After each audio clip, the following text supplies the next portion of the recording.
Chapter 1. Awakening as a Widow.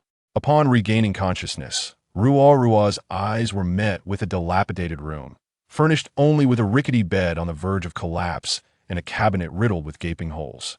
A sudden, excruciating headache seized her, accompanied by a flood of memories that did not belong to her. She soon realized she was in a small village named Qingshui, situated in the Qinggu County of the Diyu Kingdom. Qingshui village was notoriously impoverished, surrounded entirely by towering mountains. The land was barren, yet the mountains were rich in resources. However, due to the frequent presence of ferocious beasts, the villagers dared only to venture on the periphery, never daring to penetrate the depths of the forest. There had been brave souls in the past who, driven by hunger, had ventured into the mountains, but they either never returned or emerged as raving lunatics. Since then, no villager had the audacity to risk their lives in such treacherous terrain. The original Ruoruo hailed from the neighboring Leaf family village, where she had two elder brothers and a younger sibling. Her stepmother was the head of the household. The two brothers shared the same mother as Ruoruo, while the younger brother was born of the stepmother. Ruoruo's mother had tragically perished during childbirth, leading her father to believe she was a harbinger of misfortune.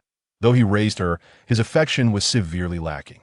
Life became increasingly arduous for Ruoruo after her father's remarriage, as her stepmother favored her sons, and being a stepchild, Ruoruo endured frequent beatings and scoldings. Her father, turning a blind eye, allowed this maltreatment to continue. Had it not been for the secret care of her two elder brothers, Ruoruo might have perished from starvation.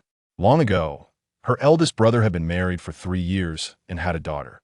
The second brother was preparing to propose, but the family's poverty prevented them from providing the 5 taels of silver required by the bride's family for the betrothal. Consequently, Ruoruo was sold for 8 taels of silver to a widower from Qingshui village, who was burdened with 2 children. This widower, Yang Tianbao, had returned from the battlefield after sustaining a grievous injury that cost him his hand, rendering him unable to serve further. He returned with a son and a daughter, a pair of striking twins, yet the identity of their mother remained a mystery, her demise rumored. The children's beauty suggested their mother must have been enchanting. Yang Tianbao, now 36 years old, was granted 10 acres of fertile land and an allowance of 20 taels of silver as compensation from the government for his injuries. However, all of this had been seized by his mother. The land, being a government allocation, was technically still his to cultivate, and his mother dared not claim it openly. The villagers urged him to remarry, even suggesting he take a widow or a divorced woman, as long as she could assist in caring for the children and managing the household. Eventually, he acquired Ruoruo from the neighboring Leaf family village for 8 taels of silver. In this era, the term marriage often meant little more than a transaction, typically ranging from 3 to 5 taels of silver, with the bride's family providing a dowry to avert her from suffering at her in-laws' hands and to ensure some form of security in the event of misfortune. However, Ruoruo arrived at her new home with nothing more than the tattered garment she wore, devoid of any dowry or possessions. Upon witnessing the abode of Yang Tianbao, a sense of trepidation enveloped him, fearing that in the future, Ruo might return to seek solace in his home. Thus, he promptly commissioned the writing of a contract for servitude, intending to sell Ruo directly to Yang Tianbao. However, Yang Tianbao, asserting that he sought a wife rather than a handmaiden, declined the proposition. Ultimately, a severance letter was penned, bringing appeasement to her maternal family. After acquiring Ruo, Yang Tianbao found himself bereft of financial means to sustain his livelihood. Hence, he embarked on a perilous journey into the mountains, hoping to procure medicinal herbs or engage in hunting as a means to supplement his household income. Despite having fought on the battlefield, and though he was left with but one hand, his physical prowess remained intact. Yet, fate is oft capricious, and Yang Tianbao ventured forth never to return. The villagers speculated that he must have encountered a ferocious beast, leading to his untimely demise. Thus, on the 3rd day of her marriage, Ruoruo became a widow. Chapter 2. The burden of kinship. Upon hearing that her son would not return, the elderly young matriarch brought her family to confront Ruoruo. During a fierce altercation with her 2 sisters-in-law, Ruoruo was violently pushed and struck her head against a large stone at the entrance, rendering her unconscious and leaving a pool of blood on the ground. Fearing financial repercussions, the Yang family hastily fled the scene. In truth, Ruoruo was no longer the same. She had perished. The Ruoruo of today was a 45-year-old married woman, serving as the head of the emergency department at a prestigious hospital, poised for a promising future. After years of dedication, she was on the verge of being promoted to deputy director. However, Ruoruo harbored no grand ambitions. She desired retirement and had already submitted her resignation to the director. The director, recognizing the value of her experience, was reluctant to approve her request, attempting to retain her by offering the promotion. On that fateful day, a bus collided with a school vehicle, resulting in numerous casualties. Ruoruo was tirelessly attending to the injured when she suddenly experienced a wave of dizziness and succumbed to unconsciousness. Upon awakening, she found herself in a foreign place. "Mother, you're awake. You scare me to death." A petite girl rushed in from outside, her voice trembling with emotion. "Mother? Yes, what is it?" "Em Shaowan." "Shaowan?" Ruoruo echoed, recognition dawning upon her. "Yes, please don't frighten me." "Brother, Mother has woken up. Come quickly. She seems not to recognize me." The little girl dashed out, calling for her brother. As Ruoruo watched the girl exit, a throbbing pain returned to her head. After a moment, she recalled the girl's identity. She was Yang Tianbao's daughter, Yang Wan, and the brother she mentioned was Yang Yi, the twin brother. Before long, Yang Yi appeared, carefully holding a bowl of water as he approached the bedside. "Mother, please drink." "Thank you." Ruoruo accepted the water and quickly drained the bowl, only to notice that it was chipped in several places. Observing the impoverished state of the household, Ruoruo sighed. The children were painfully thin, their delicate features overshadowed by an unsettling appearance of disproportion. Suddenly, a cacophony erupted at the door. "You harbinger of death! Are you dead yet? If not, come out. You wretched creature who brings misfortune to your kin and husband." An elderly voice bellowed. "Mother, grandmother has arrived. I'm so scared. It hurts when she strikes." Yang Wan trembled in fear. "Do not be afraid. I am here," Ruoruo reassured her. Accepting her new identity, she resolved to live well in this life. With great difficulty, Ruoruo maneuvered herself off the bed, only to feel the sharp pull of her injuries, causing her to gasp in pain. The original owner of this body had endured cruel treatment from her mother-in-law and sisters-in-law. Had Ruoruo not arrived, it could have led to a tragic fate. It seemed that the original owner had met her demise without anyone seeking justice on her behalf. The two children hesitated beside her, unsure whether to assist, fearful of exacerbating Ruoruo's wounds. Sensing their distress, Ruoruo reached out to Yang Wan, taking her hand as she stepped outside. As Ruoruo reached the doorway, she beheld a throng of people gathered in her courtyard. At their forefront stood an elderly woman with triangular eyes, a pointed rodent-like face, and prominent cheekbones. Her very countenance exuded malice. Flanking this matriarch were two women whose mocking gazes bore into Ruoruo. These three figures could be none other than Old Lady Yang and Ruoruo's sisters-in-law, the elder sister-in-law Zhang Cuihua and the younger sister-in-law Lin Xiangxiang. Chapter 3. The repudiation trailing behind this triumvirate was a crowd of villagers drawn by the spectacle. As it was late afternoon, when most had returned from their fields to prepare supper, they had eagerly followed Old Lady Yang's raucous procession to witness the commotion. Before Ruoruo could utter a word, the old woman launched in her tirade. "You accursed harbinger of doom, married but 3 days, and already you've brought death upon my son.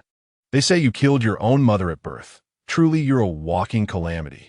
The villagers recoiled several paces at these words, as though fearing contamination by mere proximity. Ruoruo nearly laughed aloud. In her leisure hours, she'd watched television dramas and heard nurses discuss time travel novels featuring absurd mother-in-law tropes. Never had she imagined that at her age she'd encounter such a scenario herself. The petty tyrant before her, scarcely older in appearance, left Ruoruo momentarily speechless with disbelief. Silence only emboldened the matriarch. "What? No tongue in your head? You ill-omened creature? Is this how you were raised? To ignore your mother-in-law's address? No courtesy, no service, not even a stool offered. And you two whelps." She turned on the children. "Your grandmother stands parched after all this talking, yet you bring no water. Truly motherless brats." The terrified children clutched Ruoruo's legs, trembling violently. "Mother-in-law," Ruoruo spoke carefully In my present state, standing itself is labor enough. How could I possibly fetch a stool? I beg you not to press your daughter-in-law so. This wasn't weakness, but strategy. Between her grievous injuries and the villagers' watchful eyes, for filial piety was sacrosanct in these times. Open defiance would only cement her reputation as a bringer of misfortune. Only then did the crowd notice Ruoruo's bloodied state. Her hair, torn in the earlier scuffle, hung in disarray, matted with blood and dirt from her head wound. Her clothing bore similar stains, presenting a picture of abject wretchedness that stirred pity over superstition. Press you? The old woman sneered. You're but a purchased bride with severed family ties. Were I to beat you to death, none would speak for you. Were it not for my son's kindness, you'd have been bought as a servant. How dare you speak of being pressed? Her words held cruel truth. Should Ruoruo perish now, her birth family wouldn't inquire. They might even rejoice, having already reclaimed the bride price. Her survival meant nothing to them. However, what old Lady Yang did not realize was that after her words, the villagers' sympathy for Ruoruo only deepened. Human nature tends to side with the vulnerable. Though selling children was not unheard of in those desperate times, it was a path taken only when survival was impossible. Cases like Ruoruo's, sold by a stepmother, were not rare. But what shocked everyone was how her own family had severed ties so completely, even drafting a formal disownment letter. Such callousness only amplified the pity they felt for her. Now my son has died because of you, and these two children barely acknowledge me. Since he married you, you are their mother now. They are your responsibility. But I cannot allow you to stay and bring further misfortune upon this household. What does mother-in-law mean by this? Ruoruo asked, though she already suspected the old woman intended to cast her out. Since my son is dead, I, as the head of this family, decree that you shall be given a letter of divorce. Take these two wretched brats and leave my house at once. Gasps rippled through the gathered villagers. While driving Ruoruo away was understandable, expelling her own grandchildren as well, that was beyond cruel. With a sneer, old Lady Yang pulled a folded paper from her sleeve and flung it at Ruoruo. He picked it up and handed it to her. Unfolding it, Ruoruo saw the words letter of divorce clearly inscribed, though she cared little for its contents. The document had been penned by the village's sole scholar, a man surnamed Zhang, past 40, living in the outskirts. His ancestors had settled here as refugees, exhausting their fortune to educate him. He earned meagerly by tutoring village children when families could afford it. Otherwise, he tilled his small plot of land. Chapter 4. Claiming the land, Ruoruo folded the paper and tucked it away without another glance. But now that she was cast out, certain matters needed settling. Very well. Annie Yang, since you've divorced me, I'm no longer part of your family. And since I am not, let us speak plainly. These children call me mother, and I will raise them as my own. But everyone knows I have nothing. Though Yang Tianbao is dead, his children remain, and his land rightfully belongs to them. You have no right to interfere. Ruoruo had just arrived here with nothing. If she didn't fight for some means of survival, starvation would be inevitable. And since old Lady Yang had shown no mercy, neither would she. You dare demand land? The old woman shrieked. Accursed widow who murdered my son. I should be beaten you to death or sold you off. How dare you even ask? I can leave with nothing, but then the children stay with you. After all, I've only been here a few days. They mean little to me. At this, the children trembled, clinging tighter to Ruo's legs. She gently patted their backs in reassurance. No, you married into this family. You are their mother now. You cannot abandon them. Then how, as a divorced woman with no home or livelihood, am I to feed them? My birth family has disowned me. My husband's family cast me out. Tell me, how am I to survive? After speaking, Ruoruo swayed slightly and wiped away non-existent tears from the corners of her eyes. Covered in blood and adorned with such a pitiful appearance, the villagers' sympathy for her reached its zenith. Indeed, Aunt Yang, she is but a girl in her teens, burdened with 2 7-year-olds and utterly destitute. Is it not evident that you are condemning them to death? An aunt, usually at odds with old Lady Yang, stepped forth to voice a fair opinion, prompting the onlookers to echo her sentiments. This is a matter pertaining to the Yang family. When did it become your place to interfere? You can't even manage your own affairs, so why meddle in mine? Old Lady Yang exploded in fury. I see you covet the 10 mu of land belonging to Yang Tianbao. You claim he brings misfortune, but in truth, you wish to drive away his children and daughter-in-law to seize that land for yourself. The aunt, emboldened by old Lady Yang's temper, spoke bluntly. With her intentions laid bare, old Lady Yang, filled with indignation, discarded any pretense of civility. So what if he is? Yang Tianbao is my son, raised by me through toil and sacrifice. He has perished, and is it wrong for me to claim what is rightfully his to honor him? Besides, if it weren't for this cursed child, how would my son have ventured into the mountains to hunt and ultimately met his demise? I haven't demanded her life. Is it too much to ask for the land? I have stated that I desire nothing, but those children are your own grandchildren. How can you abandon them? Ruoruo realized that old Lady Yang was resolute in her refusal to care for the two children, so she could only leverage their existence to advocate for herself and them. Nonsense. Those children were brought back by Yang Tianbao. How can we be certain they are indeed his? They could very well be some foundlings. Why should I be obligated to support someone else's offspring? As old Lady Yang uttered these words, Ruoruo sensed the children's bodies tense in unison, indicating that their lineage was indeed questionable. She narrowed her eyes discreetly. Patting Yang Yi, she signaled him subtly. Being clever, Yang Yi instantly grasped Ruoruo's intent and promptly knelt with Yang Wan, tears streaming down their faces as they pleaded. Grandmother, we are indeed your son's flesh and blood. You cannot deny us. When father brought us home, he presented you with 10 taels of silver to make us clothes, stating that the remainder was for your honor. You even praised us as well-behaved children at that time. Later, when you came to our home and took away the last of father's silver, did you not promise to buy us treats? How can you now choose to disown us? This seemingly heartfelt appeal revealed to all the villagers the truth of old Lady Yang's actions. It became apparent that upon Yang Tianbao's return, he had indeed bestowed 10 taels of silver upon her, ostensibly for the children's garments.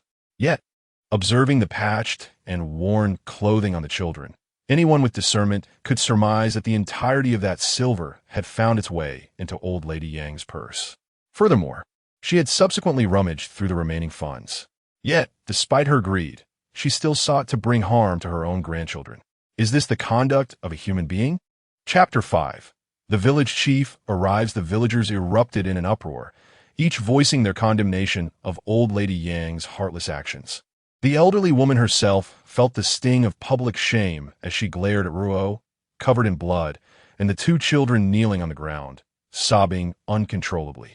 You little brat, what nonsense are you spouting? When did I ever take your father's money? Wasn't all his silver spent buying this cursed woman? Old Lady Yang snapped, her reaction swift and venomous. Who put these lies in your mouth? Was it this wretched girl? Aunt Yang, you can't falsely accuse me, Ruoruo retorted calmly. I had no knowledge of what Yang Yi just said. The day I arrived, Yang Tianbao went into the mountains and never returned. It was you who declared him dead. A child like Yang Yi wouldn't fabricate such things without reason. Now that she had been cast out with the divorce letter, Ruoruo was no longer bound by filial piety to the Yang family. She spoke freely, holding nothing back. Grandma, the money father used to buy mother was earned from his later hunts. Yang Wan chimed in, supporting her brother. You know that. You even took several rabbits and pheasants from him to nourish yourself. Have you forgotten? The truth was undeniable. The children were too young to lie. And a newlywed couldn't he have foreseen old Lady Yang's scheme and coached them beforehand? Sympathy for the mother and children swelled among the villagers, their approach toward old Lady Yang growing louder. Realizing that further persecution would only deepen her humiliation, the old woman nudged Zhang Cuihua and Lin Xiangxiang, silently demanding they speak in her defense. Reluctantly, the two women obeyed, fearing their domineering mother-in-law. Sister-in-law, Zhang Cuihua began with forced conviction. No parent is ever truly wrong. Mother Yang is still your elder, Tianbao's mother. Even if she did take the money, wasn't he at Tianbao's duty to provide for her? Teaching the children to speak like this, that's where you erred. Her words tasted bitter. She had witnessed Tianbao giving money to the old woman, as had Lin Xiangxiang. But defiance was not an option, not when they had to live under the same roof with a woman who ruled them with an iron fist. Exactly, second sister-in-law, Lin Xiangxiang echoed weakly. We mustn't corrupt the children like this. Ruoruo could only sigh. Despite the glaring truth, the two women still sought to shift blame onto her.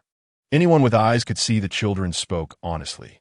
She had been married for merely 3 days before Tianbao vanished into the mountains. There had been no wedding night, let alone time for such conversations. Though she had hoped Yang E's testimony would aid her, she and T anticipated his words would expose such damning truths. With Yang Wan's timely support, the boy's account became indisputable. Eldest and third sisters-in-law, Ruoruo, said coolly, "Let me remind you, I am no longer your sister-in-law. The divorce has severed those ties. Spare me your lectures on filial piety. Furthermore, I have previously stated that I do not possess the gift of foresight. Thus, it is impossible for me to instruct my children to utter such words in advance. Additionally, the uncles and aunts in the village are all witnesses to this matter. Everyone is well aware of the truth, and it is not something that can be tarnished by mere unfounded accusations." The murmurs among the villagers grew increasingly loud, with more and more voices condemning Old Lady Yang. Realizing that she could not gain any advantage, Old Lady Yang abruptly collapsed onto the ground, wailing, "Oh heavens! Open your eyes and see. Not only has my son been cursed to death by this harbinger of doom, but now I am also being wrongfully accused by these two illegitimate children. I can no longer endure this. Why do you not strike these heartless wretches with a bolt of lightning?" Old Lady Yang's display genuinely astonished Ruoruo. In her previous life, Ruoruo had no mother-in-law, as hers had passed away from illness at an early age. Her husband was raised by his father, a university professor of impeccable character and refinement. The entire family coexisted harmoniously, devoid of any significant discord. Not only within their household, but even among their neighbors in the community, most maintained amicable relations, always willing to lend a helping hand in times of need. She had never witnessed such a display of tantrums, leaving Ruoruo utterly bewildered by Old Lady Yang's antics. "The village chief has arrived. Make way." A commotion erupted among the crowd, and soon a man in his 50s emerged, flanked by a middle-aged gentleman clad in a long robe, presumably the village scholar. Chapter 6. Establishing Independence. As the village chief approached her, Ruoruo respectfully called out, "Village chief uncle." The village chief appraised her for a moment, nodded, and then turned to address Old Lady Yang. "Enough of your wailing. I am well aware of your family's situation. Tianbao's life has been unfortunate. From a young age, he was never favored by you, always receiving preferential treatment for the eldest and the third. Whenever he returned from military service with money, you would have it sent back to you immediately. When he returned with a severed hand, instead of caring for him, you cast him away to this desolate place, and now he has brought along 2 children. Look at this house. It is drafty, and half of the thatch on the roof has collapsed. Were it not for the community's assistance in repairing it, do you think anyone could reside here? Indeed, Aunt Yang, we cannot show such favoritism. Now that Tianbao can no longer return, only these 2 children remain. If you cast them out, will they not perish from hunger or cold?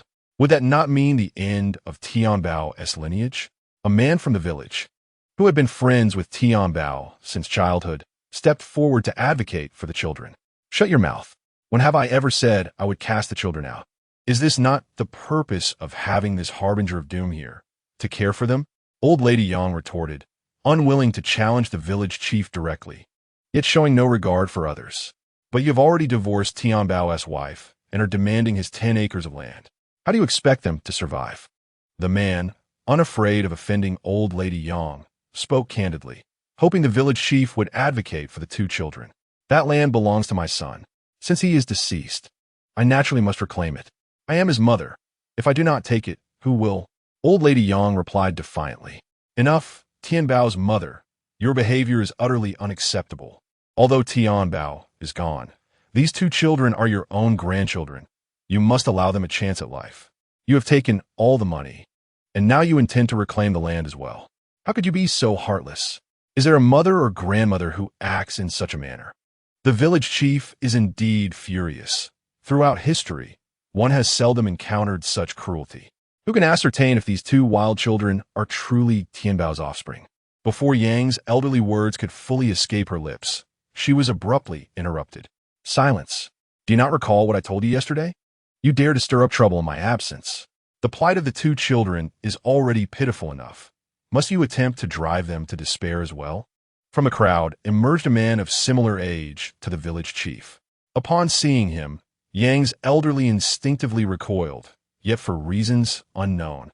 She straightened her back and began to shout at the man. I care not for what you said yesterday. I have already divorced that harbinger of misfortune. I shall not raise those two wild children for another. If you wish to keep them, I advise you to keep them close, for I may sell them at any moment, leaving you filled with regret. You, vile woman, I swear I will strike you down today. The old man was poised to act. Enough. This is your family affair, which should not concern me, yet it also impacts the village's reputation. If you wish to fight or kill, do so elsewhere. Given that this situation has escalated, it is imperative to reach a resolution. Speak plainly about your intentions. I see that the family of Tianbao is not without reason. You must come to an agreement. There must be some resolution. Seeing the village chief's anger, the old man hesitated to act, and Yang's elderly ceased her tirade, stating, regardless of the circumstances, I have divorced that harbinger of misfortune, and I shall not raise these children for another. I demand my land, and that woman and her two wild children must leave. This land belongs to my family, and they shall not claim it. Such a shameless declaration. What do you have to say? The village chief did not respond to Yang's elderly, but instead addressed the old man. Since Tianbao's wife has been divorced, I shall refrain from comment. But the two children are indeed my grandsons, and I shall care for them. Upon hearing this, Yang's elderly was incensed. You old fool. Our family can barely afford to eat. Can we survive with two more mouths to feed? If you insist on raising those wild children, very well. Then I shall end my own life here, leaving my sustenance for them. Before the old man could retort, the village chief shifted the conversation to Ruoruo. What is your stance on this matter regarding Tianbao's family? Village chief, what can I say? I have been divorced, and, as you can see, I bear the marks of my injuries inflicted by Aunt Yang and her daughters-in-law this morning, nearly costing me my life. Now I am labeled a harbinger of misfortune for having caused her son's demise and am being driven away. I accept that fate, but those two children have called me mother for several days. Even if I wish to care for them, I am utterly powerless. My family has severed ties with me, and my in-laws have discarded me. I have no prospects, and, with the children in tow, they would surely perish from hunger. You two are no longer young. Speak for yourselves. Whom do you wish to follow? Rest assured, Grandpa Village Chief will ensure justice is served. After Ruo finished speaking, the village chief turned the decision over to the two children. The children exchanged timid glances before mustering their courage to declare, we want to stay with Mother. Tianbao's wife. What do you think? The village chief then asked Ruoruo, what does Uncle Village Chief suggest? Ruo deftly redirected the dilemma back to him. After a moment of contemplation, the village chief glanced at old Yang and his wife, then at the children, before finally settling his gaze on Ruo. Tianbao's wife. You've seen for yourself. Tianbao's mother has no desire to keep the children. Even if we forced them upon her, their lives would be miserable. Who's to say she wouldn't sell them off later? Wouldn't that be an even greater sin? The children wish to stay with you, so I decree it shall be so. Tianbao's land shall also remain with you, providing you a foundation to rebuild your life. No, why should that cursed widow get the land? I won't allow it. Old Mrs. Yang shrieked, preparing to throw herself to the ground in another theatrical fit. Save your theatrics. They hold no sway here. If you refuse to comply, we shall take this matter to the county magistrate. Let us see whether the land rightfully belongs to the children or whether the court-granted property can be seized at will. The village chief showed no deference to old Mrs. Yang, nor did he acknowledge old Yang's grim expression, making the decision resolutely on their behalf. Village chief, the children are of our Yang blood. Handing them over to an outsider is improper. I will raise them, old Yang interjected urgently. Can you swear your wife will treat them well? Can you guarantee she won't sell them off later? Can you? Old Yang fell silent, for he knew his wife too well. She was indeed capable of such cruelty, and if that happened, Tianbao's lineage would truly be severed. Seeing old Yang's silence, the village chief turned back to Ruoruo. Tianbao's wife, what say you? Very well. As Uncle Village Chief decrees, the children shall remain with me, and Yang Tianbao's land shall be mine as well. However, I have one request. Speak. Since Yang Tianbao will not return, I wish to establish a household under my own name. The children shall be my younger siblings. After all, I'm only 15 myself, and having 2 children of this age would be unusual. But rest assured, Uncle Village Chief, I will care for them dutifully. You and the elders may hold me accountable. Chapter 7. Revelation quite reasonable. This can be arranged today. I shall allocate a plot for you in the village. Once you have the means, you may build your home. As for the household registration, I shall complete it today and submit it to the county office in a few days. The village chief was a man of swift action. When old Mrs. Yang attempted further protest, a single stern glance silenced her. Immediately, the accompanying scholar was summoned to draft the severance agreement and deed. The land title would be issued to Ruoruo once the village chief finalized the paperwork at the county office. Yang Yi and Yang Wan pressed their fingerprints onto the severance document. When a village chief presented it to old Yang, the old man hesitated, but before he could decide, old Mrs. Yang eagerly stamped her own mark. The village chief gazed at old man Yang, the true patriarch of the household. Knowing his thumbprint was indispensable on the severance document, resigned to the inevitable, old man Yang pressed his seal without further deliberation. From this day forth, the 2 children would bear no relation to them. Old Madame Yang, having gained nothing from the ordeal, immediately sought to expel Ruoruo and the siblings from her dwelling. Though Ruoruo had no desire to stay, nightfall was imminent, leaving them with nowhere to go. Noting the darkening sky, the village chief intervened, decreeing their departure be postponed till dawn. Cowed into silence, old Madame Yang offered no further protest. Once the crowd dispersed, the house lapsed into quietude. The children regarded Ruoruo with timid eyes, fearful she might abandon them in displeasure. In truth, Ruoruo harbored great fondness for them. In her past life, she had achieved professional success and domestic bliss, yet one regret lingered: childlessness. Despite countless consultations, remedies, and even attempts at in vitro fertilization, motherhood eluded her. Eventually, she made peace with it, channeling her energies into her career. Her husband and father-in-law remained steadfast in their affection, never voicing reproach. Now, unexpectedly bestowed with motherhood, albeit painlessly, she found it rather agreeable. Yet, given her current youthful age of merely 15, with the children already 7, she insisted they address her as elder sister. Mother, shall I fetch water for your ablutions? Yang Yi fentured hesitantly. Henceforth, you and Wan shall call me sister. The gap between us is not so vast, Ruoruo replied. Her thoughts were pragmatic.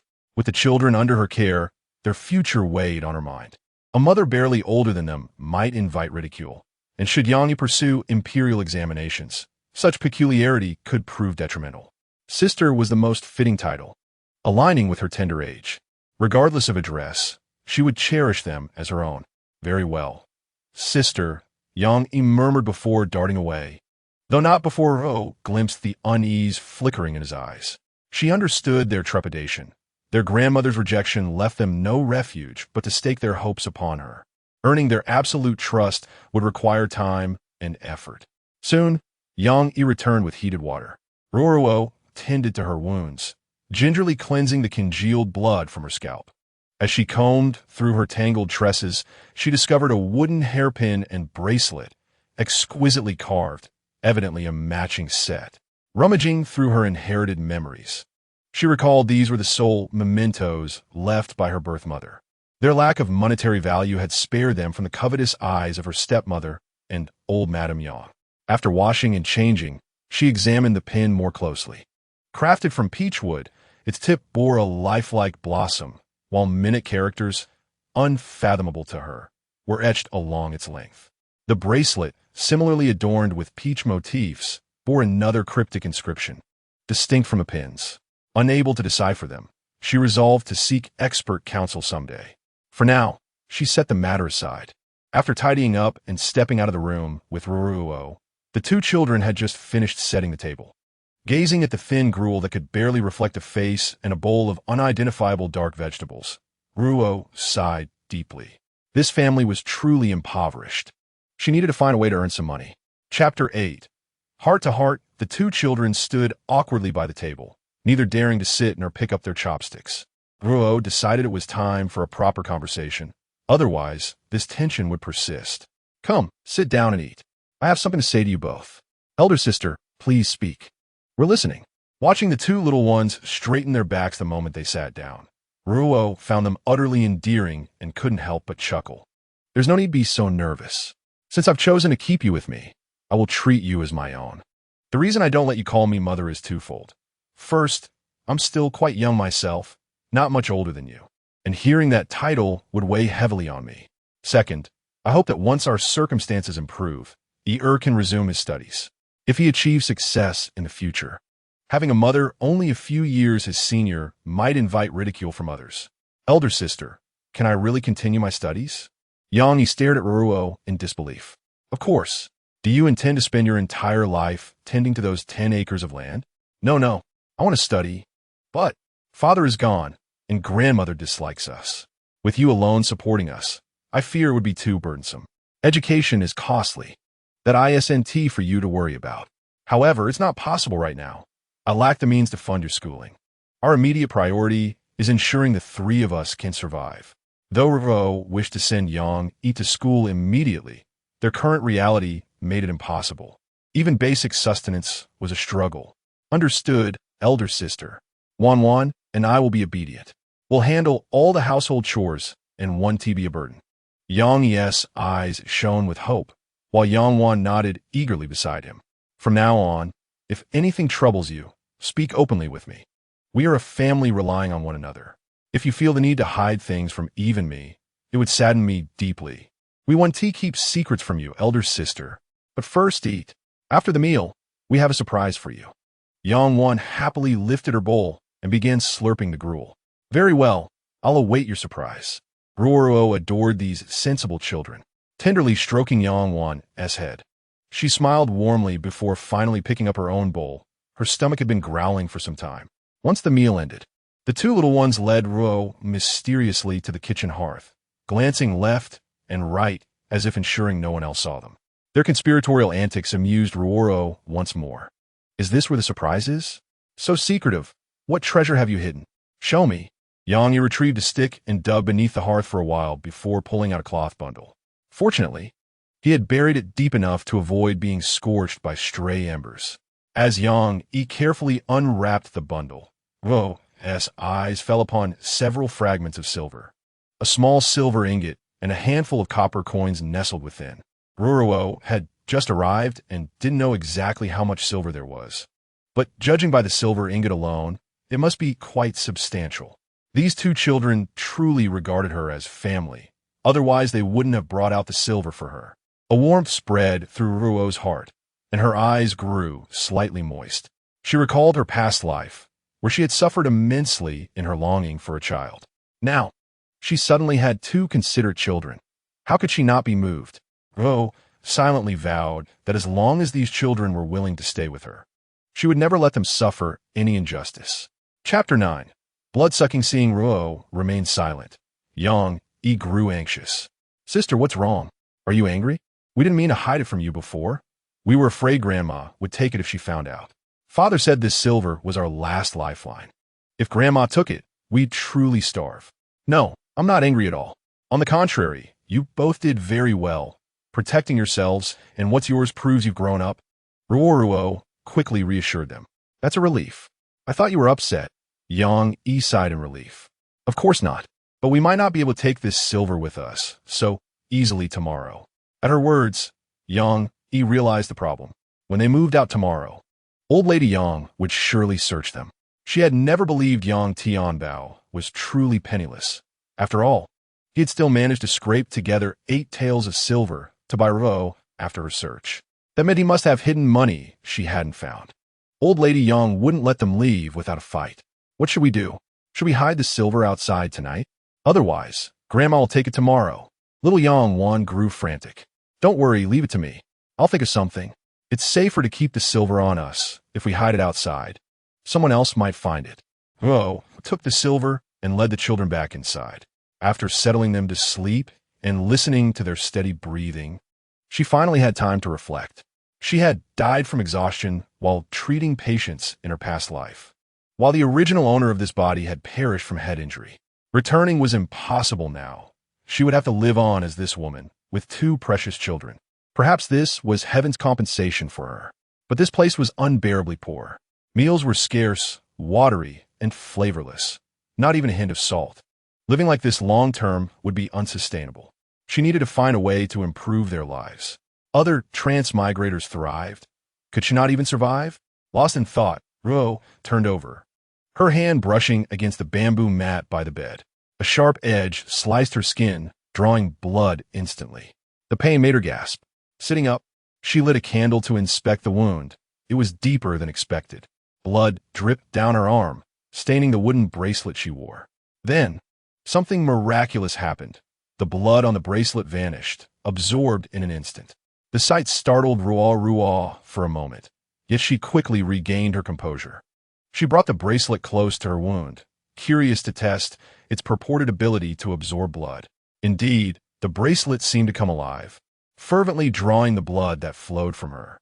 However, it soon became dissatisfied with merely soaking up the blood and inexplicably began to draw closer to the wound, extracting more blood with an insatiable fervor. Ruoruo soon found herself overwhelmed. She had already lost a considerable amount of blood from her injury, and now, with the bracelet's relentless suction, she felt dizzy and lightheaded. Nevertheless, she had no intention of removing it. She was eager to uncover the mystery behind this bloodthirsty trinket. Fortunately, the bracelet did not keep her waiting long and ceased its extraction. After stopping, it emitted a peculiar glow before gradually returning to a state of tranquility, ultimately reverting to its unremarkable wooden form. Is that all? Ruoruo felt disheartened. Had her blood been shed in vain? Others who traversed dimensions received golden opportunities, while she was bestowed with a blood-sucking bracelet. Alas, one must not harbor excessive hopes from fate. Blowing out the candle, Ruoruo reclined once more, caressing the bracelet and pondering how wonderful it would be to possess a space for storing items or to relocate her previous life as belongings. Lost in thought, she soon drifted into slumber, having bled too much that day and needing ample rest. Throughout the night, she experienced a multitude of dreams, some from her past life, others from the memories of the original owner. In short, her dreams were chaotic and mlang. She did not rest well at all and failed to contemplate a hiding place for her silver. Chapter 10. Moving house. When she awoke, the morning light flooded in, and the 2 children had already packed their belongings, waiting for her. Sister, you're awake. Are you feeling any better? Does your head still hurt? Breakfast is ready. Let us eat quickly, or else Grandma will come and rush us, Yang Yi said, frowning like a little adult. I feel much better. You 2 go ahead and eat. I'll freshen up and join you shortly. No need to wait for me, Ruoruo replied, feeling somewhat embarrassed to have such young children attending to her.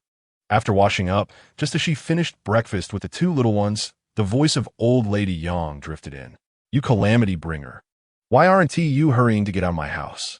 How long do you intend to impose on us? Take those 2 wild brats and leave. Aun Yang, have some decency. Aren't you afraid of ending up in the underworld for your words? Calling us calamity bringers and wild brats. We are no longer part of your household, and you have no right to insult us at will.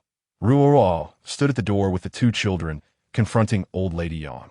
Wait, I want to check your bundles to ensure you haven't stolen anything from my home. Old lady Yang obstructed their exit, insisting on inspecting their belongings, fearing that Yang Tianbao had indeed hidden silver and she would miss out on it. Do not overstep your bounds, Ruoruo retorted. And what of it? Who knows if you've stuffed anything from my home into those bundles to steal away? Old lady Yang's anger flared at the thought that Yang Tianbao had concealed silver to buy back this calamity bringer. At that moment, the village chief's son arrived. Tianbao's family, are you ready? My father sent me to take you to see the new plot of land. All right, we can go now, Ruoruo replied hastily. No, you must show me your bundle before you leave, insisted the elderly Yang matriarch, blocking the exit for the 3 individuals. The village chief's son, Yang Ruoruo, who appeared to be around 22 or 23, merely frowned at the old woman's obstinacy.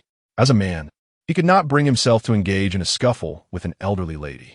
He then turned to Ruoruo and inquired, Can you handle this on your own?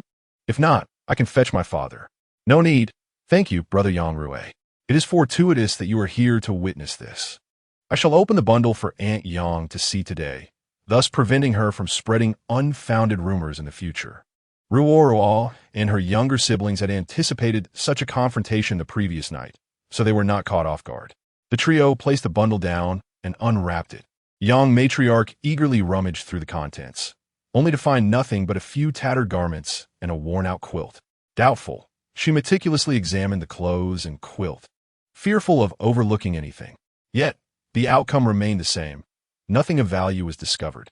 Turning her gaze towards the three siblings, Ruoruo remained unperturbed, extending her hands to allow her to search them. Young matriarch wasted no time, inspecting them from top to bottom.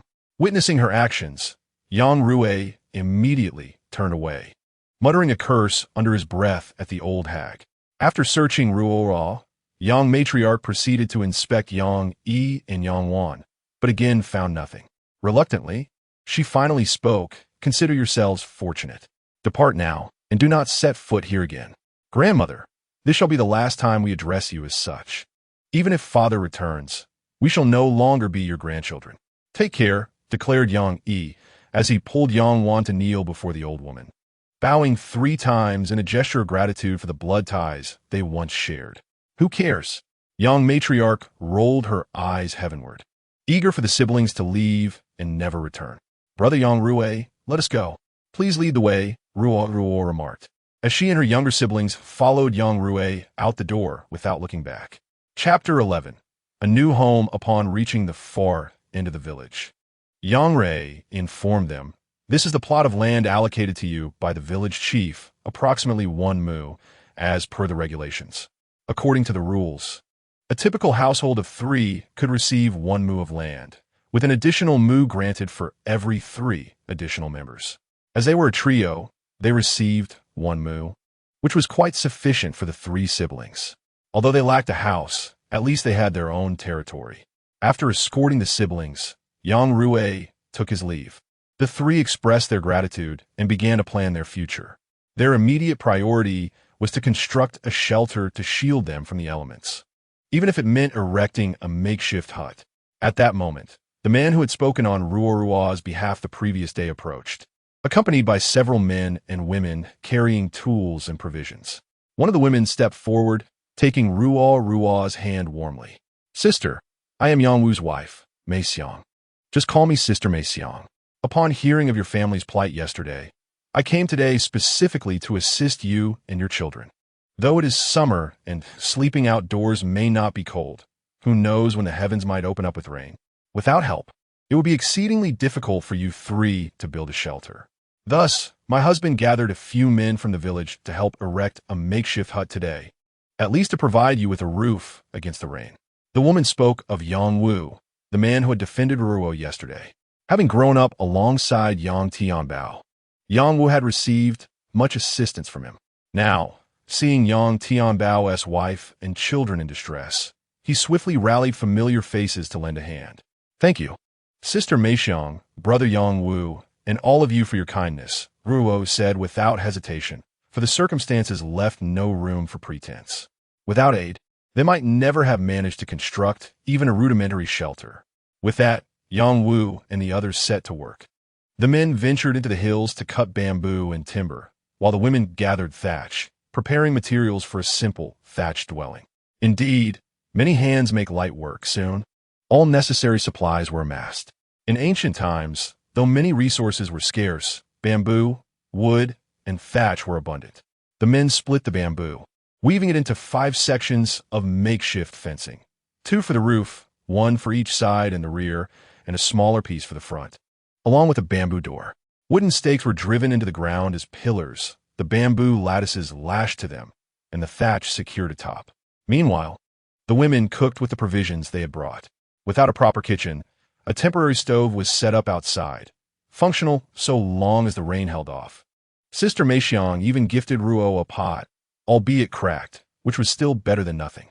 By afternoon, the structure stood complete, a new home for the 3 siblings. No longer would they sleep exposed to the wilderness. The helpers departed once their task was done. Ruoruo, having fled with no provisions, could offer no meal in gratitude. Only heartfelt thanks. The villagers understood, having never expected hospitality in return. Yang Wu and his wife were the last to leave, advising Ruoruo to begin mixing mud and molding earthen bricks the next day.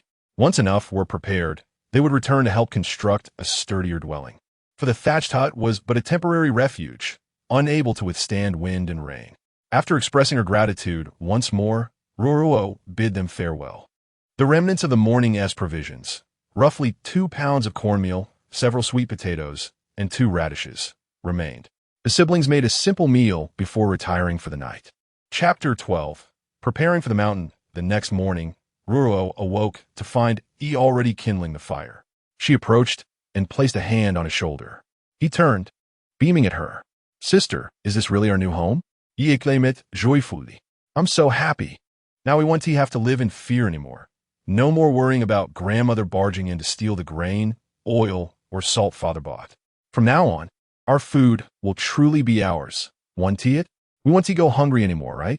Sister, tell me I'm right." The usually mature and composed Yang Yi revealed an unexpectedly innocent side, making Ruoruo reluctant to dampen his spirits. "Yes, from now on. If she dares to rummage through our belongings again, we won't let her have her way. Should I still call her Granny?" Yang Wan also stepped forward, standing beside them. "From now on, you can address her as Grandma Yang. No need to call her Granny," Ruoruo instructed. "All right, we'll listen to you, sister," the 2 children chorused in unison. "Let us prepare dinner. After we eat, I plan to go into the mountains to see if there's anything we can gather to sell. The food we have now was only brought by Aunt Meixiang yesterday. We can't rely solely on others' charity." As soon as Ruoruo finished speaking, she noticed the children's faces pale. She understood. Their father had entered those very mountains and never returned. The fear of losing her too gripped them. "Sister, don't we still have silver? When Grandma Yang searched our bundle earlier, she didn't find it. Couldn't we use that to buy food for now? Maybe father will return one day. Could you please not go into the mountains?" Yang Yi pleaded, beads of sweat forming on his forehead, while Yang Wan nodded fervently beside him. "The silver wasn't found because I hid it well. I know it's enough to sustain us for a long time, but we can't just sit idle and exhaust our resources. Besides, if we suddenly have money to buy food right after moving out, it might raise unnecessary suspicions. At the very least, Grandma Yang wouldn't let it go. She'd surely come to make trouble again. I only intend to scout the outskirts of the mountain, not venture deep inside. This way, we can give the silver a plausible origin." Ruoruo patiently explained, but the children continued shaking their heads, clinging to her as though she might vanish the moment they let go. "Then how about this? You both come with me.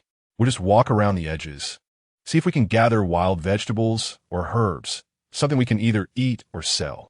Does that sound all right?" "Okay, we'll go with you." Relieved at the compromise, the children finally released her and hurried off to prepare the meal. Ruoruo was still unfamiliar with cooking on such a stove and with few ingredients to work with. She let the children take charge. After washing up, she strolled around the area, acquainting herself with the surroundings and contemplating how to earn a living to raise the 2 children. The clearing where they lived was nestled at the village's far end, less than half a mile from the mountain's base. A shallow stream meandered at the foot of the hills, its crystalline waters occasionally revealing small fish darting beneath the surface. Villagers sometimes set traps here to catch fish for an occasional treat. But since the stream held no sizable catches, adults seldom bothered. Mostly children played along its banks. The stream's proximity to Ruoruo's home meant easy access to water for daily needs. The water was shallow, barely reaching knee-height, and narrow enough to wade across. Beyond it lay the mountain's foothills, where villagers often gathered firewood, leaving only shrubs and stunted growth in place of towering trees. Ruoruo decided against venturing further for now, not wanting to worry the children if they couldn't find her. After a brief exploration, she turned back. Upon returning home, the 2 little ones had already prepared the meal. The 3 siblings squatted together, each drinking a bowl of corn porridge to settle their breakfast. Even the bowls they used were given by those who had come to help the day before. Chapter 13. The Space After Breakfast. The 3 siblings borrowed 2 baskets and small hose from Yang Wu's wife and headed toward the foot of the mountain. Ruoruo had her own plans. She borrowed the baskets partly because she didn't have any, but also to let others know she was going up the mountain. That way, if she brought anything back, people would simply assume she had been lucky enough to find something valuable. Sister, can I ask you something? He tilted his head as he spoke. Go ahead. Ruoruo had a rough idea of what he wanted to ask. Yesterday, when Granny Yang searched our bags and frisked us, she was extremely thorough. She didn't leave us any chance to hide anything. So, how did you manage to bring out the silver? As expected, the clever little one was asking about the silver. But Ruoruo truly couldn't tell him the truth. Ha! A wise woman has her secrets. I can't tell you. This is my little mystery. When you're older, I'll explain. Ruoruo intended to brush it off with a vague answer. Fortunately, he didn't press further, though his furrowed brows could have crushed a mosquito. Now, why are you frowning so much at such a young age? You look like a little old man. Keep it up, and you'll grow up ugly and never find a wife. Just know that the silver is safe with me. Not a single coin is missing. All right. Seeing that Ruoruo had spoken so firmly, he dropped the subject, his cheeks tinged with the faintest blush, perhaps embarrassed by the mention of finding a wife in the future. Speaking of this matter, one couldn't overlook Ruoruo's bloodthirsty bracelet. Last night, after it had voraciously drunk her blood, it fell silent. This morning, when Ruoruo was fretting over where to hide the silver, her hand unconsciously touched the bracelet, and suddenly, a hazy, empty space appeared before her, roughly 7 or 8 square meters in size. Startled, she withdrew her hand, and the space vanished instantly. But when she touched the bracelet again, it reappeared. In that moment, Ruoruo understood. This was the divine favor bestowed upon her by the heavens. A storage space, exactly what she had longed for. Without hesitation, she willed the silver into it. And sure enough, the pouch of silver now rested securely within the void. Ruoruo nearly jumped for joy, but restrained herself to avoid drawing attention.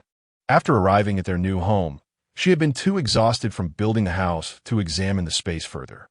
From the moment she stored the silver until now, she hadn't had the chance to explore whether the space held any other functions. Lost in thought, Ruoruo touched the bracelet again. With a mere thought, the space materialized in her mind, but what she saw made her stumble, nearly falling if not for Yangwan's quick reflexes steadying her. Sister, are you all right? He turned back, concerned. I'm fine, just lost in thought, and didn't watch my step, Ruoruo replied, slightly embarrassed. Seeing that she was unharmed, the siblings continued onward. Though Yangwan silently took Ruoruo's hand, the small gesture warmed her heart. As Ruoruo focused her attention, she pulled Yangwan along, and the 3 siblings joyfully bounded towards the foot of the mountain. Upon reaching the brook, Yangwan gleefully scooped up some water to drink, exclaiming how sweet it was. In ancient times, free from pesticides and pollution, this water could indeed be considered pure spring water. Ruoruo imitated Yangwan, cupping her hands to sip the brook's water, and she too found it remarkably sweet. He soon joined in the merriment, but in a playful moment, he splashed water onto Ruoruo, laughing, Sister, it's hot. Let me cool you down. Startled by the sudden drenching, Ruoruo quickly retaliated by splashing Yang back, and soon Yangwan joined the playful skirmish. The 3 siblings frolicked delightfully until their clothes were thoroughly soaked. Chapter 14. I say this root and Yangwan had always lived cautiously, their youthful exuberance suppressed under the weight of Yang Laotai's demands. Forced to mature and become sensible, their spirits had been stifled. Now, liberated from Yang Laotai's oppressive presence, their true natures began to emerge gradually. Observing her siblings, weary yet joyful from their play, Ruoruo felt a genuine happiness. This was a promising beginning. She wished for them to no longer live in fear, for children should embody the essence of youth, lively, mischievous, and endearing. In modern society, children of this age are just beginning their elementary education, often indulging in play and seeking affection from adults, frequenting amusement parks, and acquiring new clothes and toys. In contrast, children here, at the tender age of 7, are expected to cook, wash clothes, assist with farm work, and endure beatings, with some even sold into servitude due to their family's poverty. After their playful antics, the 3 siblings picked up their basket and continued their descent. Nearing the foot of the mountain, Yang Wan spotted an abundance of wild vegetables, all familiar to her. However, as it was summer, the vegetables had matured and become tough, causing the villagers to hesitate in harvesting them. Otherwise, they would not have had the chance to gather them. Ruoruo instructed Yang Wan and Yang Yi to collect wild vegetables while she ventured nearby to search for items of value. As she trekked a short distance up the slope, Ruoruo noticed a lush green plant resembling Isatis root. Upon closer inspection, she confirmed it was indeed Isatis root, known for its properties in clearing heat, detoxifying, cooling the blood, and soothing the throat. This common medicinal herb represented a potential source of income for Ruoruo, providing her with a legitimate reason to acquire funds for purchasing necessities. "Wan, bring me a hoe and a basket," Ruoruo exclaimed, her heart brimming with joy at the sight of the expansive patch of Isatis root. She called for Yang Wan to join her in the harvest. "Coming, sister. What have you found?" Yang Wan and Yang Yi approached Ruoruo, their curiosity piqued. "This is Isatis root, a medicinal herb with effects that clear heat, detoxify, cool the blood, and soothe the throat. We can dig it up and sell it at the pharmacy for some money," Ruoruo replied, her excitement palpable.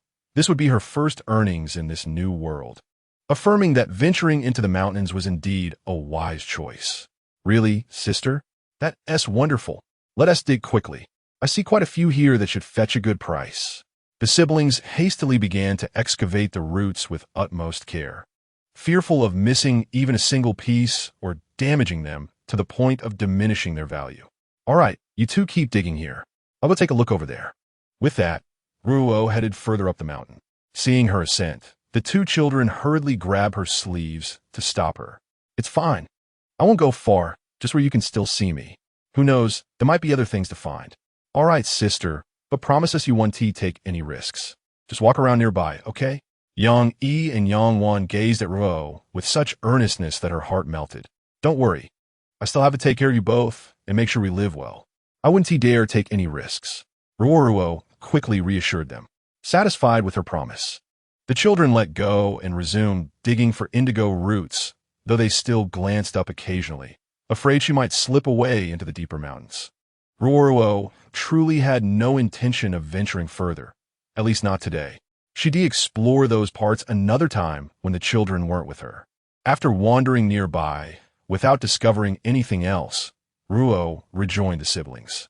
Once they finished harvesting the patch of indigo roots, the three returned home. Ruoruo planned to process the herbs before selling them, as fresh ones might not fetch a good price and were harder to preserve. Chapter 15. Changes in the space back home. The siblings started cooking while Ruoruo prepared to process the indigo roots. But the house lacked proper tools. No scissors, no kitchen knives. "Looks like I'll need to get a proper set of tools." Without them, Ruoruo couldn't properly handle the roots. "Maybe I should just sell them as they are and process them later once I have the right equipment." Since she wouldn't be processing them, she needed to borrow a carrying basket. Otherwise, she wouldn't be able to transport all the herbs to town tomorrow. When returning the borrowed basket, Ruoruo also asked Sister Meixiang for a carrying basket and explained her purpose, earning warm praise that left her blushing. At home, Ruoruo still cleaned off some of the impurities from the roots and neatly arranged them in the basket, ready to find a buyer at dawn. The siblings cooked a simple porridge with wild vegetables and cornmeal from their earlier foraging. After the modest meal, the three washed up and went to bed. Only when the children were asleep did Ruoruo finally have time to examine the changes in her space. Earlier in the day, she'd only glimpsed it briefly and nearly stumbled in shock, but she'd been too busy searching for herbs to investigate further. Now, at last, she could observe the transformation in peace. The moment her consciousness entered the space, her eyes widened. "Is this really my space?" Now, it spanned at least 200 square meters. The once barren ground was covered in lush green grass, dotted with occasional wildflowers swaying in the breeze. Yes, a breeze, not just wind, but moonlight too, a full, round moon illuminating the entire space in a soft glow. At the center of the grassland lay a small lake, no more than 20 square meters, its waters so clear she could see the bottom. Following the flow led her to a tiny spring bubbling from a crevice in a large rock. Beyond that, a hazy, indistinct area remained, its nature unclear. "Wait and see," she thought. Yesterday, this space was barely 7 or 8 square meters. Now it's grown so much. Does it upgrade automatically? Will it expand even further? The night enveloped the outside world, and within this mysterious space as well. Yet, one couldn't help but wonder, would daylight grace this realm come morning? If it could mirror the natural cycle of day and night, that would indeed be extraordinary. Gazing at the vast expanse before her, Ruoruo pondered whether she could step inside. No sooner had the thought crossed her mind than darkness momentarily swallowed her vision. Upon reopening her eyes, she found herself standing upon the lush grassland within that very space. Were it not for the fear of aggravating her wounds, she would have dashed across the meadow in exhilaration.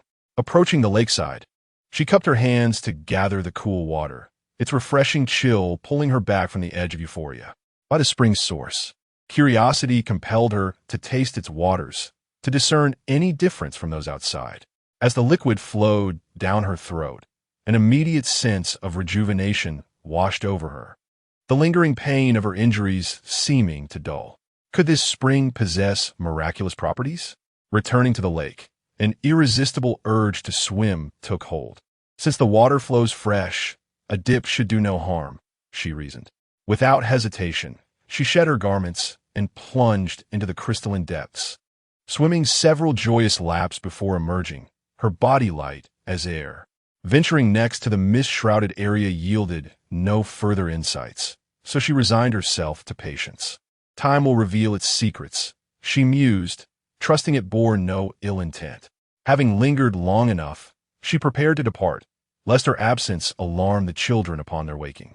With but a thought, she found herself back in bed, the entire experience feeling surreal, a celestial boon perhaps. Though her previous life had ended abruptly, this new existence not only fulfilled her longing for motherhood, but also bestowed this life-preserving sanctuary. As for the enigmatic zone, she would let fate unfold its surprises in due course. Drifting into slumber, these thoughts gently lulled her to sleep. Chapter 16. Selling herbs in town dawn roused Ruoruo early the next morning. Leaving the children at home, she set off for the county seat to sell her harvest. The basket strapped to her back brimmed with banlangen, Isatis root, its weight cumbersome. At the village entrance stood the sole ox cart, serving their community, awaiting passengers on market days. For 2 copper coins each, it would depart once full. Nearing capacity when she arrived, Ruoruo hastened her steps to board. Young Wen, the village chief's eldest son and today's driver, noticing her burden, promptly assisted in hoisting the basket aboard. "Thank you, Brother Yongwon," she expressed gratefully before settling in. "Child, what treasures have you gathered there?" inquired an auntie, peering curiously into the laden basket. "I've glimpsed such plants in the hills, but never knew their purpose or value." Recalling the local physician once collecting similar herbs, Ruoruo replied cautiously, "They might be medicinal. I'm uncertain if I've gathered them correctly, but I'll see if they fetch anything in town. If so, some grain for the children would be welcome." Internally, she harbored doubts. Banlangen was commonplace, and her unprocessed haul might not attract buyers. Yet, vague optimism lingered. "You've a resilient spirit, girl," the woman remarked approvingly. "Cast off by your husband, yet raising those 2 youngsters alone. Without you, their fate would be been bleak indeed." Old Madame Yang had always shown blatant favoritism, nitpicking and finding fault with Yang Tianbao at every turn. Simply put, she could never see eye to eye with him. It was baffling how a mother's heart could skew so unjustly toward her own flesh and blood. The aunt, being quite the gossip, also disapproved of old Madame Yang's behavior and made veiled criticisms about her actions. "Sigh, I just feel a certain kinship with those 2 children. Knowing all too well the sting of familial rejection, I wish to spare them the suffering I once endured. Besides, didn't Uncle Village Head allocate Yang Tianbao as land to me?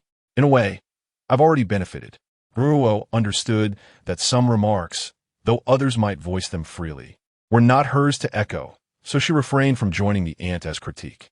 Just then, the village head ambled leisurely toward the ox cart. Yongwen hurried over to assist his father. Once the elder was settled, Yongwen wasted no time and urged the cart onward toward the county town, with everyone exchanging greetings along the way. Spotting Ruoruo aboard, the village head exchanged a few pleasantries with her. Upon learning her purpose for visiting town, he nodded approvingly, recognizing her practicality and affirming that the children's decision and his own judgment had been sound. When Ruoruo discovered that the village head was heading to the county office to process the land deed and household registration on her behalf, she showered him with gratitude. He explained that both procedures required a contractual tax, the exact amount of which would only be clear upon completion. He offered to advance the payment, allowing Ruoruo to reimburse him whenever she could. This unexpected kindness from a near stranger moved Ruoruo deeply. Her so-called kin had been eager to sever ties, guarding against even the slightest advantage she might take. Yet here was this man, bound by no blood relation, extending such generosity. It stirred profound emotion within her. Silently, she vowed that if fortune ever favored her, she would repay his kindness in full. He was, after all, the first soul in this unfamiliar world to offer her warmth. The ox cart trundled into the county town, where the entry fee was 1 copper coin per person. Though the village head offered to cover hers, Ruoruo declined, producing her own coin before handing 2 more to Yang in thanks. Shouldering her basket of indigo root, she strode into the bustling streets. The village head watched her retreating figure pensively. Yang, noticing his father's gaze, recounted the earlier exchange between Ruoruo and the aunt. The elder listened, nodded wordlessly, then paid his entry fee and proceeded toward the magistrate's office. Once inside the town, Ruoruo inquired about reputable clinics and learned of 2 prominent ones, De Rin Tang and Bo Ai Tang. She made her way to De Rin Tang, where an apprentice, spotting her laden basket, promptly helped unload it. Recognizing its contents, he ushered her inside to wait while fetching the physician. The doctor examined the indigo root and remarked, "Young lady, this is the Qingjian. Though you Haven tea remove the stems and leaves, the impurities are thoroughly cleaned. It's a common medicinal herb, not highly priced. And since yours is fresh, I'll offer 2 copper coins per pound. If this seems too modest, you're welcome to try elsewhere." After the elderly physician finished speaking, Ruoruo felt reassured. She understood that the doctor wasn't deliberately undervaluing her herbs, and the price offered was quite fair. Nodding in agreement, she expressed her gratitude. "Thank you, doctor. If I happen to gather this medicinal herb again in the future, would you still be interested in purchasing it?" "Certainly," the physician replied warmly. "Bring as much as you can. For fresh herbs, I'll still offer 2 copper coins per pound. If they're properly processed, the price will be slightly higher, 1 copper coin per ounce." "Excellent," Ruoruo responded with a smile. "Then I'll definitely return to sell to you again." The young apprentice led Ruoruo to the back courtyard of the pharmacy to weigh the herbs. The total came to 29 pounds and 6 ounces. But the kind-hearted physician rounded it up to 30 pounds, handing Ruoruo 60 copper coins in payment. Chapter 17. A shopping spree with her empty basket on her back and the jingling coins in her pocket, Ruoruo strode purposefully out of the medical hall and headed straight for the blacksmith shop. She needed a kitchen knife, scissors, hose, sickles, and a cleaver. Her household lacked nearly everything, and each item had to be procured one by one. However, Ruoruo was well aware that purchasing all these tools would require a considerable sum of silver. She wasn't entirely sure if the money she had would suffice. The previous night, she had counted the contents of her cloth pouch, 18 taels of silver and 54 copper coins in total. She couldn't afford to spend it all at once. Until she found another means of livelihood, she had to ensure she left herself a financial cushion. If no further income came in, at least she wouldn't starve. Before setting out, Ruoruo had roughly familiarized herself with the prices of ironware, knowing full well that metal goods were expensive in this era. When she had moved out, she hadn't taken any of the tools precisely because she knew old Lady Yang would never allow it. To avoid another quarrel, she had chosen to leave them behind. In the end, Ruoruo selected 1 kitchen knife, 2 small hoes, 1 large hoe, 2 pairs of scissors, 3 sickles, and 1 cleaver. The shopkeeper, seeing her purchase such a large quantity at once, offered a generous discount. The final prices were settled at 150 coppers for the kitchen knife, 100 for each small hoe, 120 for the large hoe, 80 for each pair of scissors, 100 per sickle, and 200 for the cleaver. The total came to 1,150 coppers, equivalent to 1 tael, 1 mace, and 50 coppers. The expenditure made Ruoruo's heart ache. After all, one tael of silver could buy 200 pounds of cornmeal. Still, she consoled herself with the thought that iron tools weren't consumables. A well-made blade could last for years. Viewed in that light, the expense wasn't unreasonable. It takes the three of us a full day's labor just to afford a single pair of scissors. Ruoruo sighed, lamenting how difficult it was to earn money. With the household tools purchased, it was time to buy provisions. Ruoruo slipped into a quiet alleyway, glanced around to ensure no one was watching, and swiftly stored all the ironware in her spatial storage. She had no desire to attract attention.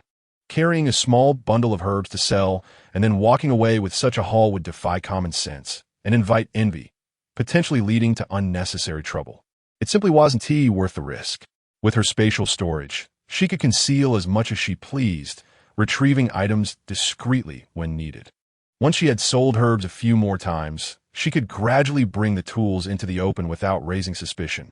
Arriving at the grain and oil shop, Ruoruo breathed a sigh of relief upon checking the prices. Thankfully, food wasn't prohibitively expensive. The lowest grade wheat flour sold for 2 coppers per pound, cornmeal for 5, refined flour for 7, and rice for 8. She purchased 10 pounds of wheat flour, 20 pounds of cornmeal, 50 pounds of refined flour, and 50 pounds of rice, spending another 870 coppers in total. After purchasing the grains, it was time to buy salt, which was quite expensive at 200 coins per pound. Ruoruo gritted her teeth and bought 2 pounds. Cooking oil, however, was more affordable at 15 coins per pound. So she bought 5 pounds, though she had the shopkeeper divide it into 2 portions, 1 pound and 4 pounds, for easier storage in her space later. She asked the shop assistant to help carry the items to the same alley as before, where she once again employed her usual trick, stashing everything into her space except for 10 pounds of wheat flour, 5 pounds of cornmeal, and a single pound of oil. The salt was also tucked away.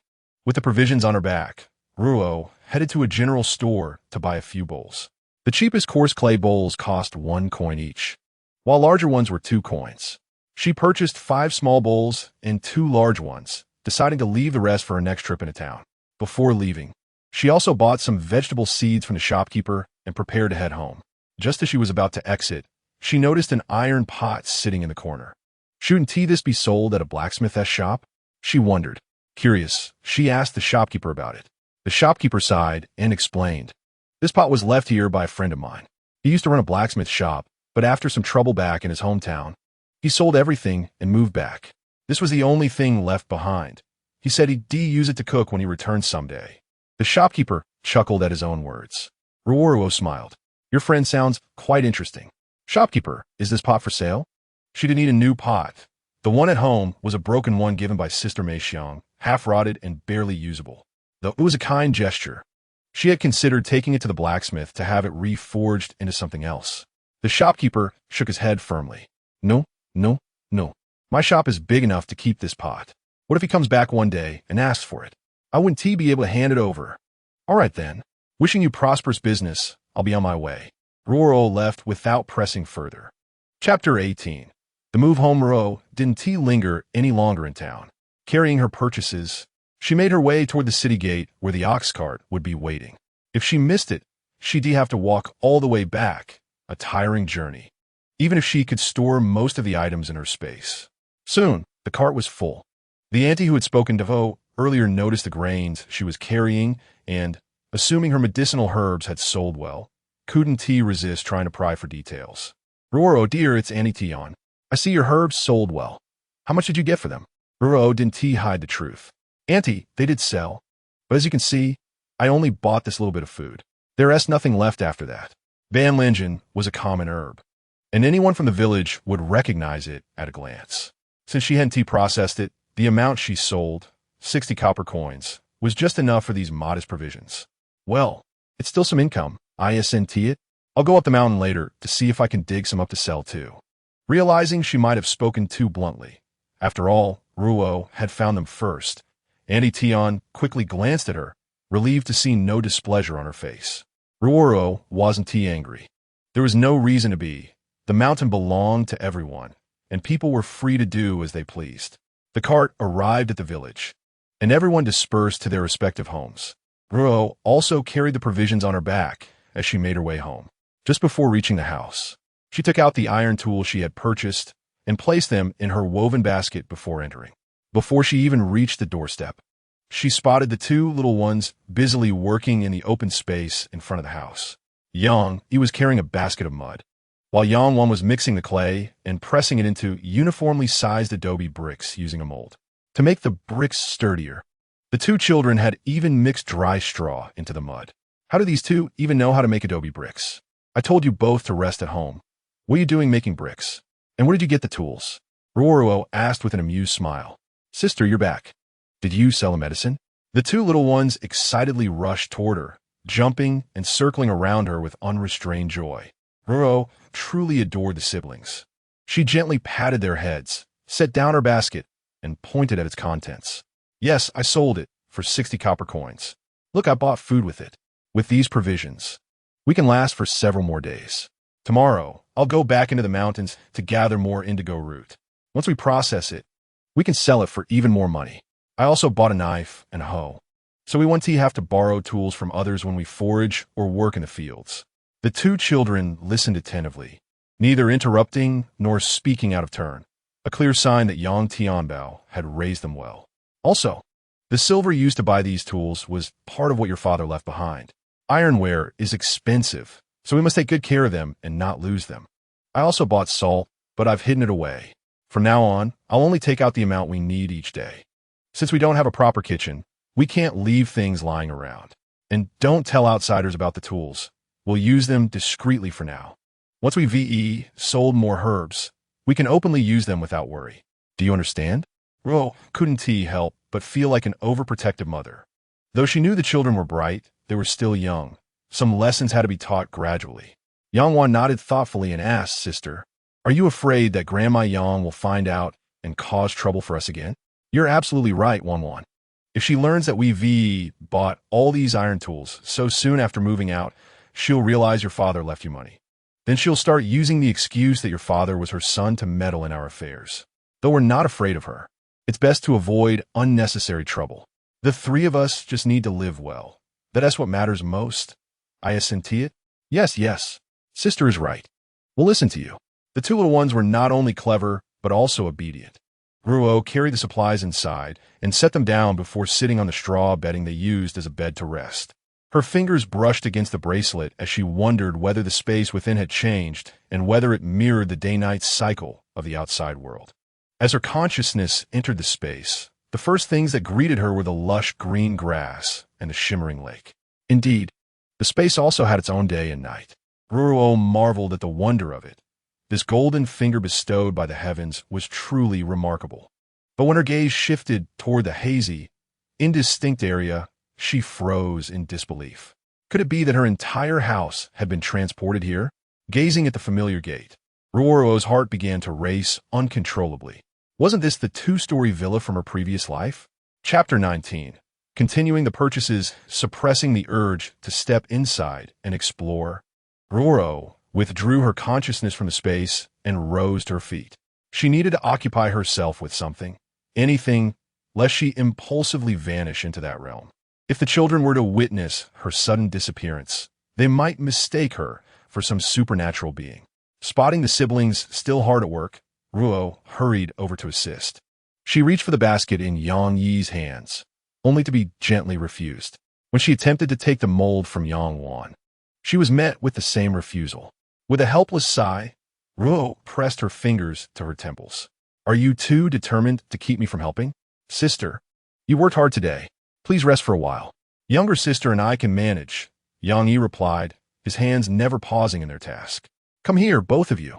Stop working for a moment. I have something to ask. Ruoruo beckoned him closer. We'll let you these tools. Before Yang could answer, Yang eagerly spoke up. After you left this morning, Uncle Yang Wu and Aunt Meishan came by. They said since we just moved here, we probably don't have anything. If we want to make adobe bricks, we need these tools. They had extras from when they built their house 2 years ago, so they brought them over for us to use.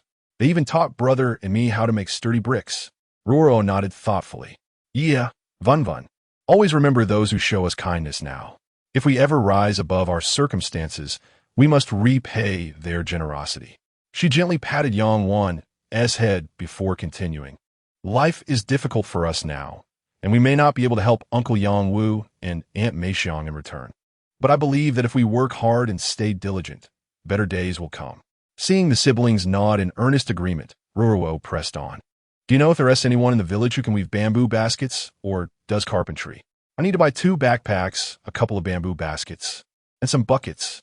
We can't keep borrowing from Aunt Meixiang forever. Every household struggled to make ends meet, and lending out possessions often meant going without. If they could acquire their own tools, it would be for the best. Elder sister, Old Man Zhu at the village entrance can do it. Father used to buy all our bamboo goods from him. He said Old Man Zhu was skilled and kind. You should visit him, Yang, he suggested. The Zhu residence stood right at the village entrance, impossible to miss. Ruoruo nodded. Good. I'll go see him now. You two should rest for a while. When I return, we'll figure out how to channel water from the stream to our home. That way, making bricks will be easier. Carrying water on our shoulders will only exhaust us before we finish. With that, she set off toward the village entrance.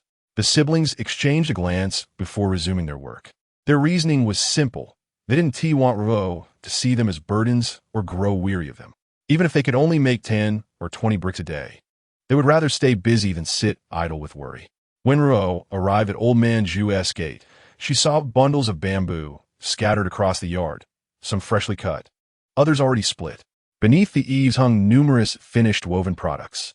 Ruoruo called out to Uncle Zhu, who was weaving baskets. The elderly man raised his head, scrutinized her for a moment, then stood up to invite her inside. You're from Tianbao's family, aren't you? What brings you here? Uncle Zhu inquired. Without hesitation, Ruoruo stated her purpose. Uncle, I'd like to buy some baskets and bag carriers. Do you have any ready-made ones? Yes, over there. Take your pick, he replied, gesturing toward a pile of finished products. Ruoruo selected 2 large baskets, 2 small ones, and 2 bag carriers. The craftsmanship was impeccable, the bamboo strips tightly woven, the surfaces smoothly polished, with no risk of splinters. Uncle, do you have wooden buckets? I heard from Ear that you also do carpentry. I'd like to buy 2. Uncle Zhu pondered before answering, wooden buckets? I haven't done woodwork in years. It's laborious, and I'm too old now. But I still have a few older ones left. They're a bit worn, but if you don't mind. Delighted, Ruoruo nodded eagerly. The old man disappeared into a room and soon returned with 4 buckets. She inspected them and found them perfectly satisfactory. After placing 2 buckets alongside the baskets, she asked for the price. For fellow villagers, small baskets are 1 copper coin each, large ones 2, back carriers 2 each, and buckets 4 each. That'll be 18 coins in total. Ruoruo paid promptly and prepared to leave, but Uncle Zhu stopped her, handing her a carrying pole. When she offered to pay, he refused. Thanking him, she balanced the load on the pole. Though unaccustomed at first, she quickly adjusted, perhaps muscle memory from her past self. Chapter 20. Teaching fear on her way home, she passed by Yang Tianbao's old house. Unfortunately, old Madame Yang spotted her. Seeing Ruoruo carrying so much, the old woman lunged to snatch the goods. Ruoruo dodged deftly, but the matriarch persisted, hurling curses. You wretched star of misfortune! Where do you get the silver for all this? Did Tianbao sneak it to you? Shameless wench! That's my son's money. Hand it over. Aun Yang. I tolerated your abuse out of respect before, but we have no ties now. If you think you can still mistreat us, don't blame me for retaliating. This time, Ruoruo refused to yield. Some bullies only back down when confronted with force. She set down her load and gripped the pole, poised to strike if provoked. Old Madame Yang faltered, but only briefly. Convinced Ruoruo wouldn't dare attack, and emboldened by being near her own home, she sneered. Oh, let us see this retaliation. You wouldn't dare lift a hand against me. She lunged forward to snatch the items from Ruoruo once more. Before she could reach her, however, the old woman Yang received a solid blow from the carrying pole, leaving her utterly dazed. A piercing shriek followed, startling Old Man Yang and his 2 daughters-in-law, who rushed out to investigate the commotion. There they found Madame Yang clutching her throbbing backside, hopping about in pain while hurling curses. You wretched star of misfortune! How dare you strike me, you vile creature! Aren't you afraid of being struck by lightning? Before she could finish, Ruoruo retorted sharply, if you aren't afraid of divine retribution, why should I be? Every one of your deeds is thunderbolt worthy, yet here you stand unharmed. Why should I fear? If anyone ought to tremble, it's you. Madame Yang, accustomed to tyrannizing her household, was unaccustomed to defiance. Ruoruo's words stripped her of reason, and she charged again in blind fury. Yet the Pole met her once more. Armed and determined to avenge the original owner of this body, Ruoruo showed no mercy, striking blow after calculated blow. After several hits, Madame Yang's senses returned, and she cowered behind Old Man Yang, shielding her head. Ruoruo did not pursue her. So long as the old woman kept her distance, she would not attack.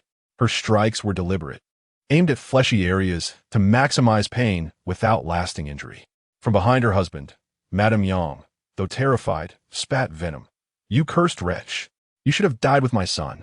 Why do you still draw breath? Ruoruo remained unfazed. Words could not harm her, but she would not let them pass unchallenged. Rest assured, elder, I will outlive you. I'll be here to witness your downfall. Old Man Yang, who had initially stayed silent, could bear no more. After decades together, he could not watch his wife suffer. Stepping forward, he chided Tianbao's wife, this is too much. She is your elder. How could you raise a hand against her? Ruoruo scoffed, casting a glance at the gathering villagers before replying, Uncle Yang, your family cast me out. I am no longer your daughter-in-law. Address me by my name.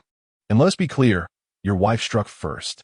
She saw me carrying these goods and tried to seize them without a word. Should I have yielded? When you drove us out, we took nothing but our clothes and 2 tattered quilts. These supplies were bought with herbs I foraged and sold. Must I surrender these too? Shall every possession I acquire be stolen under the pretense of seniority? Had I not fought back today, not only would I have lost everything, but I'd have limped home bruised. Tell me, who here has gone too far? Old Man Yang was rendered speechless by Ruoruo's words. Old Lady Yang, seeing her husband's useless state, inwardly cursed him as a good-for-nothing. She also realized that as long as she didn't physically snatch anything, Ruoruo wouldn't act. So she began hurling insults again. What nonsense are you spouting, you wretched thing born without a mother's care? What do you, a worthless girl, know about medicine? You must have bought these with Yang Tianbao's hidden money. I'm his mother. His belongings should rightfully honor me. Who do you think you are, daring to fight me for them? Chapter 21. A slap in the face. Old Lady Yang's words grew increasingly vile. Ruoruo frowned and said, Aunt Yang, I advise you to mind your tongue. Aren't you afraid of descending into the tongue-pulling hell after death? Yang Tianbao was your son, but he's gone now. From a moment you threw that letter of divorce at me, I ceased to have any ties with you. Don't ever think of laying a finger on what's mine again. If you leave me in peace, I'll respect you as an elder and let bygones be bygones. But if you insist on trouble, I'll one-tee back down. Ruoruo's words stirred murmurs among the villagers. Those who had once thought her young and easy to bully now realized she was far from defenseless. However, some of the older villagers disapproved, shaking their heads and muttering that she shouldn't have resorted to violence. Ruoruo paid no heed to their opinions. Today, she was determined to show Old Lady Yang that she was not to be trifled with. If she allowed herself to be trampled upon now, she would only suffer endlessly in the future, since she had already been divorced, and the children had severed ties with the Yangs. There was no reason to tolerate their abuse. With a reputation for bringing misfortune to husbands and kin, what did it matter if she added fears to the list? Survival and happiness were what truly mattered. Just then, the 2 children emerged from the crowd. Spotting Ruoruo facing off against Old Lady Yang, they immediately rushed to her side, clutching the hem of her clothes to declare their allegiance. Seeing them, Ruoruo set down the carrying pole and pulled them protectively behind her, shielding them from any sudden outburst from the old woman. Watching the siblings cling to Ruoruo, Old Lady Yang nearly exploded with rage. How could her own flesh and blood choose this newcomer over her?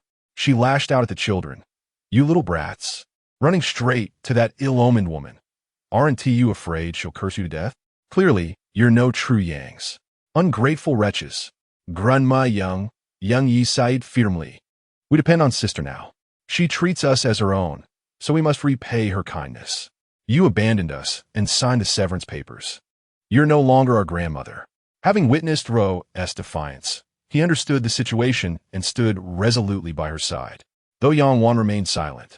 Her small frame, shielding Ruoruo, and her tight grip on her hand spoke volumes about where her loyalty lay. Ruo once again pulled the siblings behind her, soothing them with a few gentle words before gathering their belongings to take the children home. However, old Lady Yang adamantly refused to let them leave, lunging towards Yangwan as if to attack. Damn bastards. Did I say you could leave? You think you can bully me and just walk away? Today, I'll make sure you suffer. If I don't strip a layer of skin off you, I'll have wasted all these years. Just as old Lady Yang was about to grab Yangwan's hair, Ruo set down the bags and swiftly slapped the old woman across the face. The sharp impact left a vivid red mark on her dark, weathered skin. Auntie Yang, did you really think I was joking?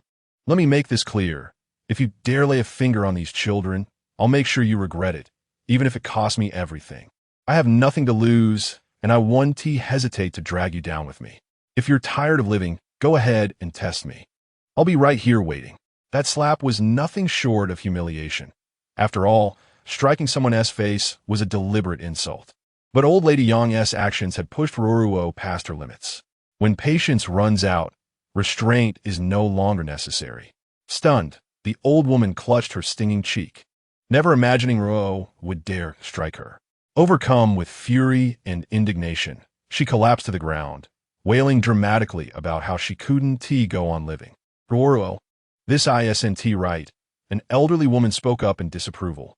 How could you slap old Lady Yang across the face? How is she supposed to hold her head up after this? Regardless of her faults, she is still an elder. You've already scolded her. Was striking her face really necessary? Ruoruo glanced at the woman, then at the other villagers, most of whom regarded her with silent censure. Chapter 22.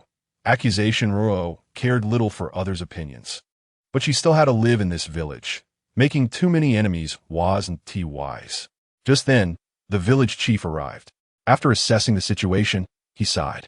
Ruoruo, you shouldn't have hit her face. At her age, such a blow truly shames her. No matter how unreasonable she was, that wasn't the way. Though the chief himself held no respect for old Lady Yang's behavior, he couldn't condone Ruo's retaliation. Ruoruo didn't argue. The slap had already been delivered, and her anger had mostly dissipated. It was time to yield gracefully. You're right, Uncle Chief. I acted rashly. Auntie Yang lunged so suddenly, I feared she'd hurt Wanwan and didn't think clearly in the moment. Turning to old Lady Yang, she dipped her head slightly in a restrained bow. Auntie Yang, I was wrong to strike your face. I apologize. The chief understood the unspoken meaning in her words. She admitted only to the impropriety of striking the face, nothing more. But he could sympathize. No one could endure endless bullying without snapping. Ruoruo finished her apology and then addressed the village chief, Uncle Chief. You saw me selling medicinal herbs in the county town today. Our 3 siblings just moved, and our home is empty. We finally managed to earn some silver to buy household items. I was merely passing by Aunt Yang's house when she started grabbing at my things without any reason, hurling all sorts of insults at me. I was so furious that I lost my temper and hit her. Just now, seeing that I hadn't returned for so long, and Wanwan got worried and came out to meet me. Aunt Yang also insulted them and even tried to hit Wanwan. In my panic without thinking, slapped Auntie Yang. All the uncles and aunties here saw and heard it. Initially, when old Lady Yang was trying to snatch Ruoruo's belongings, none of the villagers were present and didn't witness it. It wasn't until Ruoruo struck old Lady Yang and she started screaming that the villagers came out to see. However, everyone knew old Lady Yang's usual behavior and her extreme favoritism, so they believed Ruoruo's words. Then, a timid little girl of about 11 or 12 stepped forward and said to the village chief, Grandpa Chief, I saw everything just now. This sister was passing by, and that grandma came out, saw her, and started cursing her, calling her a jinx and shameless, saying all these things were hers. Then she tried to snatch them from the sister. The sister only hit her because she was afraid her things would be taken. The little girl's testimony confirmed Ruoruo's account. As for old Lady Yang's later insults and attempt to hit Ruoruo, others had witnessed it, so she couldn't deny it. Old Lady Yang, seeing the little girl dare to speak against her, flew into a rage. You little wretch. Who gave you the right to speak here? Scram back home. How did your mother raise you to spew such nonsense? Aunt Yang, how dare you speak like that? The girl's mother, unwilling to let her daughter be insulted, stepped forward and retorted. Who are you to call my daughter a wretch? How I raise my child is none of your business. Your mouth is so foul. No wonder Ruoruo hit you. You deserved it. This woman was one of those who had come with Sister Meixiang to help Ruoruo's family build their house. Ruoruo recognized her and resolved to thank her properly when she had a chance. Your daughter is the one with the foul mouth. Old Lady Yang shot back. No one else spoke up. Why did she have to? The woman was not one to be bullied. If you didn't do such shameless things, what would there be for my daughter to say? Enough. Both of you shut your mouths. The village chief's stern voice silenced both Old Lady Yang and the woman. Old Yang, you've gone too far, the chief said. You divorced Ruoruo and drove her out, even severed ties with the two children. Do you really think I don't know what happened on the day they moved? Those three siblings took nothing but their clothes and bedding, and you still search them, afraid they take even a speck of your belongings. Now that Ruoruo has the skill to identify herbs and earn some silver, how dare you try to steal from her? Her? That jinx knows herbs? Old Lady Yang sneered. Who are you trying to deceive? That silver must have been hidden by Yang Tianbao. I'm his mother. Everything he owns should rightfully be mine after his death, including whatever was bought with his money. So what if I fight her for it? Village chief, what kind of benefit did this ill-omened woman offer you to make you defend her like this? Old Lady Yang's words dripped with venom, leaving the village chief flushed with anger. Chapter 23. Unreasonable provocation. Ruoruo, seeing the village chief too furious to speak, stepped forward. Aunt Yang, you may say whatever you wish about me, but you must not slander the village chief. His fairness in handling matters is witnessed by everyone in this village. Next time, think carefully before you speak. Old man Yang, sensing the tension, hastily intervened. What nonsense are you spouting? Apologize to the village chief at once. Chief, she's just a foolish woman who speaks without thinking. Please don't take her words to heart. Oof, as if I dare hold a grudge against her. The village chief flicked his sleeve and turned away, refusing to even glance at the couple. Was I wrong? Why should I apologize? Ever since divorcing this ill-fated woman, the village chief has favored her at every turn, giving her land, registering her as an independent household, even lying for her. That silver couldn't possibly have come from selling herbs. Who knows what disgraceful dealing she's involved in. Old Lady Yang's insinuations were so brazen that the onlookers broke into a cold sweat. She might as well have outright accused the village chief and Ruoruo of an affair. All eyes turned to the village chief, whose veins bulged on his forehead, fists clenched so tightly they trembled. Were it not for his remaining restraint, he might have struck her. Fiend, fiend, fiend. If that's how you want it. Let's settle this properly today. I try to spare your dignity, but since you refuse it, we'll lay everything bare. The village chief's repetition of fine betrayed his fury. Let us start with the land. Old Yang family. Those 10 acres were earned by Yang Tianbao, losing a hand on the battlefield. The moment they were allotted, you demanded them under the pretense that his injury made him unfit to farm. With 2 children and a severed hand, how else was he supposed to survive without that land? You weren't given the land, but Yang Tianbao compensated you with 10 taels of silver, ostensibly for clothing the children, though he knew full well that once money entered your pockets, it would never return. How many years of farming would it take to save 10 taels? That's not even counting his military wages. Every bit of good fortune he ever had, he sent back to you. Over the years, it amounted to no less than 20 taels, money he bled for. Had he not lost his hand, he'd still be in the army, still sending you silver. And how did you repay him? From the day he returned to the village, you scorned him, banishing him to a crumbling house, denying him even a grain of rice, ransacking his home again and again, digging through every corner in search of silver. The court granted him 20 taels in total. You took 10. I suspect you pilfered the rest as well. Nonsense. I only found 8 taels. Old Lady Yang clamped her mouth shut the instant the slip escaped her. 8 taels, leaving only 2 taels of silver for the father and his 2 sons. How utterly ruthless of you. Yang Tianbao has only 1 hand left, making everything inconvenient for him. Have you ever considered how the three of them will survive after you've taken all the money? Who cares how they survive? Isn't it a son's duty to support his mother? It is, but one must first stay alive to fulfill such duties. Over these past 2 years, whenever Yang Tianbao managed to buy even a little grain, oil, or salt, it would inevitably end up in your house the very next day. Look at those 2 children, reduced to skin and bones. Search your conscience. Doesn't it weigh on you? Weigh on me. Why should it? Isn't he capable? Can't he hunt? Didn't he have money to buy that cursed woman? How could they possibly starve to death? At this point, not only the village chief, but everyone present felt that old Lady Yang was beyond redemption. Never had they encountered a mother so heartless. How could she treat her own child with such cruelty? Ruoruo was equally astonished, her heart aching for Yang Tianbao. What a pitiful fate to be saddled with such a mother. Aunt Yang, is Yang Tianbao truly your own flesh and blood? Ruoruo couldn't fathom how a mother could be so merciless and couldn't help but voice the question. The moment the words left her lips, the villagers, including the chief, froze in stunned silence. Chapter 24. Open the ancestral hall, is that so? No one had ever questioned it before. They had merely assumed old Lady Yang was excessively biased, yet Yang Tianbao had indeed been raised by her. Though bullied and beaten since childhood, he had survived. Now, with Ruoruo's question, many began to suspect something amiss. How else could a mother be so cruel, especially toward a son? In this era where sons were prized above daughters, a boy's status was unshakable. He ensured the family line and served as its primary laborer.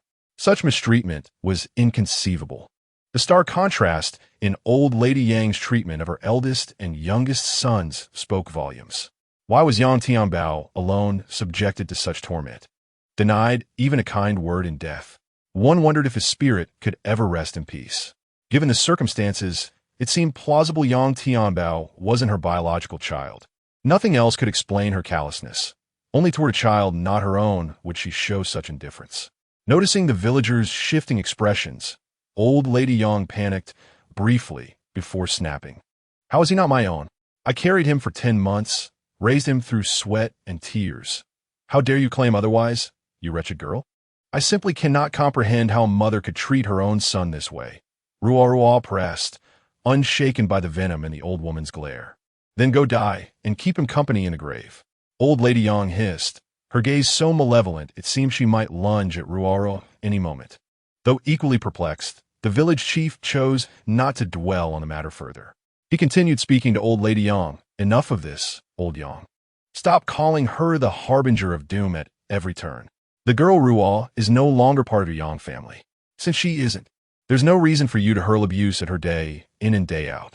If you still don't grasp this, next time someone slaps your mouth shut, no one will speak up for you. Moreover, though Yang Tianbao has passed, he left behind 2 children. Since they exist, inheriting their father's estate is both reasonable and lawful. I gave you a chance back then. You refused the children, claiming they weren't of your Yang blood, even threatening to sell them off. You rejected the children, yet now covet the land? That's unjustifiable anywhere. And since the children chose Ruoruo, and she willingly took them in, what's wrong with me granting her the land? The villagers nodded in agreement. True, Yang Tianbao may be gone, but his children must live. Without land, there's no grain. Without grain, how can they survive? There are only 7. Whoever raises them should rightfully hold the land. Old Lady Yang listened, but remained unrepentant. In her mind, a son's duty was to honor his mother. His possession should naturally revert to her upon his death. Seeing her obstinacy, the village chief rubbed his temples, realizing further argument was futile. Let us convene at the ancestral hall, he declared. We'll settle this before our forebears and let them judge whether I've favored Ra. At the mention of the ancestral hall, old Lady Yang paled. Such gatherings were reserved for grave matters. Old man Yang, silent until now, also grew anxious. Heir family disputes so publicly would bring shame, and once the ancestors were invoked, retreat would be impossible. Stepping forward, old man Yang bowed slightly. Chief, surely the ancestral hall is unnecessary. This is merely a family matter. Escalating it would disgrace me. Yet your wife claims I've been unjust, that I favor Ruoruo at every turn. Best we clarify before our ancestors to silence such slander, the chief replied firmly. You flatter me, chief.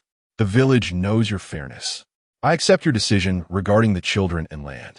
I have raised them myself. But misfortune struck. I married a shrew who wouldn't tolerate them. I feared she'd sell them behind my back, hence my reluctance. And Ruoruo, she is kind. I trust she'll care for them well. Ruoruo nearly retched at his words. This man had hidden behind his wife's skirts, only stepping forth with pretty lies when cornered. That old lady Yang acted without his tacit approval? Unthinkable. Now, with gains slipping away, he played the benevolent elder. The chief studied old man Yang, then old lady Yang, before nodding. Indeed, Ruoruo is good. The children's affection for her speaks volumes. The village chief turned to old lady Yang once more and said, What do you have to say now? Still think I'm favoring Ruoruo? If you still feel this is unjust, let's skip the ancestral hall and go straight to the county magistrate. Let him settle this for us. At the mention of the county magistrate, old lady Yang shook her head vigorously like a rattledrum. No, I misspoke. Please don't take offense, chief. Chapter 25. You think you can hit me and just walk away? Seeing old lady Yang yield, the village chief had no intention of pressing further. Truthfully, he wanted nothing to do with the Yang family's petty squabbles, but as the chief, he had a duty to uphold. With the matter mostly resolved, he prepared to dismiss the crowd. But old lady Yang wasn't done yet. Chief, you can't just leave like this. This wretched girl hit me. You can't let her off so easily. I'm still aching all over. Then she turned to Ruoruo and spat. You vile creature. You think you can strike me and just walk away? Seeing that the old woman hadn't dropped the issue, Ruoruo decided to stay and wait for the chief's response. The chief frowned. What do you want, then? Old lady Yang, thinking the chief was siding with her, perked up immediately. She injured me. She should pay me 5 taels of silver. Medicine and a doctor's visit don't come free. Ruoruo nearly laughed aloud. Was this old woman made of gold? 5 taels? The chief's frown deepened. How much? 5 taels? You dare ask for that much? You're not even worth 5 taels if we sold you. And for what I see, you're jumping around just fine. Go home. Old lady Yang grew frantic. Chief, you can't be this biased. I'm the one who got beaten. ISNT compensation fair? Fair? Is this how you ask for fairness? Besides, wasn't this whole mess started by you? If you can try to steal from her, would she have hit you? You try to take her things and strike her child. Who wouldn't lose their temper? You brought this beating upon yourself. The chief's anger hadn't cooled, and his words were merciless. Old lady Yang's face cycled between pale and livid, but she couldn't muster a retort. The chief waved a hand dismissively. Enough. Everyone, go home. Ruoruo, take your children back. And if anyone tries to rob you again, don't hold back. Beat them senseless. If you can't handle them alone, come find me. I'll stand by you. Thank you, Uncle Chief. I'll remember that. Suppressing a smile, Ruoruo bowed slightly before leaving with the children, who obediently carried her belongings behind her. The villagers, seeing the chief shooing them away and with no more spectacle to enjoy, dispersed.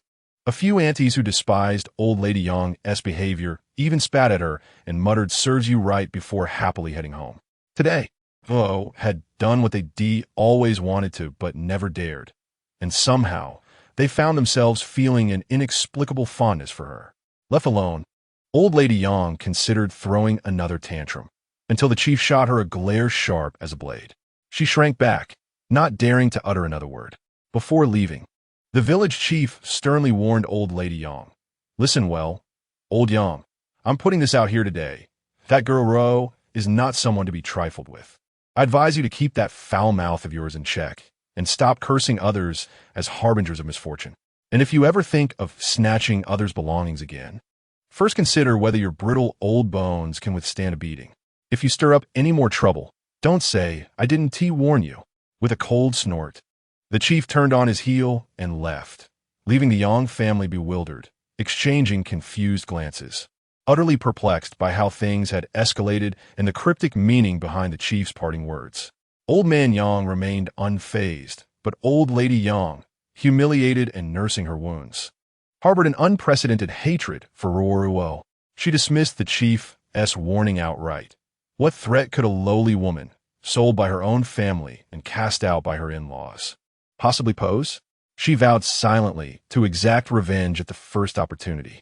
Of course, she had no inkling of the suffering her defiance would later bring upon herself. But that is a tale for another time. Chapter 26. The land deed. Old Lady Yang shot a glare at her two stunned daughters-in-law and sneered. What are you gaping at? Come help me home. You just stood there watching me get beaten. Were you hoping I'd die so you could take over? Dream on, as long as I draw breath. Neither of you will ever rise above your station. Just wait until Tianqi and Tianyu return. I'll have them thrash you senseless. Startled by her venom, Zhang Cehua and Lin Xiangxiang hurried forward to assist her home. Old Man Yang watched his wife's retreating figure with narrowed eyes before following silently. Meanwhile, Ruoruo and her siblings arrived home. The moment they set down their belongings, the younger two anxiously pulled Ruo aside, examining her with concern. Sister, are you hurt? Did old Lady Yang strike you? Ruoruo chuckled at their worry. No, she didn't lay a finger on me. In fact, I gave her a few good whacks with the pole, vented all the frustration I've been bottling up. Relieved, the siblings exchanged smiles, their tension easing. Ruoruo decided to return the tools borrowed from the Yang family first. As she stepped out, she spotted the village chief approaching. She greeted him warmly. Uncle Chief, what brings you here? The chief withdrew several documents from his sleeve and handed them to her. These are the deeds for Tianbao's 10 acres of fertile land, along with the house title. Your household registration is also settled. From now on, you three are officially an independent family.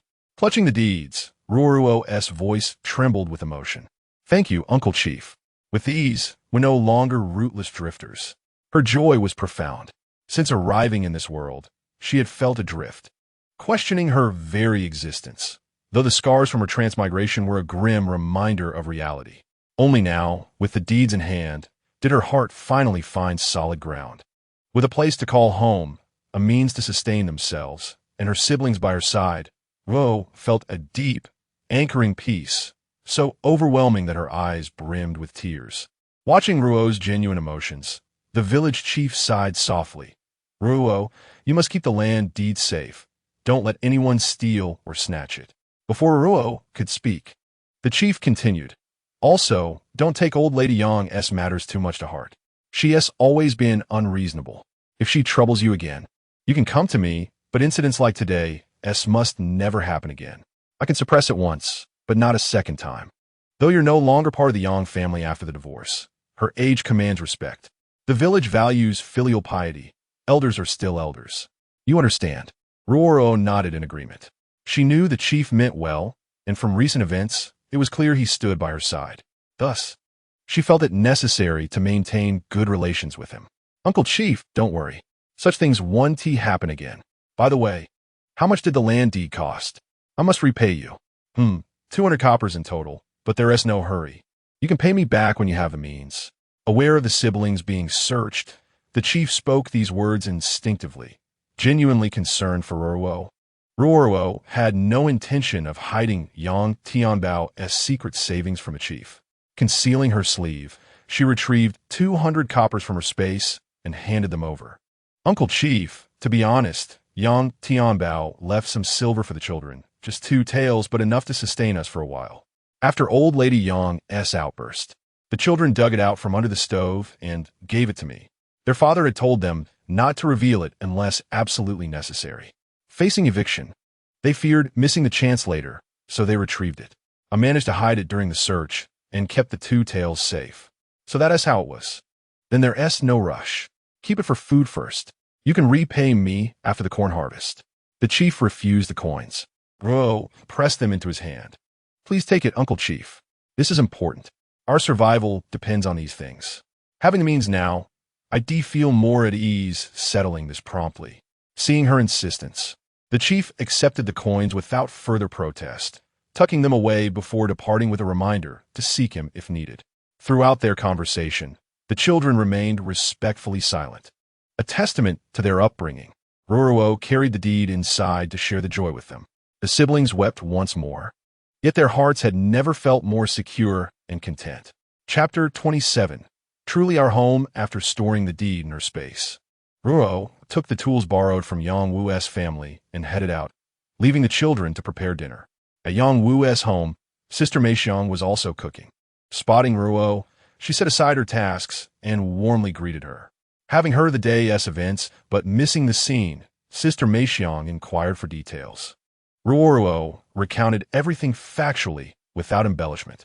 Sister-in-law Meixiang felt immense relief upon hearing this, as she had long disapproved of old Madame Yang's domineering ways. Yet being an outsider to their family affairs, she could only watch helplessly as the old woman tormented Tianbao's household. After putting down the tools and chatting a while longer with Meixiang, the protagonist returned home to find the children had already prepared the flour dough, though no dishes were made yet.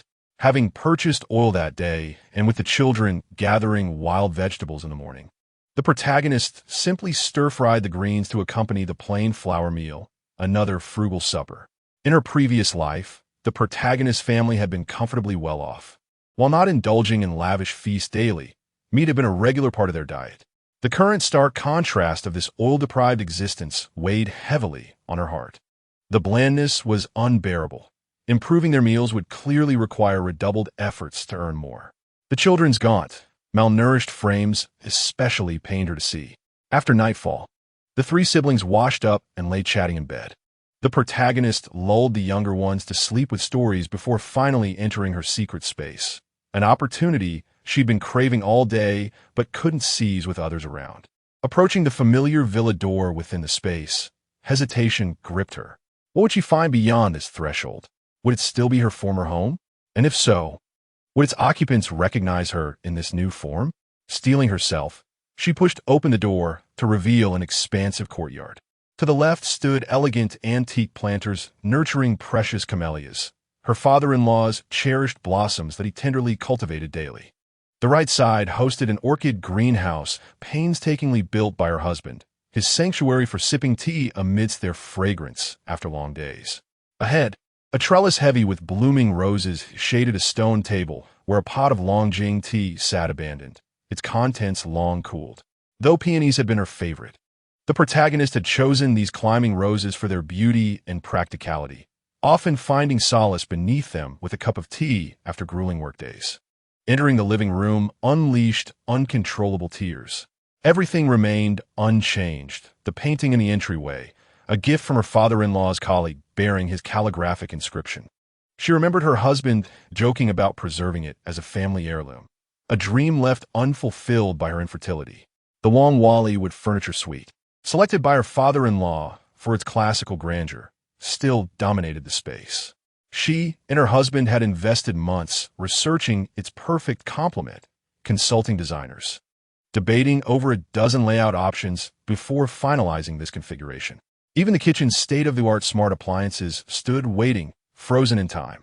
Ruoruo stepped into her bedroom, greeted by the familiar sight of the grand bed, the wardrobe, and the wedding photograph adorning the wall. On the desk lay her unfinished work journal. Opening the wardrobe, she found her clothes neatly hung in rows, garments she could no longer wear. In her previous life, though in her 40s, she had maintained a tall, graceful figure with enviable curves. Now, at merely 15, years of malnutrition had left her emaciated, her frame gaunt and her complexion sallow, a shadow of her former self. After exploring every corner, she confirmed this was indeed her past life's home. Grateful once more to the heavens, she moved on. Chapter 28. Planting vegetables, entering the kitchen. Ruoruo opened a refrigerator to find it brimming with fresh produce, leftovers from her last grocery run before work. That day, she had stocked it to the brim. Grabbing a bottle of milk, she took a few hearty gulps before deciding to indulge in a proper bath. These past the days, she had only managed makeshift washes with a basin of water, lacking even a decent cloth for her face. As the shower spray cascaded over her, she felt life surge back into her weary bones. After a blissful scrub and drying her hair, she sank into the plush bed and drifted into serene slumber. Emerging from space, she found her siblings still asleep. Rested and refreshed, she stepped outside to greet the dawn, stretching luxuriously before beginning her exercises. This body needed nurturing, but with the space's bounty, sustenance would no longer be a worry. only the challenge of discreetly retrieving its treasures. That morning, she discovered the fridge had miraculously replenished itself, proof of this divine gift's boundless generosity. Determined to cultivate the space's land, she envisioned fields of grain and vegetables, transforming herself into a mobile granary. Yet, when she willed the hoe to till the soil, nothing happened. Evidently, the heavens demanded effort. Luxury wouldn't come without labor. Resigned, she resolved to first tend the real-world plot, ensuring a plausible source for the space's provisions. Though limited in variety, they would suffice in emergencies. Breakfast for the children was her next thought, until she eyed the half-rotten pot and makeshift stove. Defeated, she abandoned the idea. Laziness wasn't the issue, skill was. Silently, she vowed to earn money swiftly, to rebuild the house, construct a proper kitchen, and acquire decent cookware. Otherwise, even basic meals would remain beyond reach. As she pondered culinary solutions, Young and Young One awoke. Finding Ruoruo absent from bed, they hurried outside, exchanging knowing glances at her frustrated scowl. "Sister, let me handle this. You go freshen up." Yang Wan offered, taking the firewood from her hands with practiced ease, ready to prepare the meal. Without hesitation, Ruoruo stood up and said to Yang, "Let's go till the land behind the house and plant some vegetables. I bought some seeds yesterday. From now on, we'll be self-sufficient, so we won't have to forage for wild greens every day." Yang nodded in agreement. Ruo went inside to fetch the hoe, and the siblings set off to work the land. Though Ruo had never done such labor before, the memories of the original owner guided her hands, allowing her to manage the task with surprising ease. She was determined to adapt quickly to this new life. After all, the children were still young, and it would fall upon her to provide for them. She resolved to learn all the necessary household chores. Most importantly, she needed to venture into the mountains to see if fortune might favor her with valuable finds. With her hidden space at her disposal, she had no fear of wild beasts. Should danger arise, she could simply vanish in her sanctuary, untraceable and unharmed. The siblings swiftly tilled a large plot, breaking up the soil into fine, even rows before sowing the seeds. Cabbage, bok choy, leeks, soybeans, radishes, garlic, peas, eggplants, and long beans. Ruoruo had purchased every variety available. Strangely, she hadn't seen any potatoes, perhaps due to the region's remoteness. She recalled nurses gossiping about transmigrators who rose to fame and fortune through potatoes. Could she replicate their success? She remembered she had a few potatoes in her space. Not many, but enough for one row. However, she couldn't retrieve them now. The siblings knew exactly what she had brought back in her basket, and producing them out of thin air would raise suspicion. She would have to wait until her next trip to town. After planting, 2 empty rows remained. She decided to leave them for now, in case she found other seeds later. By the time they finished, Yang Wan had prepared dinner. After the meal, Ruoruo asked the siblings to take her to their fields. She needed to know where their land was. Upon arrival, she saw young corn shoots, about 15 centimeters tall, thriving amidst a sea of weeds. Without modern herbicides, manual weeding was the only option, and many villagers were already hard at work. Ruoruo and the siblings joined the labor. Their 10 acres of land were contiguous and easy to recognize. She memorized the location. It wasn't far from home, and she could return whenever needed. This was the height of the farming season, and every household had mobilized, even children as young as 3 or 4, all bent over the fields, plucking weeds. Chapter 29. The rainfall's row felt a headache coming on. 10 acres was neither too much nor too little, but in this era where everything relied on bare hands, the labor was exhausting. Beyond farming, they needed to make adobe bricks to build a proper house. Their current thatched hut wouldn't withstand wind and rain. Securing shelter was paramount. Only with safety assured could she plan for the future. With their goals set, Ruoruo led the siblings home to begin brickmaking. They worked efficiently. Yang mixed the mud, Yang Wan shaped the bricks, and Ruo carried water. By sunset, they had produced nearly 100 bricks. Exhausted and breathless, they collapsed where they sat, barely mustering the energy to reheat leftovers before collapsing into sleep. Yang and Yang Wan quickly fell asleep, leaving only Ruo tossing and turning in discomfort. utterly unable to find rest. She retreated into her space and filled a bathtub with water, indulging in a luxurious soak. Emerging refreshed, yet still restless, she lay upon the plush bed, her mind too agitated for sleep. Resigning to wakefulness, she ventured outside for a stroll. By the spring, Ruoruo sipped the cool, crystalline water, its refreshing chill soothing her weary body. Gazing across the vast expanse of untamed grassland, she lamented its unused potential. She had long intended to cultivate the land, but exhaustion from the day's toil left her unwilling to labor further. Wondering if her mental control might work within this space, she attempted to command a hoe to till the soil, yet nothing happened. With reluctant acceptance, she grasped the tool herself. To her surprise, the earth yielded effortlessly, soft and malleable beneath her efforts. Soon, a sizable plot lay freshly turned before her, filling her with an unexpected sense of accomplishment. Then, a distant rumble of thunder. Ruoruo glanced skyward, finding no clouds, yet unease prickled her instincts. She hurriedly exited the space and stepped outside, where a light drizzle had already begun. The rain, sudden and unrelenting, swiftly intensified. She roused the siblings to salvage their sun-dried adobe bricks, but without tarps and limited shelter, they could only stack the firmer ones. The softer bricks were left to the mercy of the downpour. As the storm worsened, Ruoruo ushered them inside, abandoning the futile effort. The siblings hesitated, reluctant to surrender. But Ruoruo was resolute. Without savings, illness would be disastrous. Bricks could be remade. Health was irreplaceable. The night passed in torment, thunderclaps, howling winds, and the relentless drumming of rain made sleep impossible. The thatched roof leaked, forcing them to huddle in a dry corner, damp and weary. By noon the next day, the storm finally ceased.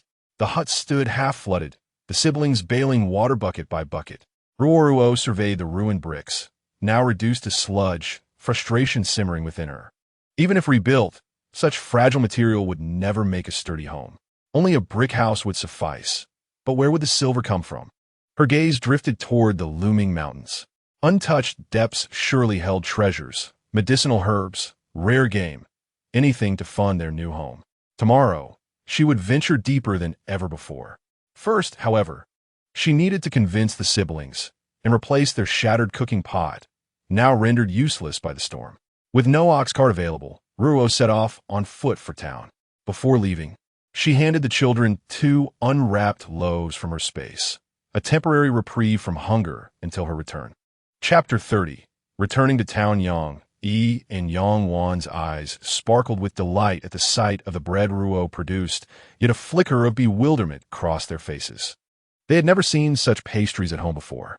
Though they longed to ask, they hesitated, fearing Ruoruo's displeasure, holding the bread uncertainly, torn between eating it or not. Perceiving their confusion, Ruoruo sighed inwardly. She had no wish to explain, yet she didn't want the siblings to overthink. Softly, she reassured them, "Eat without worry. I have more. As for where it came from, I can't tell you now. Just remember this. I would never harm you, nor abandon you. Everyone has their secrets.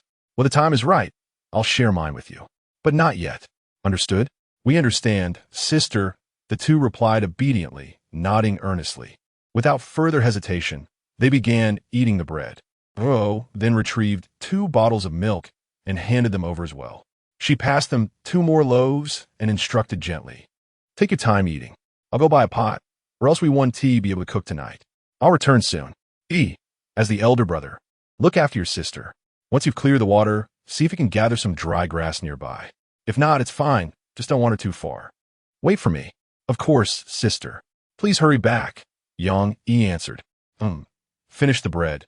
It wouldn't do for others to see it." With that, Ruoruo slung the basket over her shoulder and departed.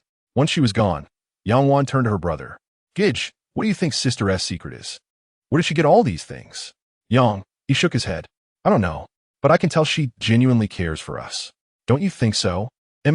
Gidge, ever since that day when Grandma tried to hit me and Sister stopped her, I knew in my heart she was our sister. Whatever her secret, it doesn't matter. As long as she's our sister, that's enough." He gazed at his sister's sallow little face, his heart aching. "Wan, our family is gone. I couldn't protect you well enough. You suffered so much. Yang Wan shook her head vigorously, like a rattledrum. Wan hasn't suffered. As long as I'm with Gidge, I'm happy. It's just, we'll never see father and mother again. Her voice trembled with sorrow, wrenching Yang E's heart once more. Don't be afraid, Wan. I'll always be with you. And now, we have sister too, don't we? Yes, we have sister now. She'll stay with Wan too. At the mention of Ruoruo, Yang Wan's eyes gleamed with adoration. Her fondness for Ruoruo was unmistakable. Yet a shadow of hesitation flickered in Yang E's gaze, his thoughts unreadable. Once they finished the bread, the siblings resumed clearing the floodwater from their home. Meanwhile, Ruoruo walked for nearly an hour before reaching the county town. Instead of heading straight to the blacksmith's, she revisited the same sundry shop from before, hoping to inquire about potatoes. The shopkeeper brightened the moment he spotted her. "Ah, young miss, you've returned. I was just wondering if you'd ever come back to my humble store." Ruoruo frowned slightly at his effusive welcome. "Shopkeeper, is there something you needed from me?" The shopkeeper noticed Ruoruo's furrowed brows and realized he might have been overly excited. He quickly composed himself before speaking. "My apologies for the abruptness, young lady. Your timing is quite serendipitous. You see, my friend returned yesterday and came to claim that very pot from my shop." Chapter 31. A free gift? Ruoruo was utterly baffled, unable to comprehend why the return of his friend and the retrieval of a pot had anything to do with her, let alone warrant such enthusiasm. Her frown deepened. "With all due respect, shopkeeper, what does your friend reclaiming a pot have to do with me? Why were you so thrilled to see me? Or did you simply wish to share your joy?" The shopkeeper blinked, slightly taken aback by her bluntness, but it didn't deter him. No, listen, when my friend arrived, I mentioned your interest in buying the pot. And guess what? He said it must be fate that you took a liking to it. He insisted on giving it to you as a gift and asked me to wait for your return. And here you are. Huh. Now Ruoruo was even more bewildered. Was this some kind of windfall? But she had never believed in such unearned blessings. "Shopkeeper, are you certain you've got the right person? I've never even met your friend. Why would he give it to me? Surely, over the years, others must have inquired about this pot. Why me and not them?" Scratching his head sheepishly, the shopkeeper replied, "I asked him the same thing. Why not give it to me instead of a stranger like you? He said that while you weren't the first to ask about the pot, you were the last before his return. That he called fate. Frankly, it left me rather disgruntled for a while." The more Ruoruo listened, the more absurd it sounded. Having lived for decades, she refused to believe in such fortuitous generosity. If it seemed too good to be true, it likely was. Yet, she couldn't fathom what anyone would want from her, a divorced widow with two so-called burdens in tow. Deciding to set aside the confusion, Ruoruo, never one to take advantage, shook her head. "Shopkeeper, I can't accept this for free. Either name a price or return it to your friend." She met his gaze, awaiting his response. After a long pause, the shopkeeper finally agreed to sell it to her for 100 coins. Ruoruo knew even that was a bargain. A new pot from the blacksmith would cost at least 150 to 200. Once the transaction was settled, Ruoruo inquired about potatoes. The shopkeeper shook his head, unfamiliar with the term. She listed several alternative names, but each drew the same blank response. Next, she asked for chili peppers, only to be told they weren't available, though peppery alternatives like jiu, Chinese prickly ash, were offered. Since she already had chili peppers in her space, Ruoruo declined. With neither potatoes nor peppers to be found, Ruoruo could only sigh and step out of the shop, empty-handed save for the pot. Strolling down the bustling street, Ruoruo decided to purchase some fruit saplings to cultivate within her spatial realm, ensuring a perpetual supply of fresh fruits. After inquiring with passers-by, she made her way to the nursery. Upon arrival, her eyes alighted upon apricot, pear, and pomegranate trees. But what truly delighted her was the discovery of grapevines, her most cherished fruit. Though uncertain of the variety, the mere presence of grapes sent waves of euphoria through her. She selected 10 saplings in total, 2 of each variety. After a cursory glance at the remaining offerings and finding nothing else of interest, she prepared to depart. At a secluded spot, she discreetly transferred the saplings and an iron pot into her spatial storage, continuing her journey with an empty basket slung over her shoulder. Passing a steam bun stall, She purchased 10 meat-filled buns to bring back for the children. Nearing the village, she retrieved the iron pot and placed it in her basket, opting for a circuitous route home to avoid prying eyes. Their dwelling lay at the village's edge, seldom visited by others unless deliberately sought. Chapter 32. Venturing into the mountains again upon returning, Ruoruo set down the iron pot and presented the buns to the siblings as dusk settled. The absence of transportation proved cumbersome. A simple trip to town consumed hours in transit. Money. We still need money. Without it, every step is a struggle. After their meal, she informed them of her plans to enter the mountains the following day. The siblings resisted, pleading against it, but Ruoruo's resolve was unshakable. Eventually, they relented, extracting only a promise that she would exercise caution, avoid venturing too far, and return before nightfall. Though she had initially intended to stay for several days, the concern etched on their faces softened her heart, and she agreed. With a few final admonitions, the siblings retired. In this era devoid of evening diversions, darkness ushered in slumber. Candles and lamp oil were luxuries seldom indulged. Once they slept, Ruoruo retreated into her spatial realm, planting the newly acquired saplings and nourishing them with spring water. She sowed vegetable seeds as well, tending them with the same care before bathing and retiring early in preparation for the morrow's expedition. Before dawn's first light, she slipped away into the mountains. When the siblings awoke to her absence, they exchanged a silent glance before setting about their tasks, one preparing breakfast, the other rehabilitating the storm-damaged vegetable patch. After their meal, they weeded the cornfield. Meanwhile, Ruoruo arrived at the site where she had previously harvested indigo roots, only to find the remaining plants entirely cleared. The villagers must have learned of their value, she mused, undisturbed. Pressing deeper into the wilderness, she soon crossed beyond the traces of human activity. From here onward, vigilance was paramount. The depths of these mountains concealed untold dangers, beasts among them. Ruoruo first strolled around the vicinity, but found nothing particularly valuable, so she ventured deeper. After walking a while longer, she spotted a climbing vine ahead with heart-shaped leaves, deep green on top, pale green beneath, both surfaces smooth and hairless, adorned with small white-green flowers. Excited, Ruoruo rushed over and carefully unearthed its roots with her small hoe. Indeed, it was fleece flower root, and quite mature at that, certainly worth a fair amount of silver. After harvesting the fleece flower, she collected its seeds and stored them in her space, intending to cultivate them later. A thorough search revealed no more of the plant nearby, so she moved on. Deciding not to venture further that day, she turned back, mindful of returning before dusk to avoid worrying her siblings. To the left, she soon encountered a tree laden with dense clusters of pods and flowers. Upon plucking and opening one, she recognized them as cassia seeds, an abundant harvest. Without hesitation, she retrieved a basin from her space and began filling it. Before long, she had gathered over 10 pounds but chose to stop, eager to scout for other treasures. Though valuable, the fleece flower alone wouldn't suffice for building a house. Further along, she discovered a patch of Houtuinia cordata, also known as fishwort. While likely unsellable, its medicinal properties, clearing heat, detoxifying, reducing swelling, and promoting diuresis, made it worthwhile to transplant into her garden for personal use, especially during minor illnesses. She dug up a portion and stored it before resuming her search. Finding nothing else familiar and noting the late hour, she paused to eat bread and milk from her space, then began descending the mountain, eyes peeled for additional finds. Midway down, a sudden rustling startled her. Heart pounding, she crept toward the sound, reasoning that danger often concealed opportunity.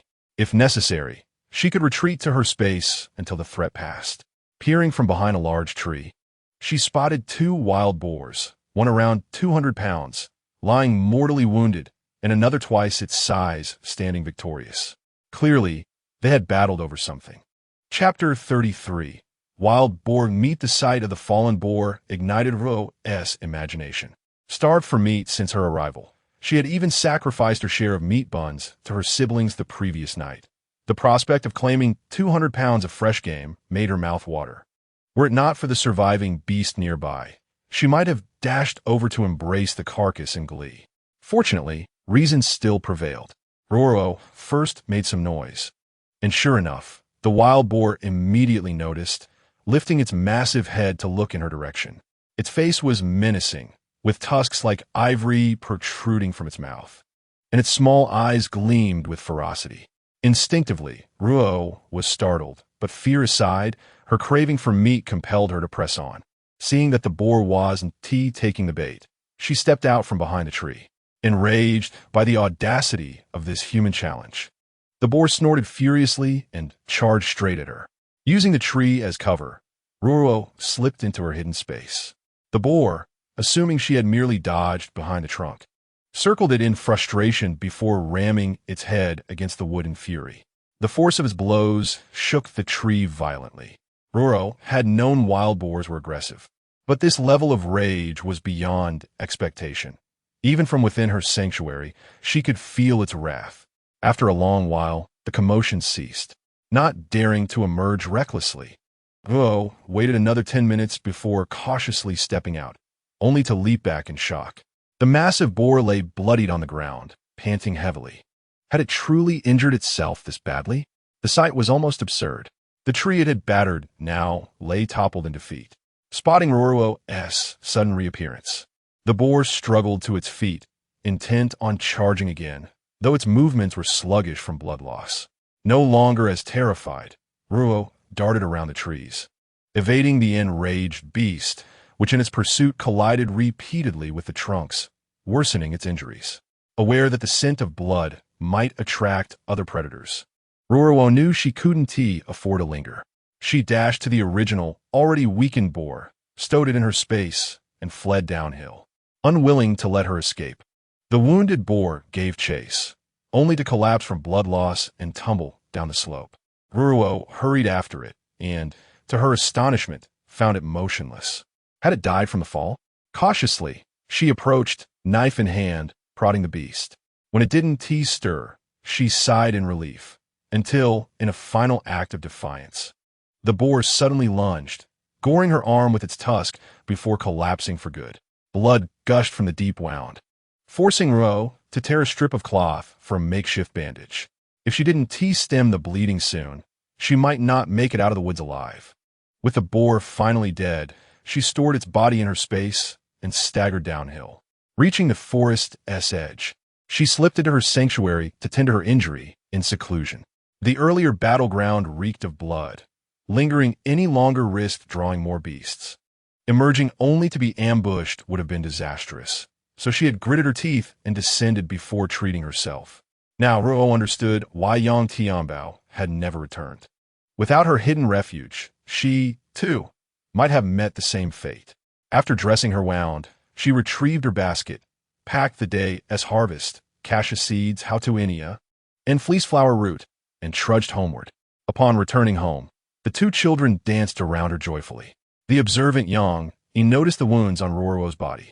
Though she had tended to them in private and changed her clothes, he could still detect the faint metallic scent of blood lingering about her.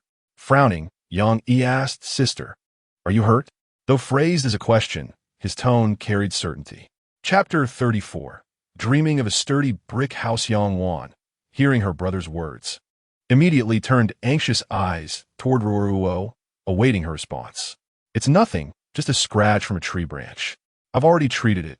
It'll heal in a couple of days," Ruoruo replied. While she marveled at Yang Yi's perceptiveness, she also felt a pang of exasperation. Intelligence in children was a blessing, but sometimes their sharpness weighed heavily upon her.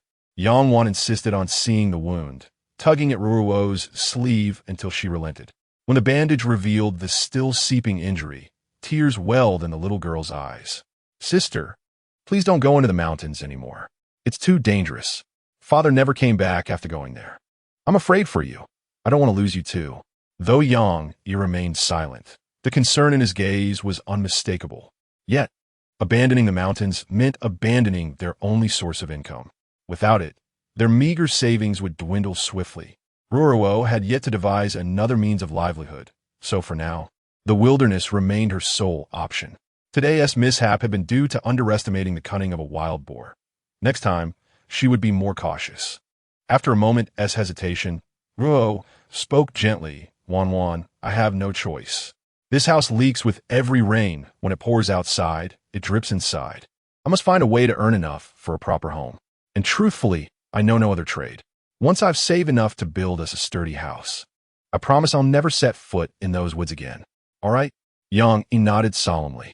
Then let me go with you. We'll work together to earn the money for a new home. No, absolutely not. Ruoruo's voice was firm. You will stay here and look after Wan. Both of you are still too young. Earning a living is my responsibility. Yours will come when you're older. Seeing their protests forming, she raised a hand to silence them. Enough. I'm hungry. Go prepare supper. I need to visit Uncle Village Head. Without allowing further argument, she turned and strode toward the elder's residence. At the doorstep, she called out, Uncle Village Head, are you home? The village head, his eldest daughter-in-law, Madame Wang, emerged. Ah, Ruoruo. Come in. Father is inside. Following her in, Ruoruo found the village head approaching. What brings you here, child? Is something the matter? She dipped into a respectful bow before speaking. Uncle, I seek your advice. The rain the night before last left our roof in tatters. I wish to rebuild, but I need to know how much silver such an undertaking might require. The village head blinked in surprise. What manner of house do you envision? A simple earthen one-wooden tea costs much. I want a proper brick and tile house. Earthen walls may be cheaper, but they lack durability. A brick home would serve us far better. Ruoruo désirait la permanente solution.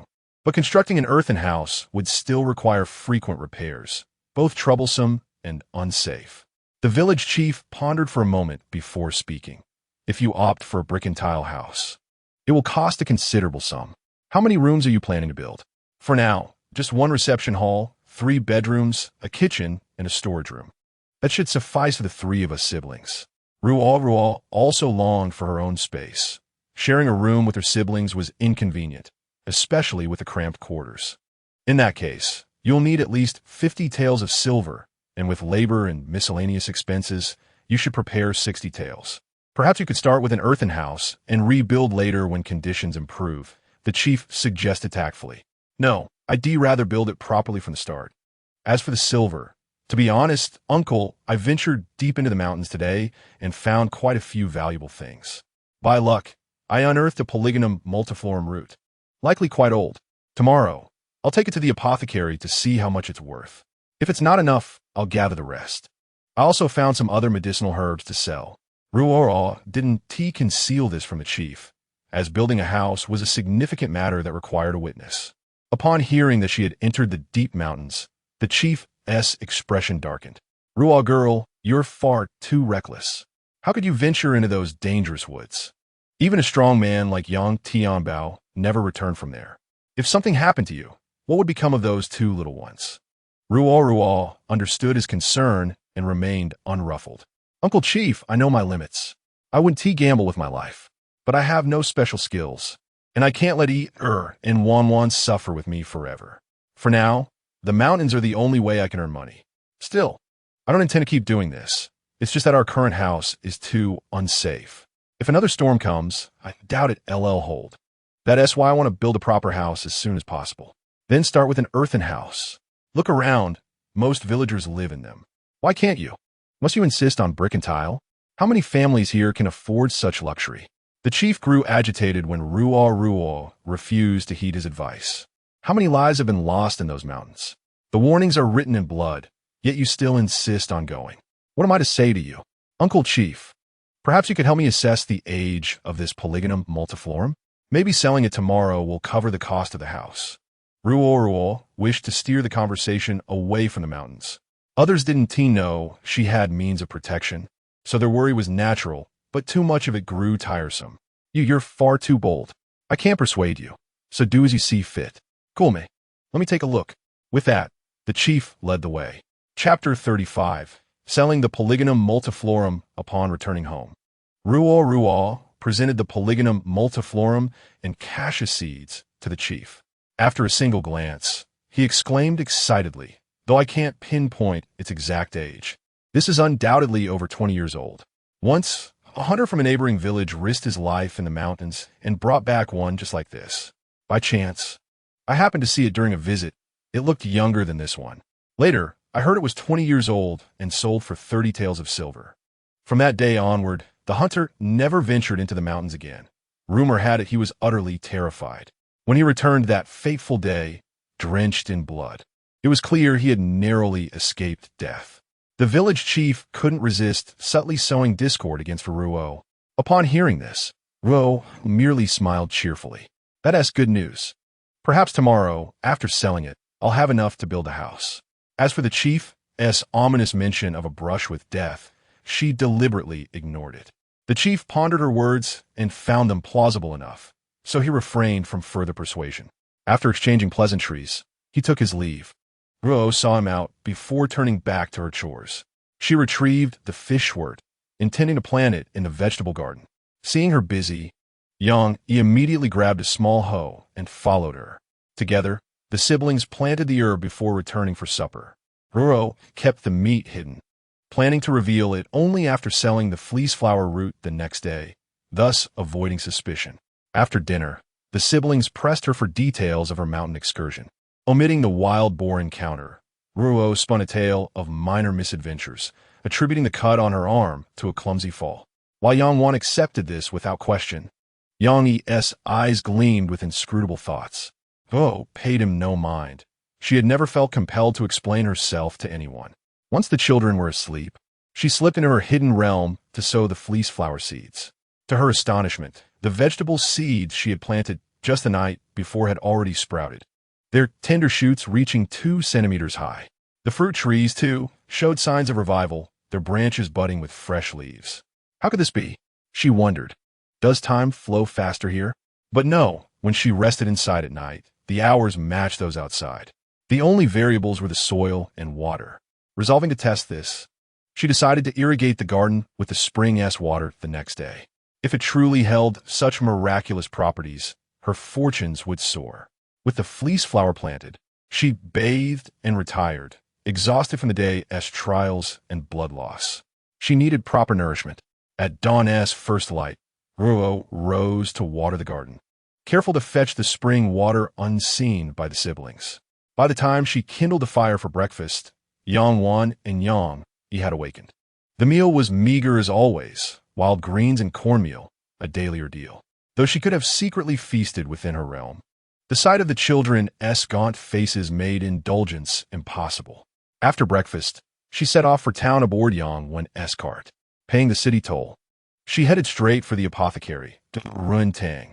The young apprentice recognized her instantly. "Miss, you've returned. Have you more herbs to sell today?" "Yes," Ruoruo replied. "I was fortunate yesterday. I unearthed a fleece flower root. Do you accept such things?" She withdrew the gnarled tuber from her basket. The apprentice's eyes widened before he hurried to summon the elderly physician. "My pupil claims you've brought us a treasure, young lady," the old man said, accepting the root with eager hands. "Let me see it properly."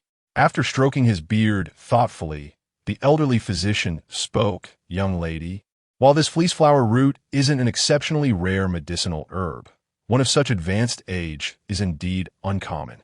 How much silver are you asking for it?" Ruoruo was uncertain of its value, but recalling the village chief's mention of a 20-year-old root selling for 30 taels, she surmised hers must be worth more. Without stating a price directly, she inquired, "Esteemed physician, how old would you estimate this fleece flower root to be?" "At the very least, over 40 years, the physician replied honestly, neither exaggerating nor diminishing its age to bargain her down. "And what would you consider a fair price?" Ruoruo pressed. The old man stroked his beard once more. "If you find it agreeable, I shall offer 70 taels. Should you deem this insufficient, you may seek other opinions before deciding." After brief consideration, Ruoruo accepted, far exceeding her expectations. Having sold the herb without further negotiation, she then asked if he might also purchase her cassia seeds. The physician obliged, paying 8 coppers per caddy. For 12 caddies and 3 taels worth, he rounded the sum to a full 100 coppers. As Ruoruo departed, the physician's young apprentice voiced his confusion. "Master, surely that root wasn't worth 70 taels? 50 would have been generous. Why overpay?" The physician cast a sidelong glance. "Foolish boy. Magistrate Liu recently sought a mature fleece flower root, preferably over 30 years, and was willing to pay 100 taels. Though he named that sum, we need not charge him so dearly. Observe that girl. Her patched garments speak of hardship, and when I approached, I detected the faintest scent of blood, a detail my decades of practice would not miss. Doubtless, she endured much to procure this herb, likely sustaining injuries in the process. Thus, we extend her kindness at no true cost to ourselves, while still fulfilling Magistrate Lu's request. The apprentice nodded silently. Chapter 36. Purchasing garments and arms emerging from the clinic, Ruoruo proceeded to the grain merchant, acquiring 10 caddies of coarse flour, 10 of cornmeal, and 100 each of rice and fine flour. She directed the attendant to deliver the sacks to the familiar alleyway, where she discreetly stored them in her spatial repository. Next, she visited a clothier. Though sewing her own garments would have been thriftier, lacking such skill, she settled for ready-made attire. Selecting 2 sets of sturdy cotton outerwear with finer cotton linings for both Yang Yi and Yang Wan, she chose identical sets for herself. Her final errand led her to the blacksmith. Seeking a dagger to replace her unwieldy cleaver, lighter for mountain trails and self-defense, she addressed the smith. The burly man eyed her skeptically. "Girl, daggers aren't playthings. What purpose have you for one?" Reluctant yet compelled, Ruoruo admitted, for protection. Upon hearing Ruo's response, the shopkeeper scrutinized her from head to toe. Though slender, her delicate features were quite striking for a girl of 14 or 15. It wasn't unusual for someone to take an unsavory interest in her. So self-defense was indeed necessary. Without further ado, the shopkeeper produced several forged daggers for her to choose from. Ironware was strictly regulated in these times, and weapons like daggers were usually kept hidden rather than displayed openly. However, it was an open secret that blacksmiths stocked such items, and as long as one didn't push boundaries, the authorities generally turn a blind eye. Ruoruo selected 2 well-balanced daggers, paid in silver, thanked the shopkeeper, and departed. Passing by a butcher's stall, she inquired about prices. Fatty pork at 10 coppers, lean meat at 8, and lard 12. She purchased 2 caddies of lean meat, 3 of fatty pork, and 5 of lard. She briefly considered selling the wild boars from her space, but hesitated. A young girl presenting 2 massive boars would surely arouse suspicion. Better to keep them for myself, she thought. The space preserves food indefinitely, so there's no rush. Next, she bought a few hair ribbons for Yang Wan and contemplated purchasing writing supplies for Yang Yi. But with their house yet unbuilt, there was nowhere to store such items. "I'll wait until later. Today, I'll ask the village chief to arrange construction." She transferred flour, cornmeal, and her purchases into a basket and headed for the city gates. Yang Wen's ox cart was already waiting, though few passengers had gathered. After a brief delay, confirming no one else was coming, Yang Wen set off for the village. The children were still weeding the cornfield when she returned home. After setting down her goods, Ruo visited the village chief, who had just arrived back himself. Guessing she'd sold the fleece flower root and come to discuss the house, he ushered her into the courtyard. "Well, Ruoruo, did you sell the herb?" the chief asked eagerly. She smiled. "Yes, Uncle Chief. 50 taels, enough to start building." She withheld the full truth. Delighted, the chief chuckled. "Splendid. Soon you'll have a proper brick and tile house. Yang Yi and his sister are fortunate to be with you. Had they stayed with Tianbao's mother, who knows what hardships they'd endure." He paused. "I suppose you're here to hasten the construction?" "Indeed. I can't wait any longer." Her voice softened. "You know how my family treated me. Were it not for my brother's covert help, I might not have survived. My stepmother traded me for a dowry, and I've repaid their kindness. Then, within 3 days at young Tianbao's home, I was branded a husband killer and cast out." Her eyes reddened, but she restrained herself, dipping her head. "Forgive me, Uncle Chief. I've lost composure." He waved it off. "No need for formalities. I understand. Rest assured, I'll gather workers promptly. You'll have your brick house in no time." His sincerity was unmistakable.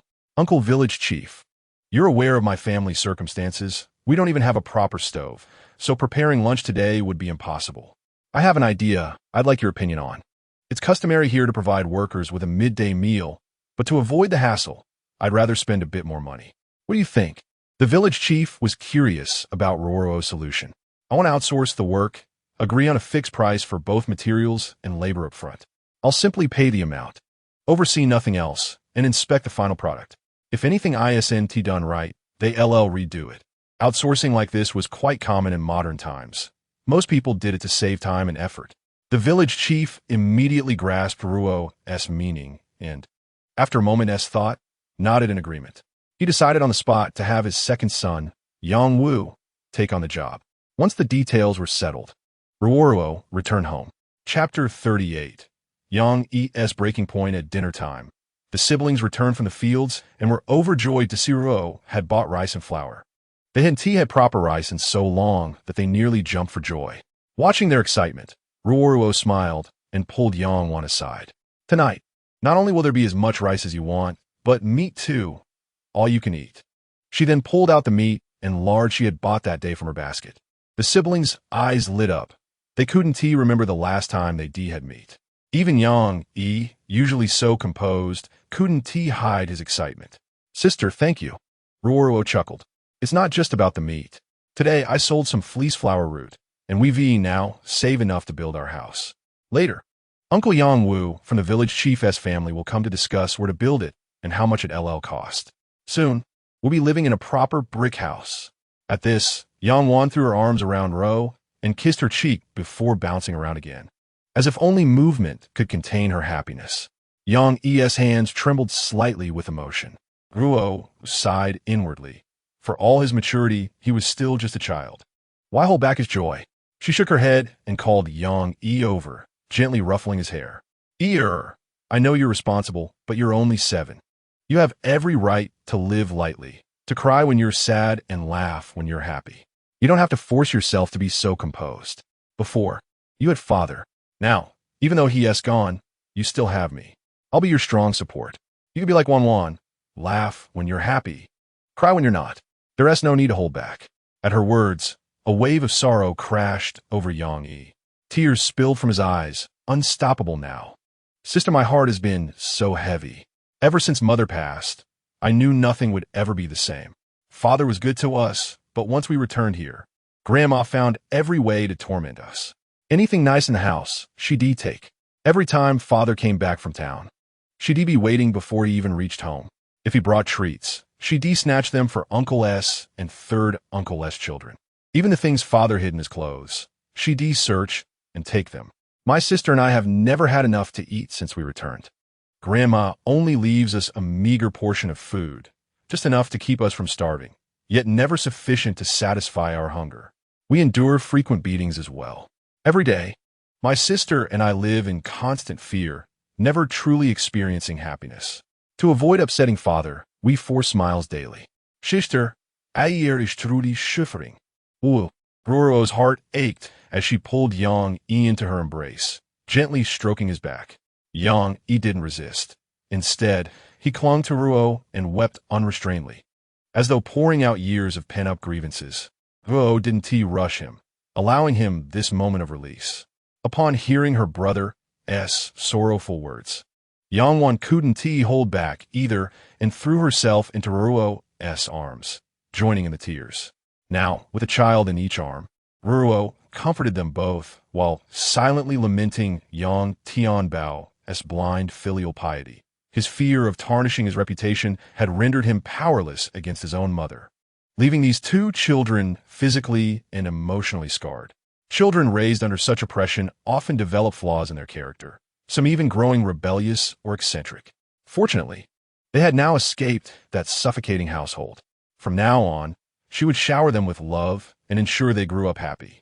After crying themselves to exhaustion, the 2 little ones lifted their heads and saw Ro gazing at them with tender concern. Glancing at her tear-dampened clothes, they flushed with embarrassment. Ro wiped their tears away and spoke softly. There now, letting it all out is good. From now on, if anything troubles you, you must tell me. I'll help you resolve it. Everything will get better. No one will ever hurt you again. Yang pulled away from Ro's embrace and said earnestly, Sister, don't worry. Wan and I will be obedient and never give you cause for concern. Yang Wan nodded vigorously beside him. Good. I believe in you. From now on, the 3 of us will work hard to build a wonderful life together, one that will make those who wish to see us suffer green with envy. With that, Ruo brought out the new clothes she had bought for them. Overjoyed and deeply moved, the siblings held the garments, stroking the fabric with reverence, reluctant to let go or even wear them. Noticing their eyes welling up again, Ruo quickly redirected their attention by asking them to help prepare dinner.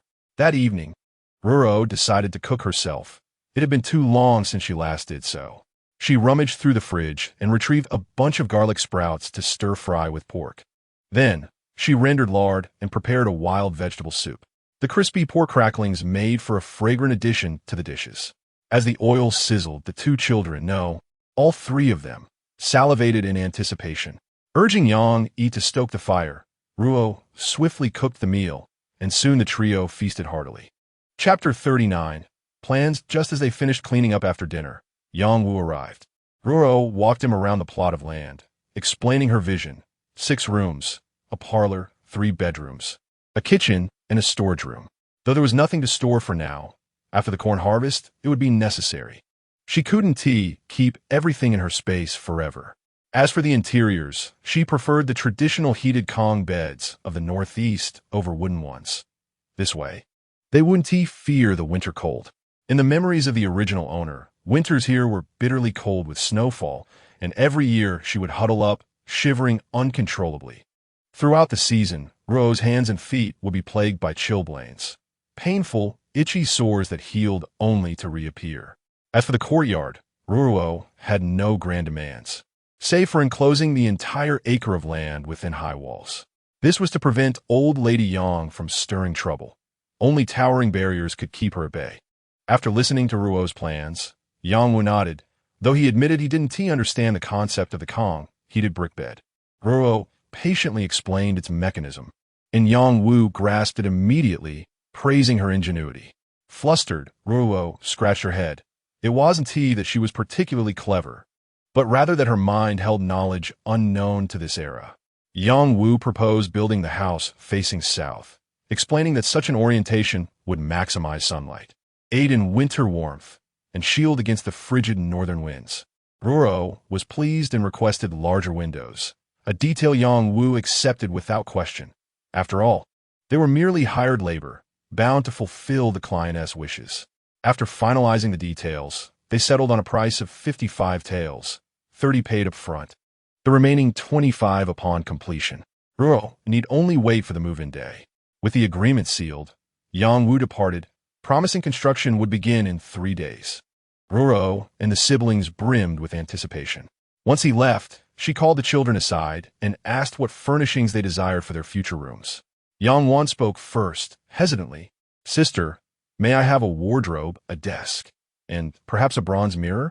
Then, as if fearing she'd asked too much, she quickly amended. "Never mind the mirror, just a wardrobe will do." Yang Yi, in turn, said, "Sister, if I may continue studying someday, a simple desk would suffice. I need nothing else." Ruoruo nodded. "Understood. I'll do my best to meet your wishes. Now, there is something else. Tomorrow at dawn, I'm heading into the mountains. This isn't up for discussion. I'm informing you, so don't try to dissuade me." Seeing their protests forming, she raised a hand to silence them. "The Polygonum multiflorum I gathered earlier sold for 70 taels, but I told the village chief it was only 50, with 55 taels pledged for the house. I must venture out once more. This trip will take 2 or 3 days, but I'll return before construction begins. Don't worry, I have ways to protect myself. If anything arises in my absence, seek the chief's help. Take a portion of pork to him tomorrow as thanks for his kindness. We'll rely on his goodwill again, and we mustn't take it for granted." Yang Yi nodded solemnly. "I'll deliver it without fail. Sister, I won't argue. But promise me this, whether you find anything or not, return safely. Don't get hurt again. Wan and I will be waiting." After Yang Yi finished speaking, Yang Wan immediately chimed in. "Sister, you must return safely. Wan can't bear to lose you now." Ruoruo nodded in agreement.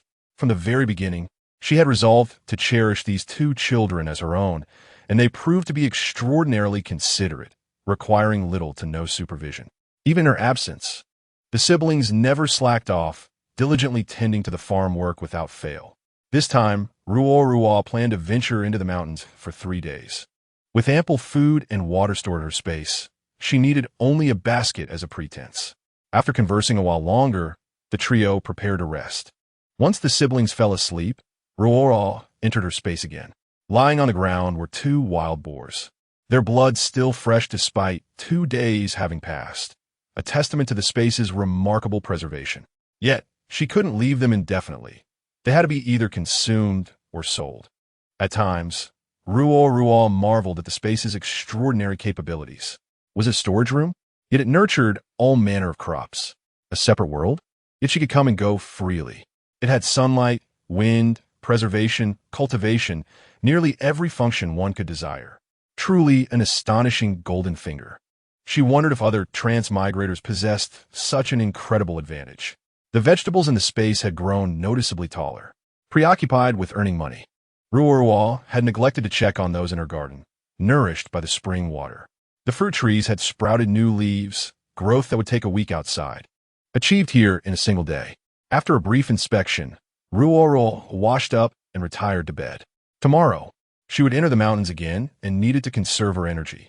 Who knew what dangers awaited? Lying on the soft, spacious bed, drowsiness soon overtook her. Resting in the space always rejuvenated her swiftly. A mere 2 or 3 hours felt sufficient. Chapter 40. Yang Tianbao at the break of dawn. Ruoruo was set off for the mountains. This time, the siblings awoke as well, accompanying her part of the way before she feigned irritation to send them back. Otherwise, who knew how far they might have followed? This expedition, Ruoruo intended to delve deeper. Last time, constrained by the need to return before nightfall, she had ventured far. Now, with 3 days at her disposal, she could proceed without restraint, marking her path carefully to avoid losing her way. In her past life, she had read news of those who wandered into the wilderness and became lost. The fortunate ones survived on foraged food while awaiting rescue. The unlucky fell prey to wild beasts. Reaching the spot where she had found the boars, Ruoruo noticed numerous chaotic animal tracks, likely drawn by the scent of blood. Clearly, this mountain teemed with predators, explaining the village chief's alarm whenever she mentioned entering its depths. After a brief rest and a light meal, she pressed onward, every sense heightened in vigilance. The slightest rustle could herald a lurking tiger or wolf. Danger she dared not underestimate. Along the way, Ruoruo spotted numerous young fleece flower roots, which she carefully unearthed and placed into her space. The carrying basket was also discarded inside. After all, no one was watching, so why burden herself with such encumbrances?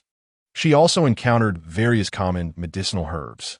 Though trained in Western medicine, Ruoruo had some knowledge of traditional Chinese remedies and thus recognized many of them.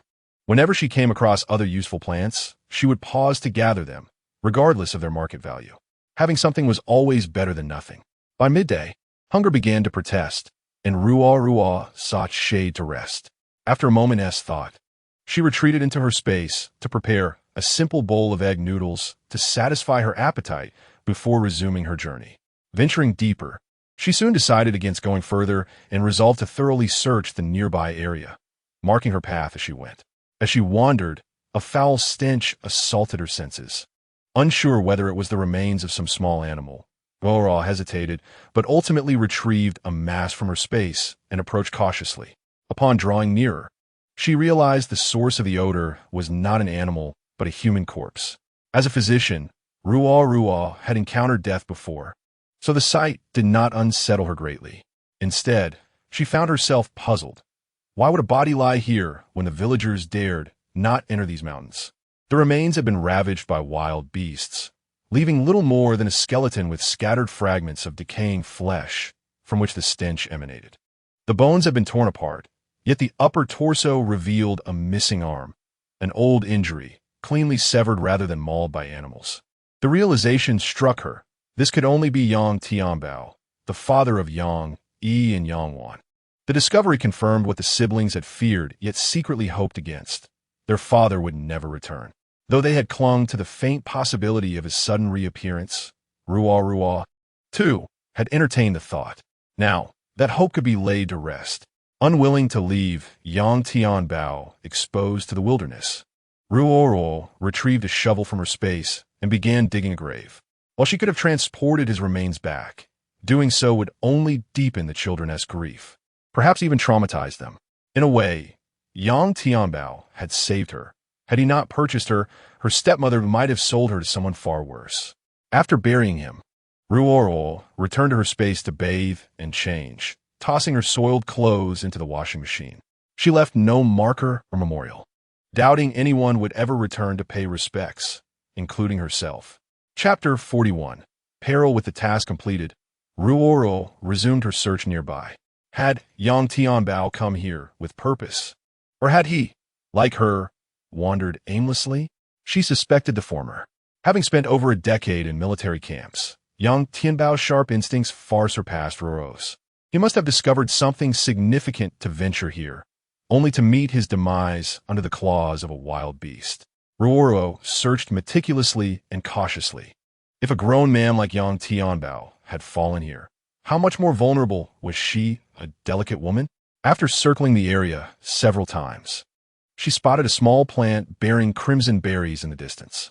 Drawing closer, she recognized it as a ginseng root, likely what had lured Yang Tianbao to this fatal spot. But why had it cost him his life? A sudden chill swept through the air, and Ruoruo sensed something watching her from behind. Slowly turning, her legs gave way in terror as she collapsed to the ground.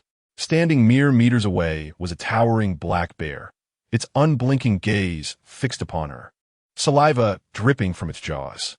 She tried to rise, but her limbs trembled helplessly, her mind paralyzed with fear. For a long moment, human and beast locked eyes in silent confrontation. Then, the bear's patience snapped. It lunged forward, massive paws swinging to strike her down. At the last second, Ruoruo regained her senses and vanished into her hidden sanctuary. Outside, the enraged beast roared at her sudden disappearance, its fury palpable even within the safety of her refuge. Trembling, Ruoruo staggered to the living room and sank onto the sofa, taking slow, steadying breaths until her racing heart calmed. A sip of water revived her senses. But the memory of the monstrous bear lingered. Had those claws landed, survival would have been impossible. No wonder Yang Tianbao had perished here. Even 2 men of his strength would have stood no chance against such a predator. Now what? The bear surely still lurked outside, making escape perilous. Yet remaining trapped indefinitely was no solution. She had ventured into these mountains for a purpose. To return empty-handed was unthinkable. But how? The sanctuary couldn't move on its own. She had to step back into danger to leave. After fruitless deliberation, Ruoruo abandoned the mental struggle. Rest first, the bear wouldn't guard this spot forever. It would need a hunt, to drink. She could emerge once it departed. With this resolve, she retreated to her bedroom. This was a battle of wits against brute strength, and she needed every advantage, including that ginseng. Legend spoke of mystical treasures guarded by fierce beasts. That monstrous bear must be the spirit guardian of this ancient root, meaning its value was beyond measure. One way or another, she would claim it. When she awoke, darkness had fallen. The sanctuary's time mirrored the outside world. The wall clock showed past 8 in the evening. The day's terror had drained her more than she realized. After a simple meal, Ruoruo steeled herself to check outside. If the bear had left to forage, she would seize the moment to dig up the ginseng. If not, she would retreat and wait. Sooner or later, opportunity would come. Chapter 42. Digging for ginseng stealthily emerging from her space, Ruoruo did not spot the bear. She inched closer to the ginseng plant, but still saw no sign of it. Fortunately, the moon was bright tonight. Otherwise, the black bear would have been nearly invisible in the darkness. Relieved to find no trace of the bear near the ginseng, she crouched down, her heart swelling with joy. If she could successfully unearth this ginseng, her journey would not have been in vain. Without hesitation, Ruoruo retrieved a small trowel from her space and began carefully loosening the soil, bit by bit, fearful of damaging the delicate roots. A broken root would diminish the ginseng's value. The dim moonlight made the task difficult, so she took out a small flashlight, one she typically used during medical examinations, bright enough for precision but with a narrow beam, perfect for this task. As she dug, Ruoruo remained alert, ears pricked for any movement around her, dreading the bear's sudden return. After a while, the heavy thud of footsteps reached her ears. Knowing the bear was approaching, she hastily covered the disturbed soil with nearby leaves and retreated into her space. The bear would likely stay the night. So Ruoruo abandoned further attempts for now. Her current position was right beside the ginseng. Tomorrow, she could resume digging the moment she stepped out. Having slept through the afternoon, Ruoruo felt no drowsiness. She decided to make use of the time by taking out a hoe to till the soil in her space. Tonight, she would plant potatoes. Within this realm, seasons held no sway. She could sow whenever she pleased.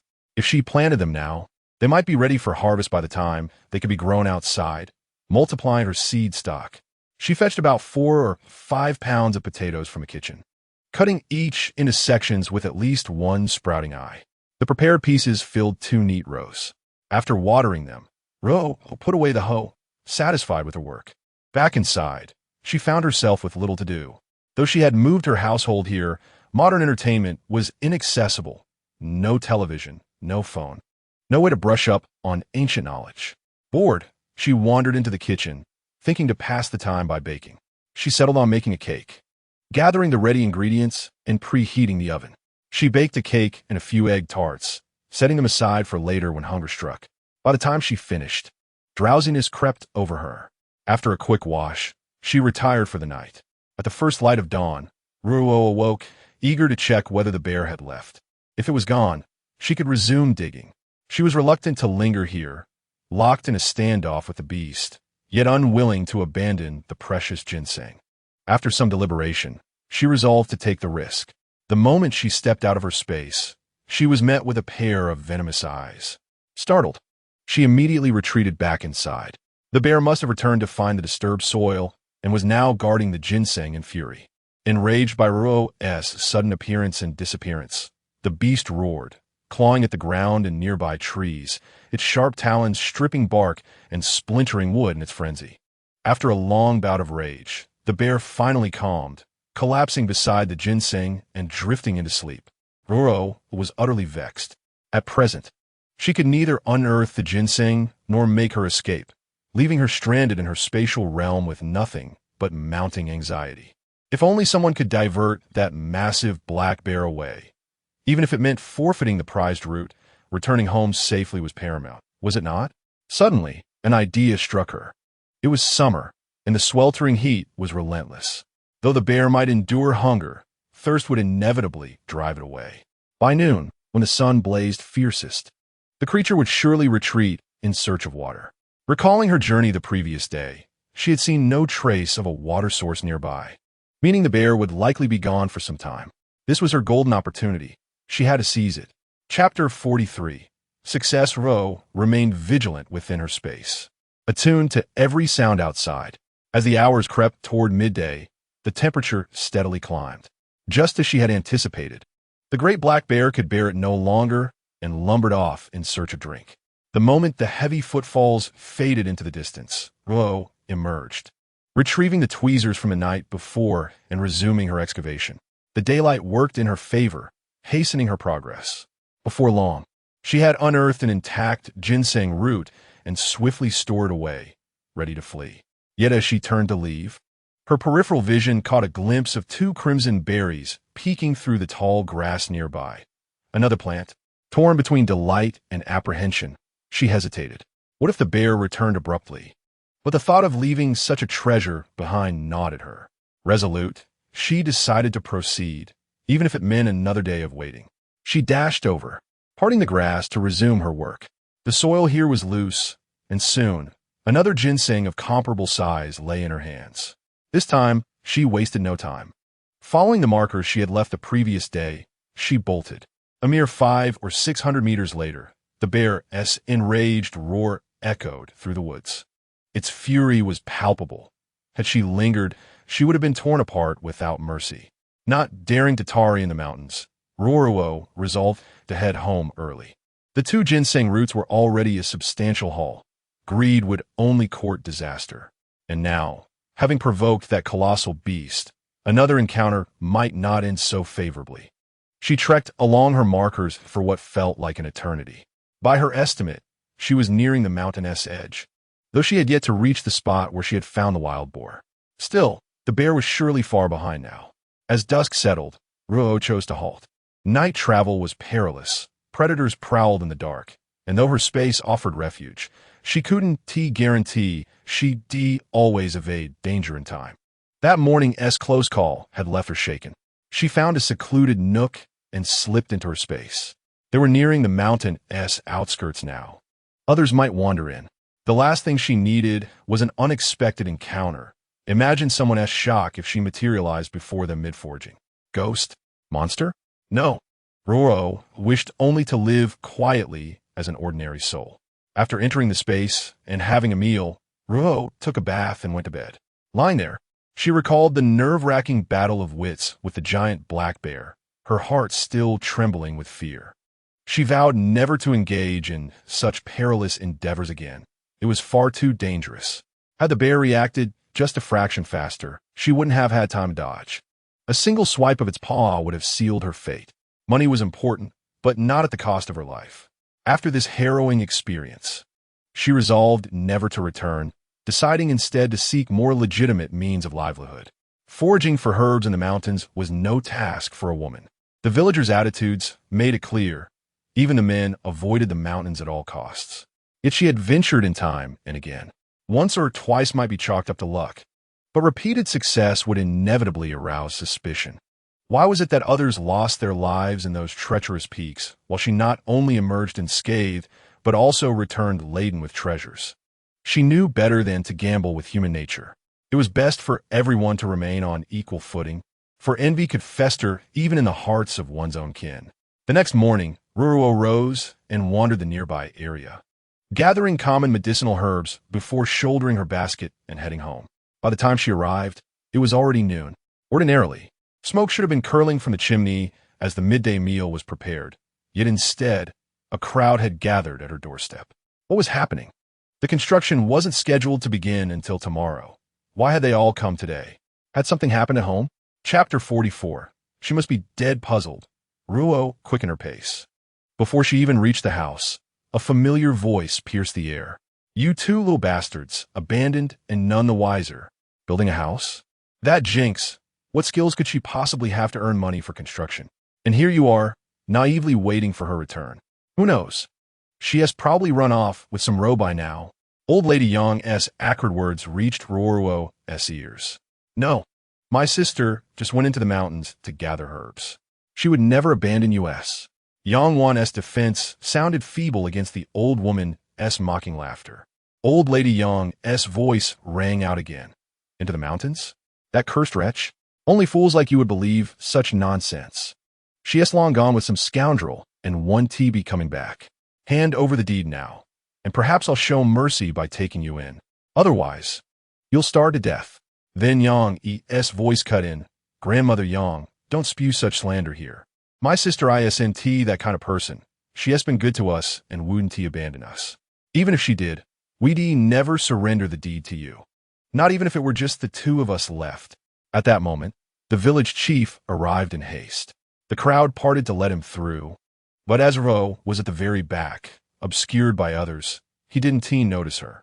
The chief approached Yang Yi and asked Yang Yi, is it true your sister went into the mountains again? What did she leave? Did she say when she'd return? After a brief hesitation, Yang Yi chose honesty. Chief, she left the day before yesterday. She said she'd be back before dinner today.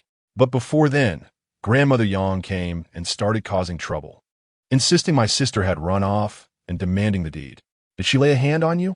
The chief asked with concern. Yang Yi raised his face for the village chief to see, revealing 5 crimson finger marks glaringly imprinted on his cheek. Yang Wan also stepped forward, rolling up her sleeve to expose the bruises from pinches on her arm. The village chief's anger flared instantly. Old Madame Yang, this is beyond excessive. These children have severed ties with you. What justification do you have to cause such a scene at their home? And how dare you raise your hand against them? Who granted you such authority? His words made old Madame Yang shrink back, but she refused to back down. Village chief, they may have cut ties, but they still carry the blood of my Yang family, don't they? Weren't you the one who kept calling them bastards? What? Now you want to claim them back? Someone in the crowd muttered. Nonsense. I'd never acknowledge them. Old Madame Yang spat. They said that ill-omened woman went into the mountains. But I say she ran off with some man. That hussy was never any good, and she is still squatting on my son's land. What is wrong with me claiming what is rightfully ours? Her words grew increasingly venomous. Old Madam Yang, this is my final warning. If you continue spewing such vile insults, I will convene the ancestral hall and strike your name from the clan registry. The Yang family lineage has no place for someone as heartless and cruel as you. The threat visibly shook her, and she fell silent, but only for a moment. Village chief, even if she didn't run off with a man, she has been missing in the mountains for days. At this point, she is likely dead. These children can't possibly manage the family's property. It's only right that I take charge. You're lying. Sister would never come to harm. She said she'd return today, and she will. Don't you dare curse her. Yang Wan cried out in distress. Humph. 3 days have passed. If she were coming back, she'd have done so by now. Face it, she is gone, just like your father. Old Madam Yang twisted the knife deeper. Yang Wan could no longer hold back her sobs. You're wrong. Sister's fine. Village chief, tell her, sister's fine. Isn't she? The village chief's heart ached at the child's grief. Though he, too, feared the worst for Ruoruo. He couldn't voice such thoughts. Gently patting Yang Wan's back, he reassured her, don't worry. Your sister is safe. She'll be back soon. Old Madam Yang seized the opportunity to sneer. Who says she is safe? She is dead. Otherwise, why wouldn't she have returned? Chapter 45. Who says I want return? Who says I want return? Annie Yang, you've certainly gone to great lengths worrying about my family. Should I thank you for keeping me in your thoughts day and night? Ruoruo emerged from the crowd, her voice calm as she regarded old Madam Yang. At the sight of her, Yang Wan immediately rushed over and threw herself into Ruoruo's arms, weeping. Sister, you're finally back. I missed you so much. Ruoruo stroked her back soothingly before nodding to Yang Yi. Though overjoyed, restrained himself from embracing her in front of the gathered onlookers. Ruoruo then bowed slightly to the village chief. Uncle Village Chief, I've returned. But as you can see, Annie Yang has been striking and cursing at my home. I trust you will ensure justice for my siblings and me. The village chief sighed inwardly. Why must old Madam Yang be so relentlessly troublesome? This keeps forcing me to clean up the mess every few days. Hearing Ruo ask the village chief to intervene, old Lady Yang stiffened her neck and retorted. Intervene in what? I hit them, so what? Can you hit me back? Her words were directed at Ruoruo, but also meant for the village chief. Ruoruo sneered, Aunt Yang. Those days when you could do as you please, hitting and scolding at will, are long gone. We have nothing to do with you anymore. Besides, today, you were the one who came looking for trouble. We didn't provoke you in the slightest. Do you really think you can just walk away after beating someone up? Do you take us for soft persimmons, easy to squeeze? Old Lady Yang's heart wavered slightly. In recent incidents, the village chief had always sided with Ruoruo. Today, she had come to stir trouble out of resentment upon hearing Ruoruo was building a grand brick house. When she arrived and learned Ruoruo had been deep in the mountains for 3 days without returning, she assumed Ruoruo must be dead and saw an opportunity to reclaim the land deed, and perhaps even trick Yang Yi and Yang Wan into returning so she could sell them off. But not only had her commotion summoned the village chief, Ruoruo had also unexpectedly returned. Now, instead of gaining an advantage, she had suffered a loss. Still, she consoled herself. Surely Ruoruo wouldn't dare strike an old woman like her in front of so many people. With that thought, she straightened her back and taunted. Let us see what you can do to me, huh? Ruoruo smiled. Did she really think there was nothing she could do? But now was the time for her to speak. Since she had asked the village chief to handle it, she would wait. The village chief, watching old Lady Yang's shameless defiance, rubbed his temples in frustration. Old Yang, today you came looking for trouble. Ruoruo and the children didn't lay a finger on you, yet you beat those 2 kids black and blue. If you don't show some remorse today, our Qing Shui village may no longer have a place for you. If outsiders get the impression our village is full of unreasonable, heartless people like you, our children's marriages will suffer. The onlookers gasped. They had come for the spectacle, but the village chief's words struck a chord. If their sons couldn't find wives or their daughters couldn't marry, it would be disastrous. They couldn't let one rotten apple spoil the whole barrel. The villagers began denouncing old Lady Yang, calling her dishonorable and vowing not to let her actions harm their children's futures. Old Lady Yang scoffed at their overreaction. Nonsense. If your sons can't find wives, It's because they're useless. If your daughters can't marry, they deserve it. Don't pin your failures on me. Don't think you can bully me. I want to stand for it. Her words ignited the crowd's fury. She had insulted every family in the village. Who didn't he have sons or daughters? Were they all useless? Were they all undeserving? One woman, long at odds with old Lady Yang, shoved through the crowd, grabbed her hair, and shrieked, "You old hag! How dare you say such things? What is wrong with my son? What is wrong with my daughter? You shamelessly try to steal from others, and now you drag the whole village down with you? I'll tear your mouth apart. Let us see how tough you really are." After saying this, the old woman began slapping old Mrs. Yang left and right. Caught off guard, old Mrs. Yang had her hair yanked before she could react, receiving several sharp slaps across the face. Once she regained her senses, she immediately started grappling with the other woman. The onlookers, seeing old Mrs. Yang fight back, rushed in to intervene, though in reality, they only restrained old Mrs. Yang, allowing the other woman to strike her unimpeded. Chapter 46. Beaten and forced to pay. Watching the villagers' blatant partiality, Ruoruo found it amusing, utterly delightful. Old Mrs. Yang's face swelled within moments, and the other woman struck with precision, pinching only the fleshiest parts with ruthless force. Old Mrs. Yang howled in pain, tears and snot streaking her face, utterly helpless. Only when the beating seemed sufficient did the village chief finally intervene. "Enough! Stop this at once. Aren't you ashamed? Carrying on like this at your age?" Ruoruo nearly laughed aloud. The chief was even more amusing, his favoritism glaring. But then again, old Mrs. Yang had brought this upon herself, having offended the entire village with her loose tongue. Otherwise, she wouldn't have suffered so miserably. Exhausted, the other woman stopped at the chief's command. The moment the villagers released old Mrs. Yang, she collapsed to the ground, rubbing her sore spots. Clearly, the beating had been severe. Then she began wailing, "Heavens! I can't go on living. This wicked shrew has beaten me half to death, and you all helped her. Have you no conscience? Aren't you afraid of divine retribution?" The villagers stifled laughter at her pitiful state, and though the chief noticed, he said nothing. Waving a hand, he declared, "Enough. Old Mrs. Yang, if you hadn't run your mouth, you wouldn't have provoked this beating. You brought this upon yourself. Now, let us discuss your assault on Yang Yi and Yang Wan. They've already severed ties with you, yet you barged into their home and attacked them. Not only did you strike first, but you also slandered Ruoruo's reputation. You must apologize for the slander. As for the beating, you'll compensate the children with 20 copper coins. Consider it their medical expenses."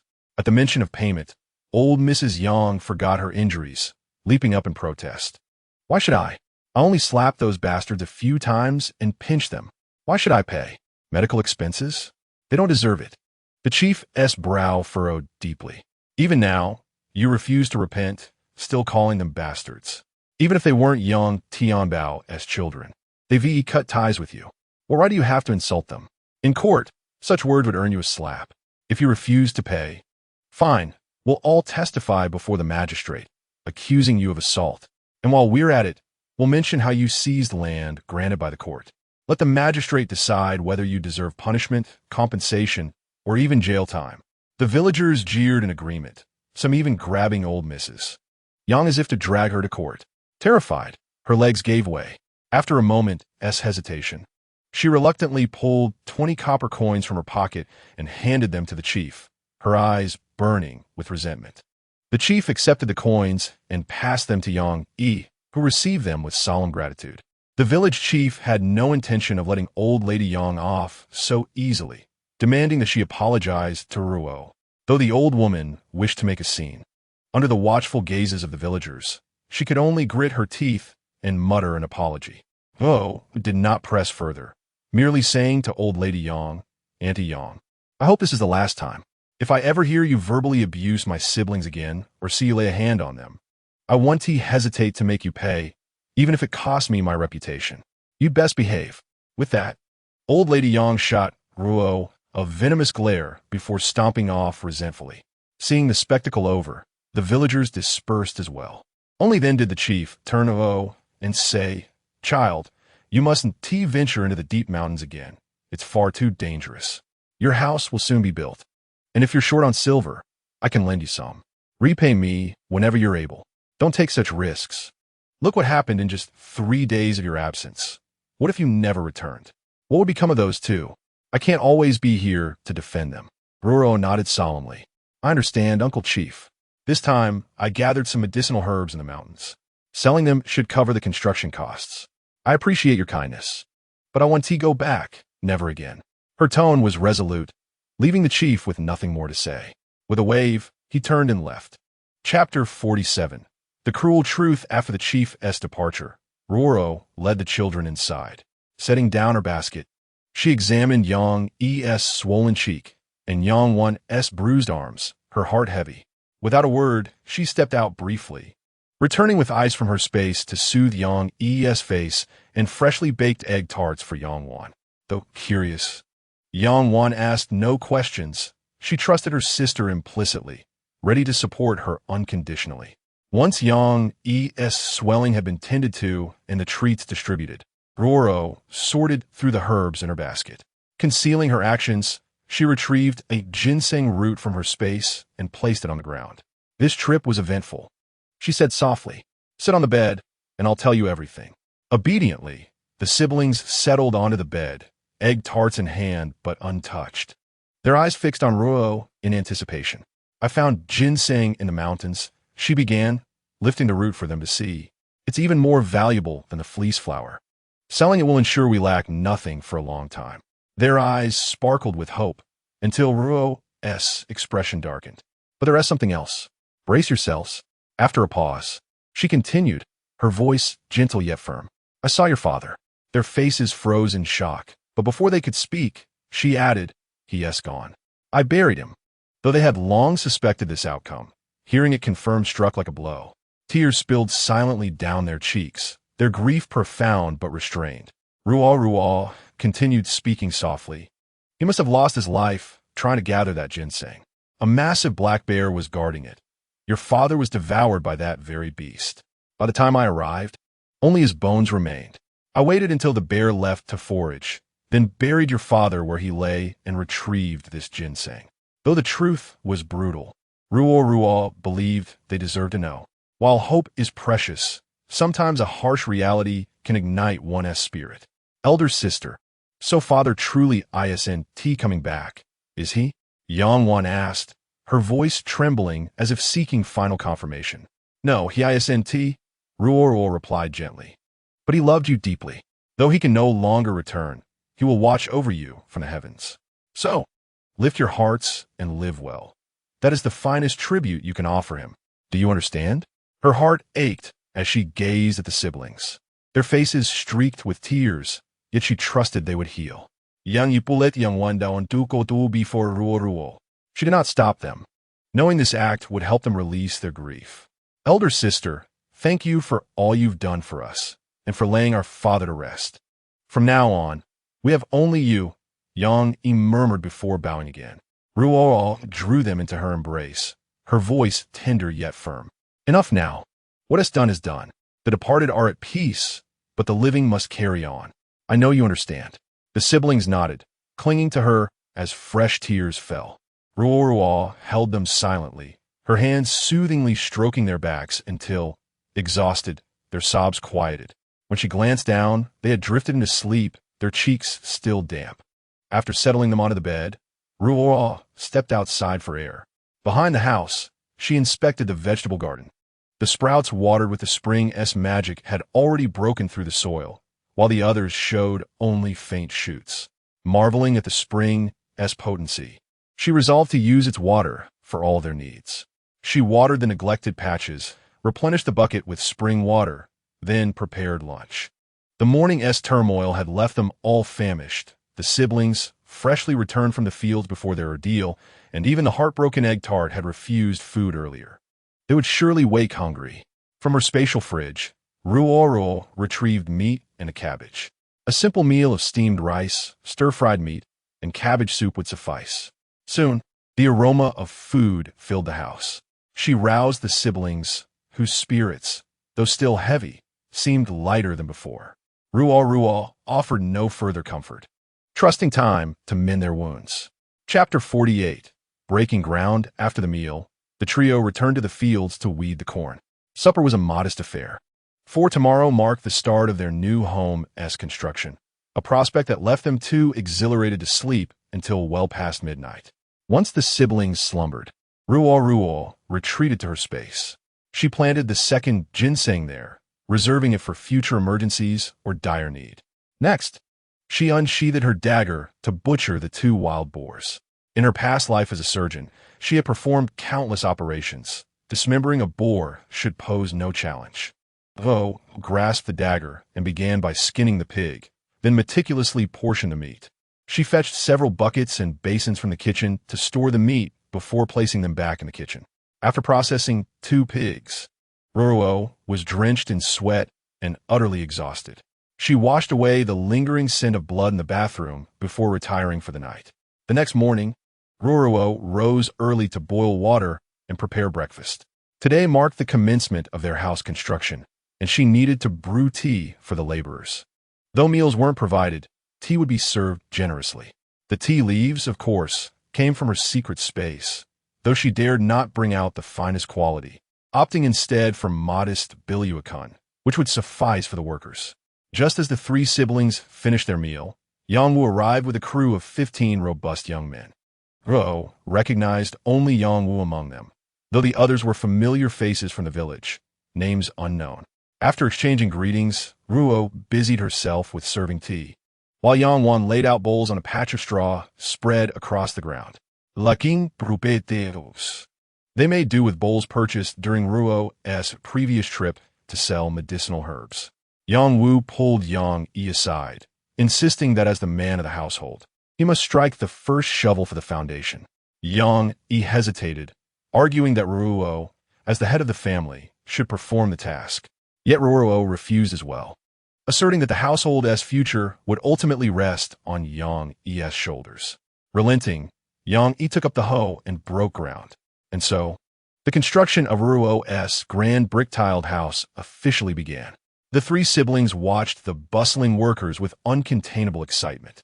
Once the house was complete, they would no longer fear old Lady Yang's unwelcome disruptions. Once the gates were shut, her clamoring would be in vain. The siblings did not merely stand by idly. The fields still demanded weeding, for the year's harvest was at stake.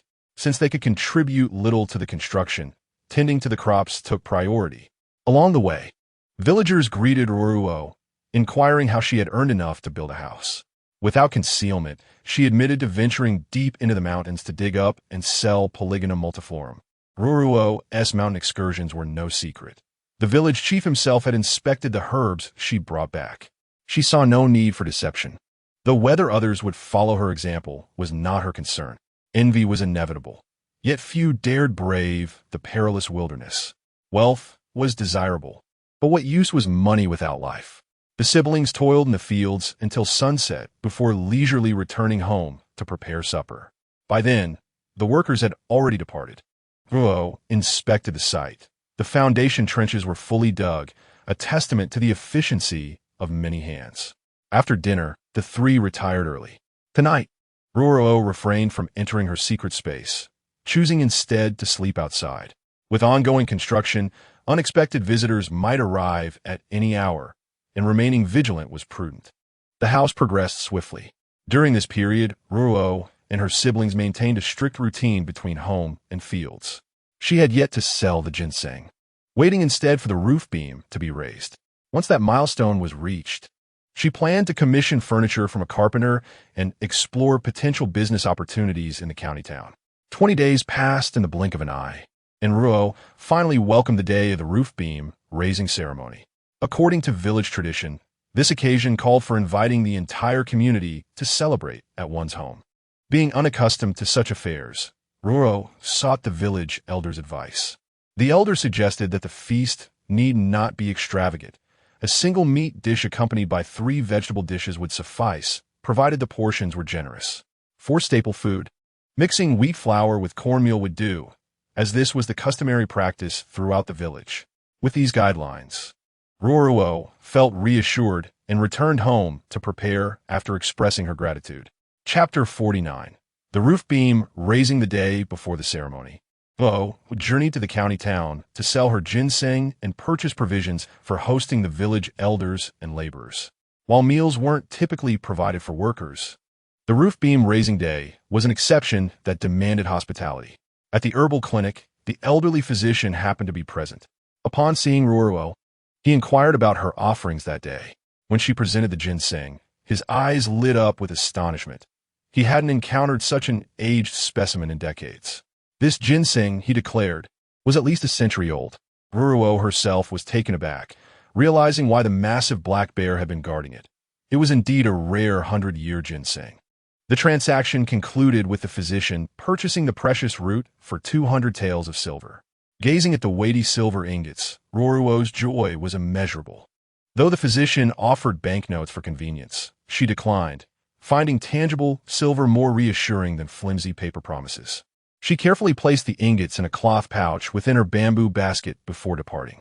An apprentice couldn't resist warning her about carrying such wealth so openly, to which Ruo responded with a knowing smile. Who would suspect a simple basket to contain such fortune? The apprentice found himself speechless at her logic. Before leaving, Ruoruo informed the physician she might not return with more herbs. He nodded understandingly, aware that such quality ginseng only grew in treacherous mountain depths, hazardous terrain unsuitable for a young maiden like herself. Once outside, Ruoruo immediately stored the silver in her secret space. She wasn't foolish enough to actually transport it in her basket. The public setting of the clinic had prevented her from doing so earlier. Her shopping completed with meat, eggs, and various household necessities from the general store, bowls, cups, and other ceremonial items, Ruoruo hastened home. At dawn the next day, the three siblings rose early to prepare. Yang Wu and his crew arrived promptly to commence the ritual. They sang traditional beam-raising songs while ceremoniously pouring liquor from one end of the beam to the other. Ruoruo distributed red envelopes to the craftsmen before the firecrackers crackled through the morning air. As the smoke cleared, the workers began hoisting the beam with ropes, chanting auspicious phrases. Rise now, bringing great fortune and prosperity. After the beams were installed, the craftsmen brought out prepared candies and buns for good fortune. Ruoruo had even deliberately tucked 20 copper coins inside them. As the workers scattered the treats down below, the village children and women eagerly scrambled to catch them. When coins came raining down too, the crowd grew even more jubilant, showering the air with endless blessings. Ruoruo and her siblings grinned from ear to ear. Once the scramble ended, everyone resumed their tasks, the men assisting with the remaining beam work while the women helped cook. When they saw the enormous basin of meat Ruoruo had prepared, they were stunned. For people who rarely tasted meat, such abundance was overwhelming. Swallowing hard, they marveled at Ruoruo's generosity before diving back into their duties. The meat, of course, was wild boar from her hidden space, retrieved early that morning while her siblings still slept. If not shared now, the three of them would take forever to finish it. This basin alone used only half a boar, with several more portions still stored away. By noon, much of the roof tiling was complete, and the feast was ready. As everyone gathered, they struggled to contain their excitement at the sight of meat in their bowls. After the village elder's blessings, they finally indulged heartily. The meal left hosts and guests equally content. Even the usually troublesome Granny Yang was too busy devouring meat to stir trouble. Though Ruo noticed her family and felt irritation simmer, today's joyous occasion wasn't the time for confrontation, so she let it pass. Chapter 50. Crafting Furniture After Lunch. Most helpers packed up and left, leaving only the original workers to continue. Ruoruo headed to Old Ju's house at the village edge to commission furniture. Unsure if he still took orders. Last time, when buying bamboo baskets, he mentioned retiring due to age. Explaining her request, Ruoruo waited as Old Ju fell silent for a long moment before agreeing. Child, I haven't done woodwork in years, but since you've come, and we're neighbors, I'll do it. It may take time. Can you wait? I can wait, uncle. Please take your time. Ruoruo recalled Yang praising Old Ju's craftsmanship. The bamboo baskets she bought before were exceptionally sturdy. Besides, having a local artisan spared transportation hassles. Nodding, Old Ju said, then list what you need. I'll estimate the cost, and you can decide. For cabinets, 3 for clothes, 1 for dishes. A dining table with chairs, 2 side tables, a desk with its chair, and 8 small stools. After a pause, Ruoruo added, "Could you also make a large bathing tub? It'd make washing much easier." Old Zhu glanced at her then, a look that left Ruoruo baffled. What did that mean?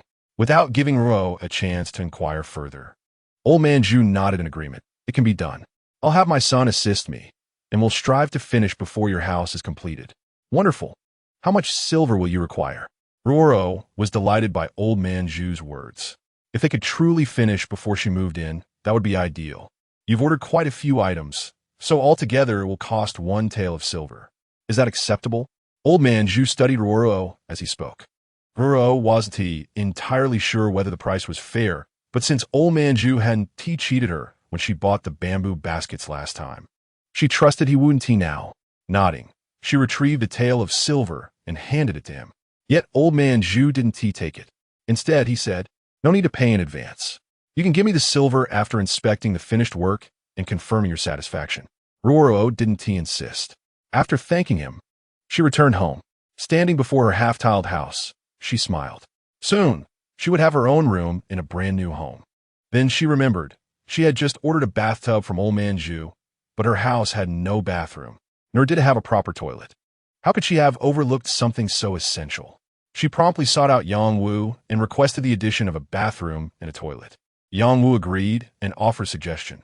The bathroom could be built with blue bricks, but the outhouse can be made of rammed earth to save costs. Ruoruo consented. Yang Wu then proposed the courtyard walls could also be constructed with rammed earth instead of blue bricks. This way, I could refund you 5 taels of silver. The walls are extensive. Using blue bricks throughout would be rather wasteful. But Ruoruo declined. She preferred the durability of blue bricks, especially after the heavy rain that had damaged the earthen walls, leaving her wary of risks. In the end, she added 2 more taels to cover the construction of the bathroom and toilet. With that settled, Yang Wu resumed his work, determined to finish tiling the roof that day before smoothing the interior walls with mud. Then, they could begin constructing the heated Kong beds Ruoruo had requested. The men worked with remarkable speed, completing the tiling before nightfall. The next day, Yang Wu summoned Ruoruo to oversee the Kong construction, ensuring she could guide him if needed. Once the first Kong was built, the others followed swiftly, freeing Ruoruo to attend to other matters. 2 days later, the heated beds in all 3 bedrooms were ready. Connected to the kitchen stove, they were tested by lighting a fire. Smoke traveled through the flues, warming the beds before escaping through the chimney.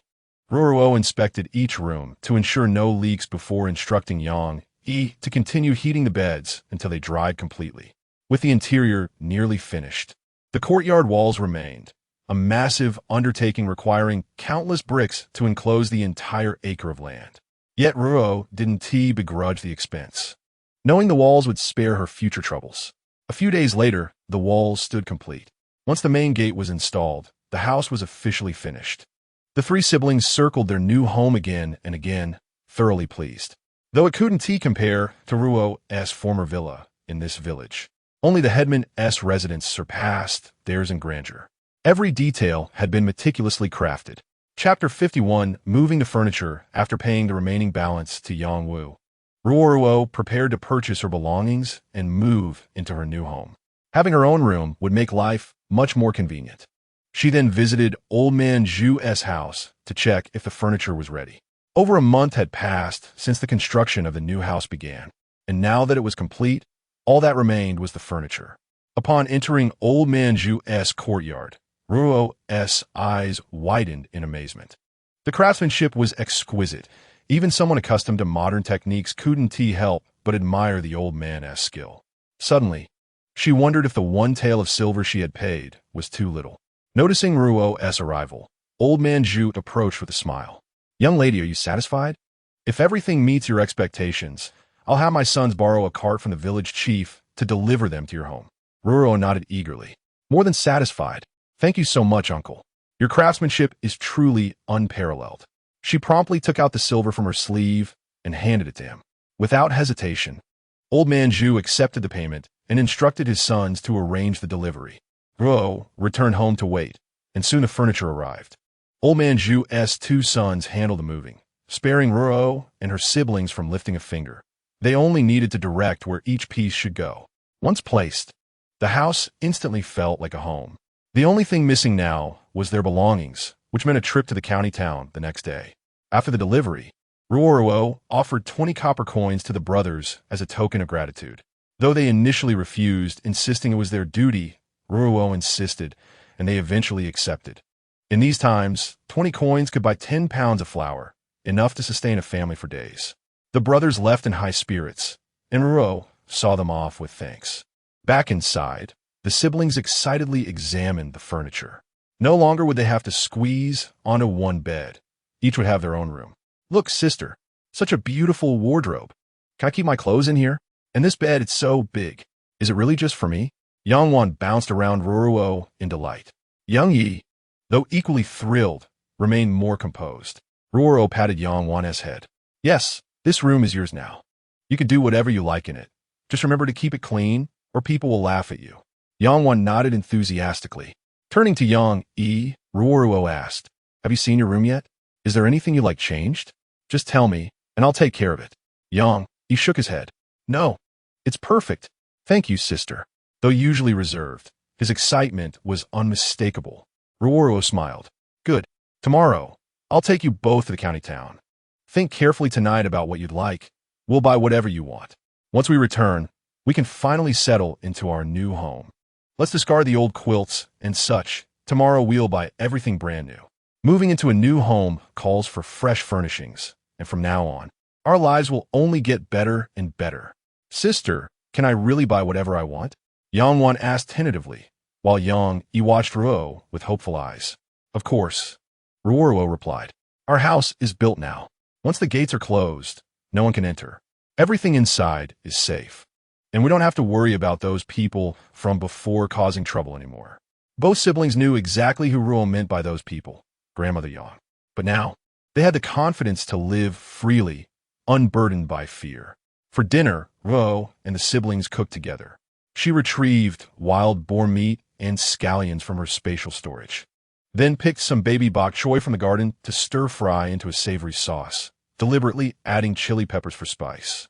Since they didn't yet had a rolling pin, Ruo took out pre-made noodles from her space and boiled a potful. The three of them ate with relish. Though it was their first time tasting chili and their foreheads glistened with sweat, the siblings adored the flavor, each devouring a full bowl. Too excited to sleep, the siblings stayed up late into the night, chatting with Ruoruo until exhaustion finally claimed them. Too tired to enter her spatial realm, Ruoruo simply held Yangwan close and drifted off. Chapter 52. The grand shopping spree. The trio rose early the next morning. After a quick wash, they set off for town. Yangwan arrived promptly as well, though few others were heading into the city that day. Aside from the siblings, only a lively sister-in-law joined them. The woman chatted cheerfully with Ruo along the way, admiring her newly built brick house and marveling at her courage to venture deep into the mountains. At the city gates, Ruoruo arranged with Yang one to help transport their purchases later, offering to cover the entry fee. Once inside, the shopping extravaganza began. First, Ruoruo took the siblings to a wonton stall, ordering a bowl for each. They drank every last drop of broth, but Ruoruo, sensing they were still hungry, whispered, "Save some room. I'll take you for meat buns soon." Their eyes sparkled with anticipation. As they nibbled on the buns, Ruoruo asked, "You've had all night to think. Have you decided what you want? Today's mission is to get everything we need, so don't hold back." Leaning in conspiratorially, she added, "Sister has money," before bursting into laughter. After a moment's thought, Yangwan said, "Sister, I do like 2 hair ornaments and a bronze mirror." That's all. Ruoruo's heart ached at how modest her request was.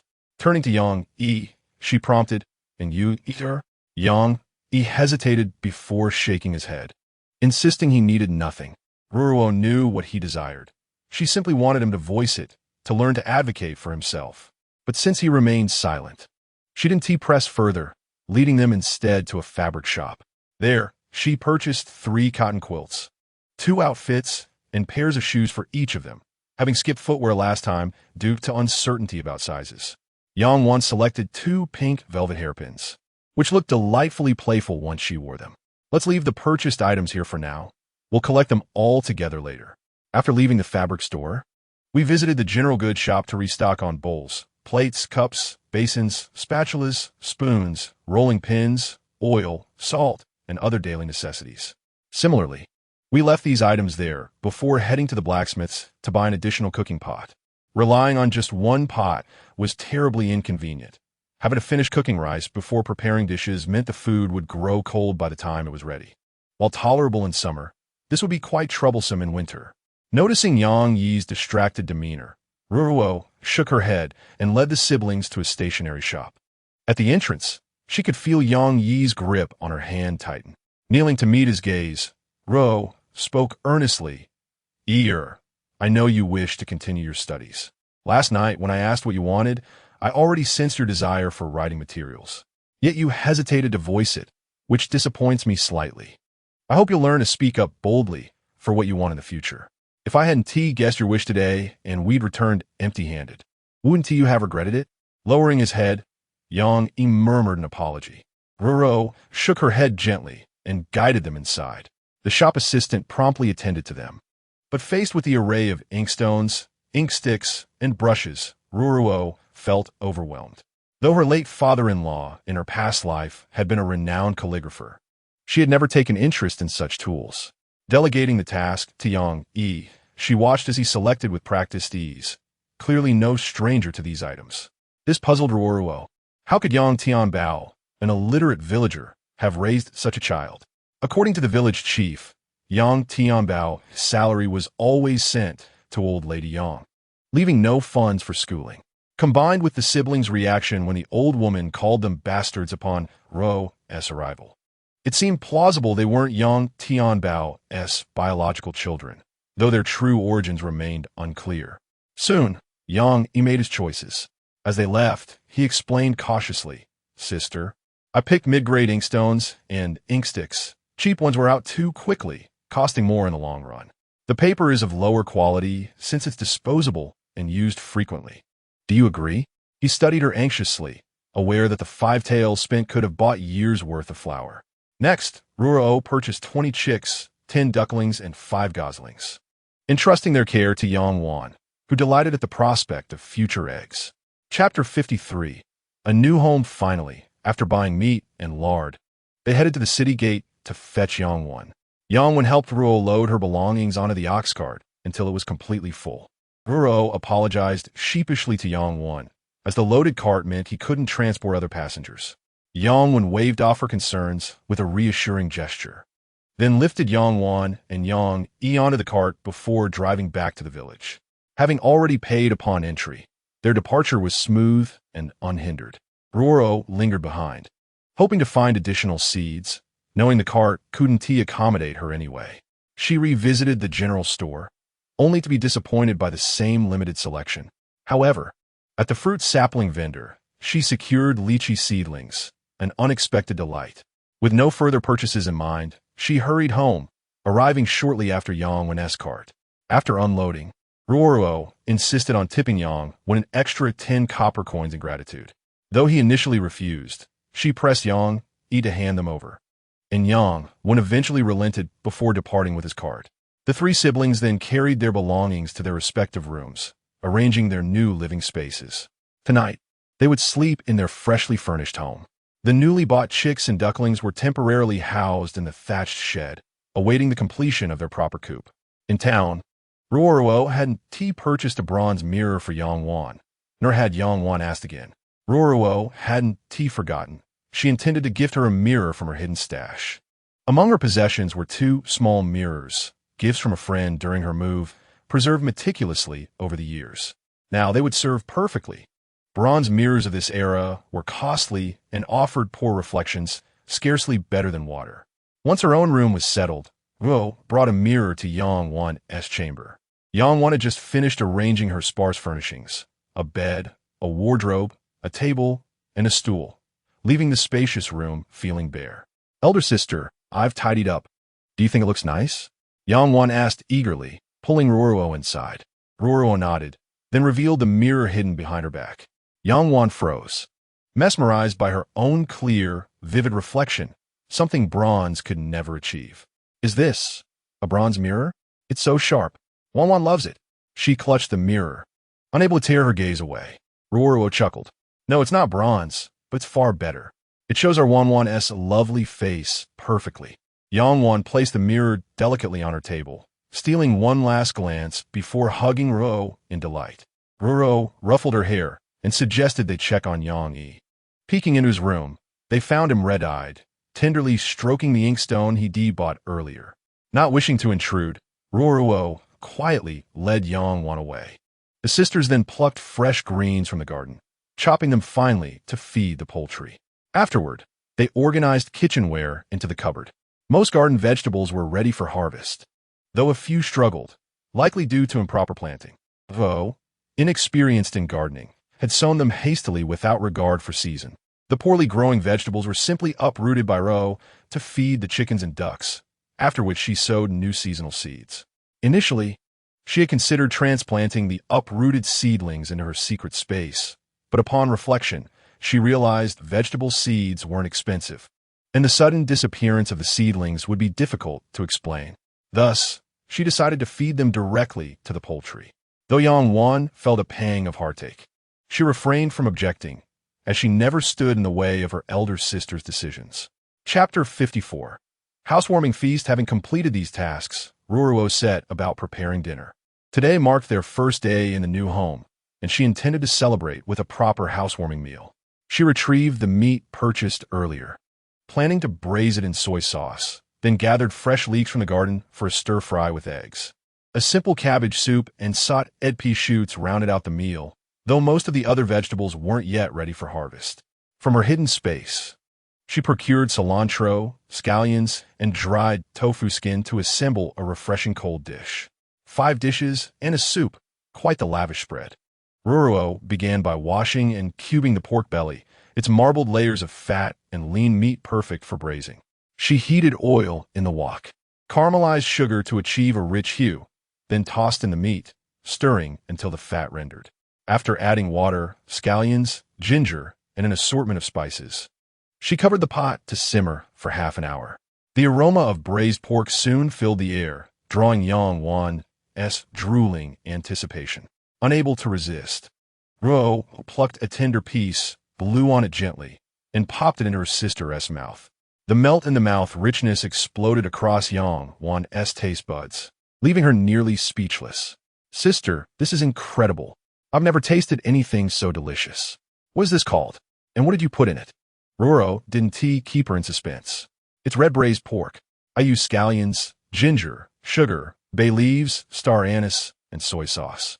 What is soy sauce? And I know scallions, but what is ginger? Yangwan's curiosity brimmed as she gazed at her sister. Ruo hesitated, unsure how to explain. They're seasonings. They remove the meat's gaminess and enhance the flavor. Yangwan, satisfied for now, eagerly awaited the meal. The savory fragrance soon lured Yang Yi from his room.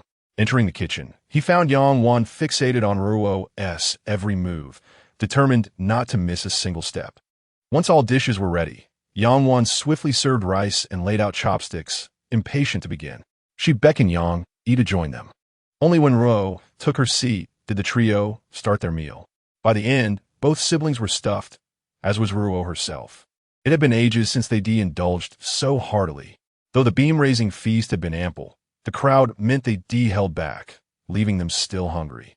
In recent days, with the house under construction, meals have been hastily prepared over a rudimentary stove, leaving little room for culinary effort.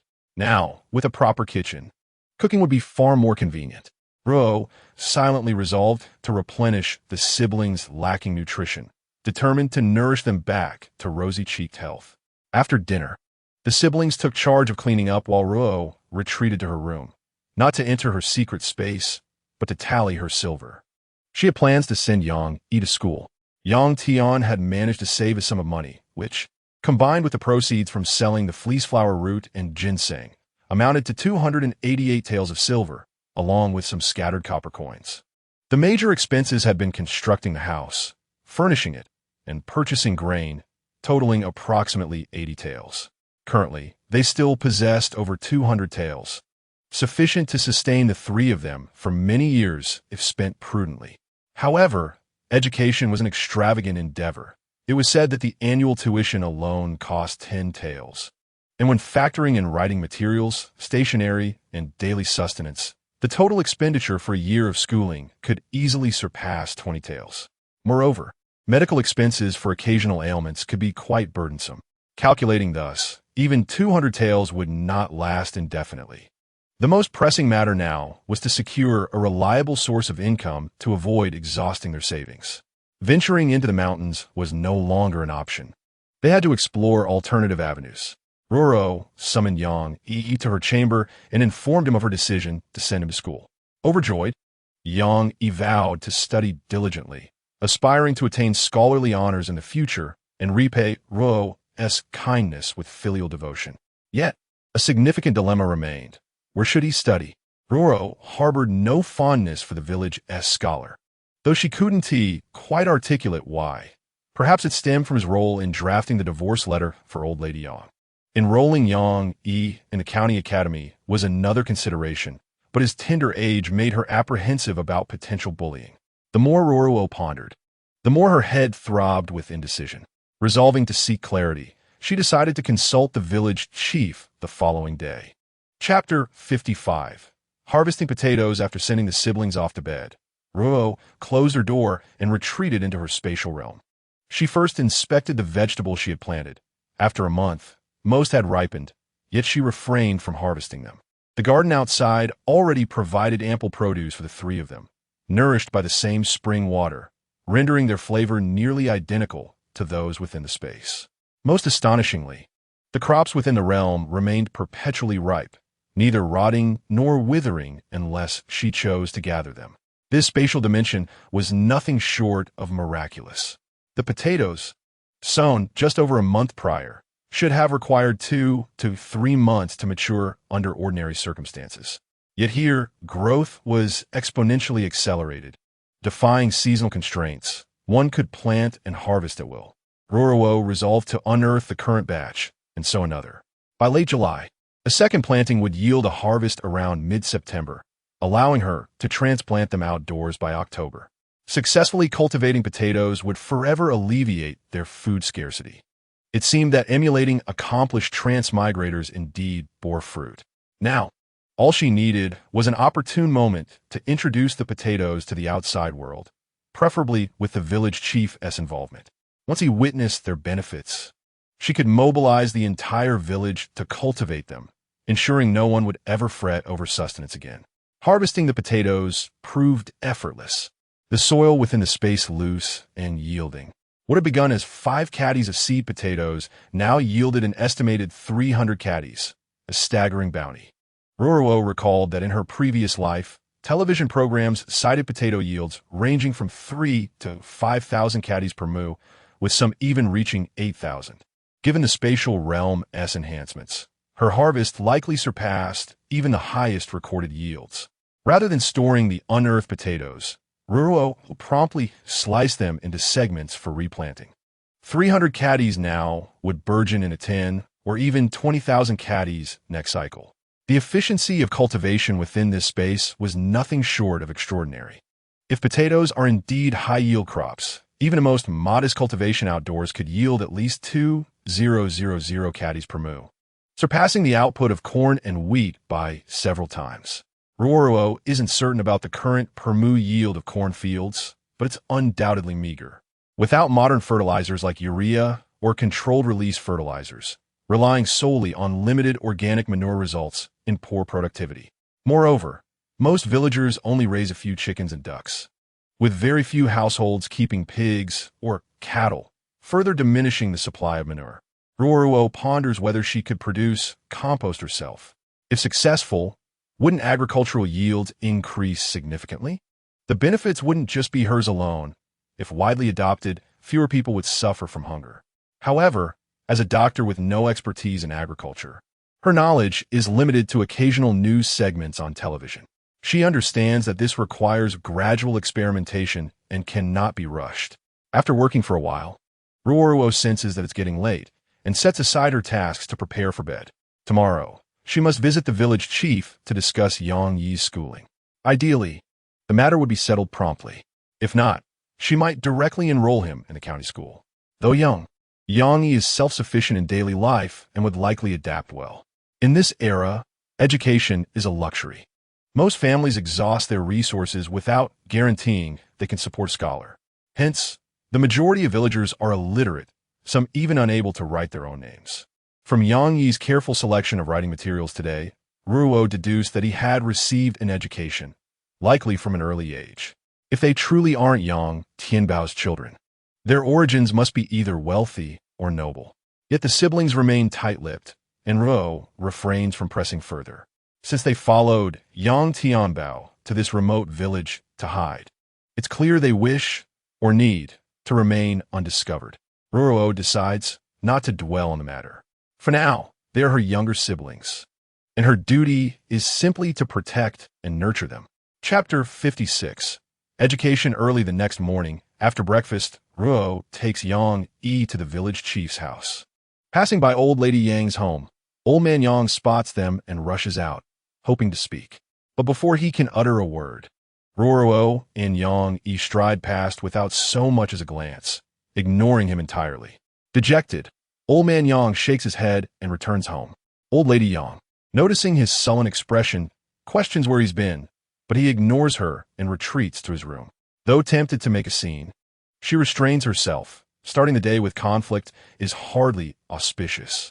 Upon arriving at the chief's house, Ruoruo finds the family just finishing breakfast.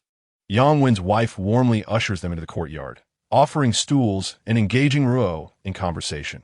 Sister Ruoruo, what brings you here today? Are you looking for father-in-law? Ruoruo nods promptly. Yes, sister-in-law. I brought Ear to seek Uncle Chief's assistance. As she speaks, she hands over a piece of pork she had brought along. Yang Wen's wife was named Xie Jiao, originally from Xie family village not far from Clearwater Village, having been married for several years. She had borne Yang Wen a son and daughter, and the couple led a modest yet contented life. Hesitant to accept the meat Ruoruo offered, Xie Jiao glanced at the village chief for approval before accepting it with a grateful smile. You're too kind, child. Since you're here to see father-in-law, I'll leave you to your conversation while I attend to chores, she said with a nod before retreating to the kitchen. Only after their exchange did the village chief address Ruoruo. Young Ruoruo, what brings you here today? With a respectful bow, Ruoruo replied, Uncle Chief, I wish to send Ear to school, but am uncertain where would be most suitable. I seek your counsel. The chief paused, taken aback, before responding, education demands considerable silver. Ruoruo, are you certain of this? I've pondered deeply, Uncle Chief. Scholarship is the sole path to a better future. I refuse to condemn Ear to a life bound by these meager fields. It would be unjust. Yet tuition alone costs 10 taels yearly, not to mention brushes, ink, paper, and inkstones.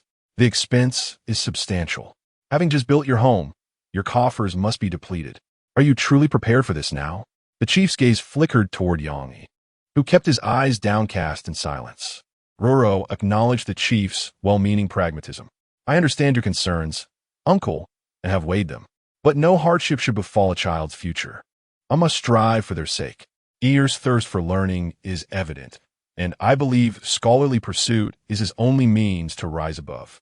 I have plans if they succeed. Funding his education shall pose no difficulty.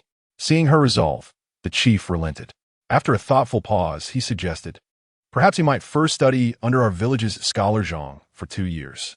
Though merely a Xiozai, his knowledge suffices to instruct Ear. It would also reveal whether the boy has scholarly promise. How capable is Scholar Zhang? Ruoruo's tone betrayed faint unease. Set your mind at ease. The county academy's headmaster once sought to recruit him, but he declined, too accustomed to his unfettered ways. Still, neighboring villages occasionally send children to him, not for imperial examinations, but to grasp enough characters for decent employment. The chief spoke truthfully. Scholar Zhang's talents were genuine. His failure to attain the Jiren rank stemmed from repeated misfortunes, being assigned examination stalls near latrines, where foul odors induced collapses that voided his results. Interpreting this as divine will, he abandoned further attempts and returned to village life. Ruoruo recognized her own narrow judgment. The scholar had merely drafted Old Lady Yang's letter of divorce at her request, a favor one could hardly refuse within a small community where paths cross daily. Moreover, His proximity meant would remain under her watchful eye, safe from bullying. After resolving her inner conflict, Ruoruo inquired of the village chief, Uncle Chief, what are Scholar Zhang's requirements for accepting students? The chief pondered briefly before replying. His sole condition is that students must apply themselves diligently. Those who fail to do so will be sent home. Hearing this, Ruoruo concluded that Scholar Zhang was a responsible teacher and requested the chief to accompany her to meet him. The chief readily agreed. Chapter 57. Scholar Zhang. Few houses in the village were built with blue bricks and tiled roofs, but Scholar Zhang's residence was among them. Though he received no official salary, the tuition fees from teaching children over the years had allowed him to construct such a dwelling. His home, though smaller than those of the chief and Ruoruo, consisted of 3 rooms, ample space for a solitary life. Unmarried, Scholar Zhang lived alone, tending to his modest crops and vegetables. His existence, though humble, was tranquil and content. When the chief knocked on Scholar Zhang's door, it soon opened. Without unnecessary questions, Scholar Zhang welcomed them into his sitting room. After the chief explained their purpose, Scholar Zhang nodded and addressed Yang Yi directly. Child, answer my questions truthfully. Yang Yi assented with a nod. Have you received any preliminary education? I began learning at the age of 3. Yang Yi replied truthfully. Scholar Zhang nodded approvingly and continued. What texts have you studied? After a moment's reflection, Yang Yi answered. I have read the 3-character classic, the 100 family surnames, the 1,000-character classic, the elementary learning, and children's teachings. I completed them all, though I stopped studying after returning to the village with my father. His voice trailed off as he lowered his head. Not only Scholar Zhang, but also the chief and Ruoruo were astonished. At merely 7 years old, Yang Yi had already studied so extensively. Given that he and his father had returned 2 years prior, it meant he had finished these texts by the age of 5. The question remained, how much had he retained?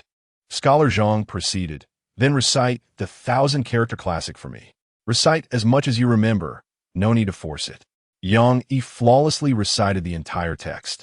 From heaven and earth, dark and yellow, to words of auxiliary, such as alas and indeed. Scholar Zhang's eyes gleamed with admiration. For a child who had not studied in 2 years to recite the text so flawlessly indicated unwavering diligence. Now, Scholar Zhang pressed further. Explain the purpose of the 1,000-character classic and its author. Unfazed, Yang Yi responded. The 1,000-character classic was composed by Zhou Xingxi. Its primary purpose was literacy instruction. However, due to the author's exceptional literary skill, he wove disjointed characters into a masterpiece. Thus, it served not only to teach reading, calligraphy, and composition, but also broadens knowledge and imparts Confucian ethics. Scholar Zhang's admiration deepened. Excellent, child, he declared. I accept you as my student. Starting tomorrow, you shall study under me. While I make no grand promises, attaining the rank of scholar should be within your reach. Yang Yi moved to kneel and kowtow in gratitude. But Scholar Zhang swiftly stopped him, his appreciation evident. Ruoruo once again discussed the matter of tuition with Scholar Zhang, who had no intention of accepting any payment from Yang Yi. His true desire was to take Yang Yi as his disciple, adhering to the principle that once a teacher, always a father. How could a father accept payment from his own son? Ruoruo felt somewhat uneasy about this, but Scholar Zhang waved his hand magnanimously and said, Do not burden yourselves with such thoughts. It has been a long time since I encountered such a promising young scholar, and I genuinely admire this child. Having halted my own path at the rank of scholar, I carry a lingering regret. Thus, I wish to find someone who can continue the journey of imperial examinations in my stead. Today, upon meeting this child, I feel my wish may be fulfilled. I shall teach him with all my ability, though how far he progresses will ultimately depend on himself. I only hope he does not disappoint me. After conversing a while longer, Ruoruo took Yang Yi and departed, while the village chief remained behind. The chief was perplexed by Scholar Zhang's actions and sought to understand his true intentions, but the scholar dismissed him with the same explanation as before. Seeing that Scholar Zhang had no wish to elaborate, the chief did not press further and took his leave. Chapter 58. The master-disciple ceremony. With the matter of Yang Yi's education settled, Ruoruo felt a weight lifted from her heart. Upon returning home, she prepared to visit the county town, having heard of the ancient tradition of presenting gifts to a teacher upon formal apprenticeship. She wished to inquire about the proper customs and make thorough preparations. Since this was to be a formal ceremony, she resolved to ensure everything was done impeccably, leaving no room for criticism. Ruoruo took Yang Yi to the county town to purchase the 6 traditional gifts for a master: celery, lotus seeds, red beans, red dates, longan, and dried strips of lean meat. Each held symbolic meaning. Celery represented diligence in studies. Lotus seeds signified the teacher's painstaking guidance, as the lotus heart is bitter. Red beans symbolized good fortune. Red dates foreshadowed early success in examinations. Longan denoted the fulfillment of merit, and the dried meat expressed the disciple's sincerity. After procuring all the necessary items, Ruoruo also bought fish, intending to host a meal for Scholar Zhang and the village chief after the ceremony. The chief had assisted her greatly, and though she had already expressed gratitude with gifts, a proper feast was still in order. After all, one could never be too courteous. As for Scholar Zhang, who would henceforth be Yang Yi's teacher, there would be many occasions to trouble him in the future. This meal would serve as a gesture of Ruoruo's sincerity. Privately, she also wished to atone for her past grievances against the scholar, lest the lingering discomfort continue to weigh on her conscience. Leaving Yang Yi at the general store, Ruoruo returned to the fishmonger and purchased a quantity of fish fry, intending to raise them in the lake within her spatial realm. The spring water there would surely yield fish of superior flavor compared to those reared outside. Her spatial realm also contained chili peppers, which she planned to use for a fragrant and spicy fish dish. She had left Yang Yi at the store precisely to avoid revealing her ability to store items in the spatial dimension. Once everything was secured, she retrieved Yang Yi, and the siblings returned home. At home, Ruoruo instructed Yang Yi to visit the village chief and extend the invitation for the following day's meal. Meanwhile, she and Yang Wan prepared the ingredients for the feast. Given the sweltering midsummer heat, preserving food was a challenge, but Ruoruo assured Yang Wan she had a solution. Taking the provisions to a secluded spot by the stream, she stored them safely in her spatial realm. Nowhere was more secure. Only then did she leisurely make her way back home. Upon returning home, Yang Yi had also arrived. The 3 siblings had their meal and retired to rest. Yang Yi, overwhelmed with excitement about his impending apprenticeship the next day, scarcely slept a wink all night. Meanwhile, Ruoruo retreated into her mystical space to continue cultivating her potatoes. She planned to prepare 2 potato dishes for the village chief and Scholar Zhang the following day, partly to gauge their acceptance of this novel ingredient, and partly to introduce potatoes to the chief's notice, making their future cultivation seem less abrupt. The next day, Ruoruo took Yang Yi and Yang Wan to Scholar Zhang's residence, where the village chief was also present. Without unnecessary preamble, Scholar Zhang seated himself at the head of the table. Yang Yi first straightened his attire, the initial step of the apprenticeship ceremony, symbolizing the importance of personal grooming and discipline. The second ritual was the ablution ceremony. Under the scholar's guidance, Yang Yi washed his hands in a basin, turning them once each way before drying them. This act signified purification, the removal of distractions, and a commitment to focus wholeheartedly on his studies, a gesture of sincerity and respect toward his mentor. Next came the kowtow rites. First, Yang Yi knelt and bowed 9 times to honor the ancient sages, then 3 times to Scholar Zhang, presenting his apprenticeship letter. This demonstrated reverence for tradition, the scholarly path, and a plea for wisdom and success in his studies. Following the kowtow, the student presented gifts, a token of gratitude prepared by Ruoruo the previous day. In addition to the customary 6 offerings, she had included 10 taels of silver. Yang Yi merely had to present them with both hands. Finally, Scholar Zhang delivered his admonitions, presenting Yang Yi with a copy of the Analects, along with scallions and celery, symbolizing intelligence and diligence. After outlining expectations and rules, the ceremony concluded. Chapter 59. The potatoes are a hit after the ceremony. Ruoruo and Yang Wan returned home to prepare the evening meal, while Yang Yi remained to begin his studies. Ruoruo first visited the stream under the pretense of retrieving stored vegetables, though in truth, she merely retrieved them from her hidden space and placed them in her basket. When Yang Wan marveled at the vegetables' pristine condition, pressing for storage secrets, Ruoruo deflected with vague replies. She also produced potatoes, claiming they were a rare find from her last mountain excursion, stored alongside the vegetables. Though puzzled, Yangwan refrained from further inquiry, a discretion Ruoruo appreciated, sparing her the need for elaborate excuses. By evening, the village chief and scholar Zhang arrived with Yang Yi. The house was immaculate, the once dilapidated hut now housing chickens, ducks, and geese. The sisters bustled in the kitchen while Yang Yi ushered the guests into the sitting room, serving tea, a modest but respectable bilyukan from Ruoruo's reserves. In this humble village, such tea was a rare luxury, earning effusive praise from both the chief and scholar Zhang. Soon the dishes were served: sweet and sour pork ribs, spicy fish, chicken soup, chives with scrambled eggs, stir-fried baby bok choy, as well as shredded potatoes with sour and spicy sauce, potato pancakes, and braised potatoes. Tonight, Ruo had prepared potatoes in 3 different homely styles, hoping everyone could taste them before the village chief encouraged collective cultivation. The potatoes in her space would likely yield nearly 20,000 pounds by October. She was willing to distribute them all, provided someone was willing to plant them, as long as a plausible excuse could be found later. Uncle Village Chief, Mr. Zhang, please try these dishes. Ruo introduced the potato dishes to them. Without hesitation, both sampled each preparation, their eyes widening in pleasant surprise.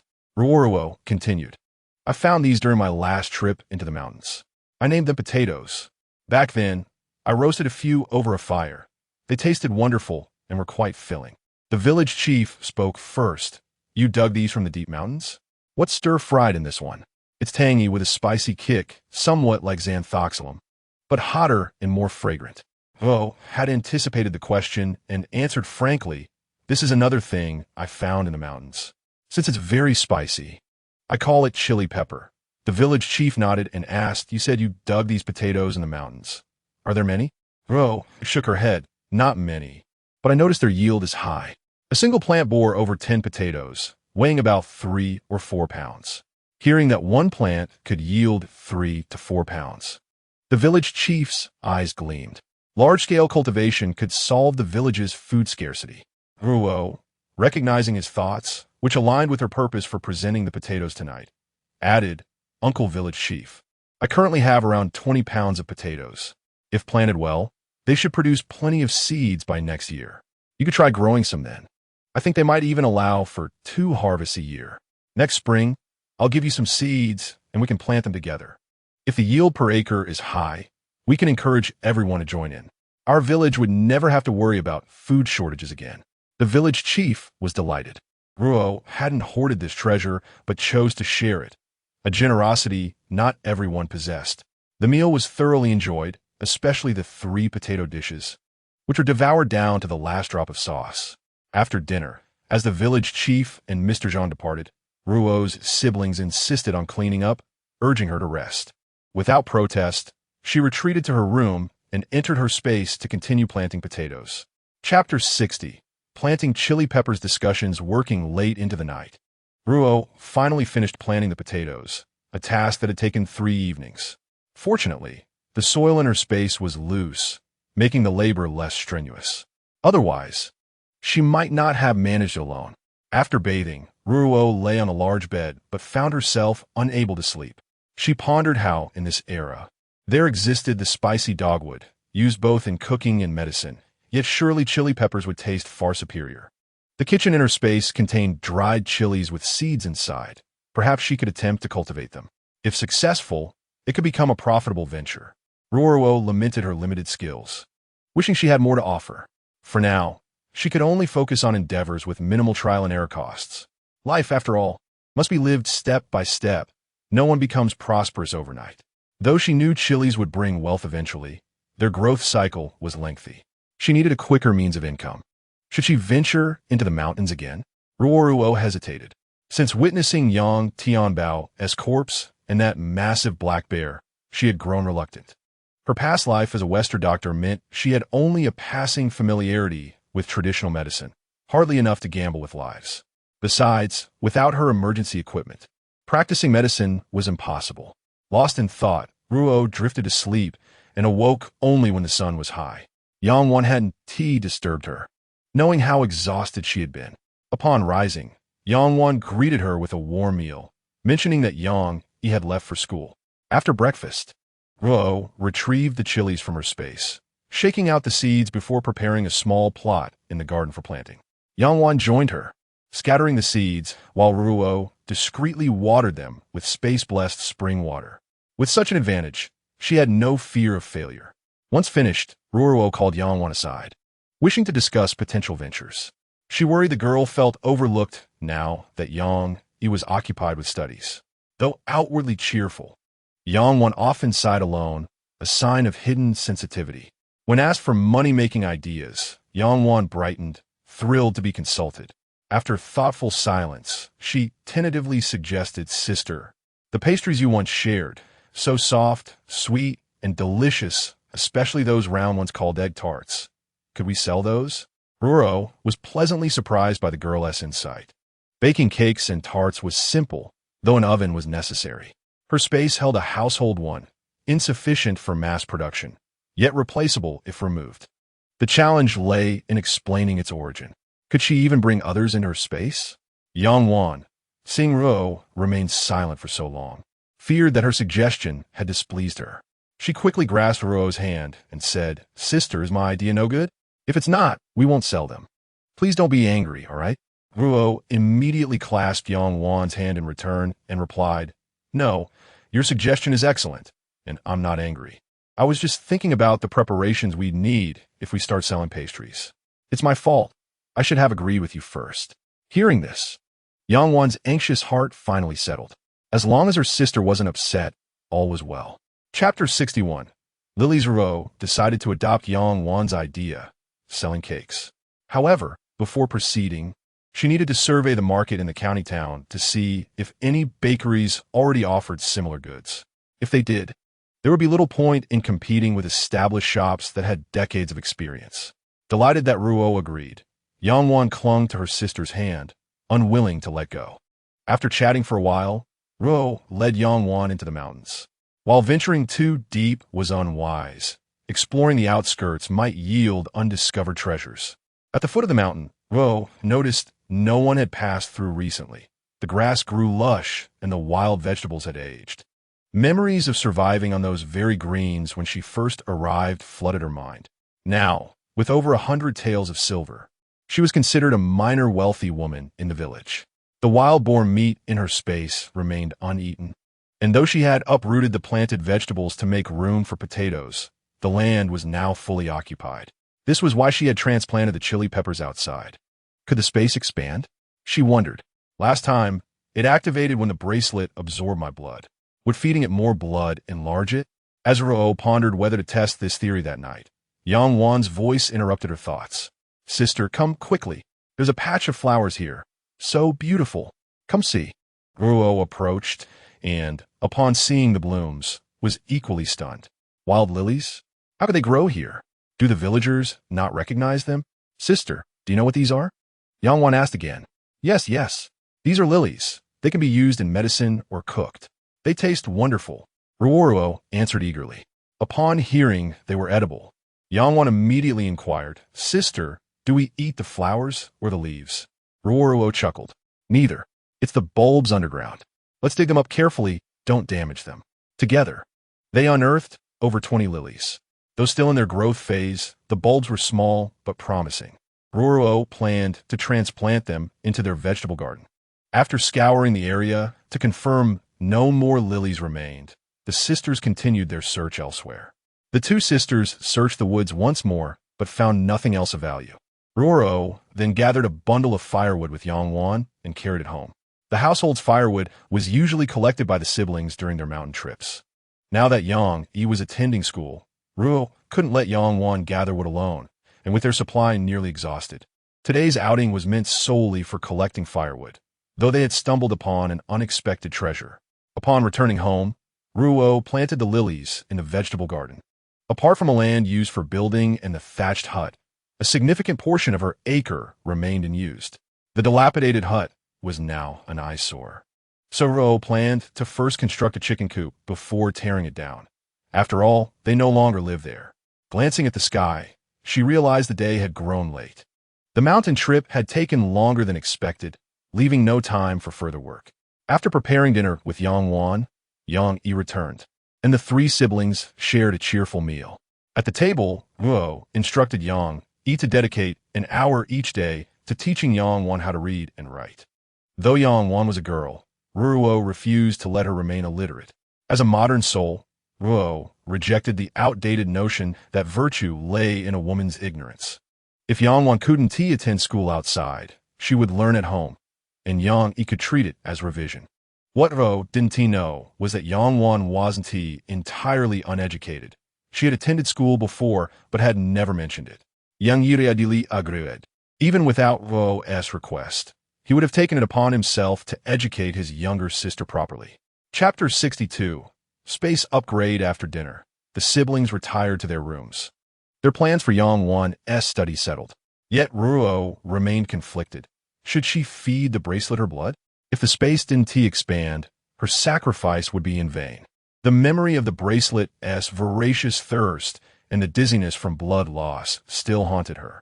After some deliberation, she resolved to try. Their lives had improved. Losing a little blood wouldn't hurt, and she could always replenish it later. Preparing meticulously, Ruoruo retrieved the medical kit from her space, well stocked as befitted a doctor.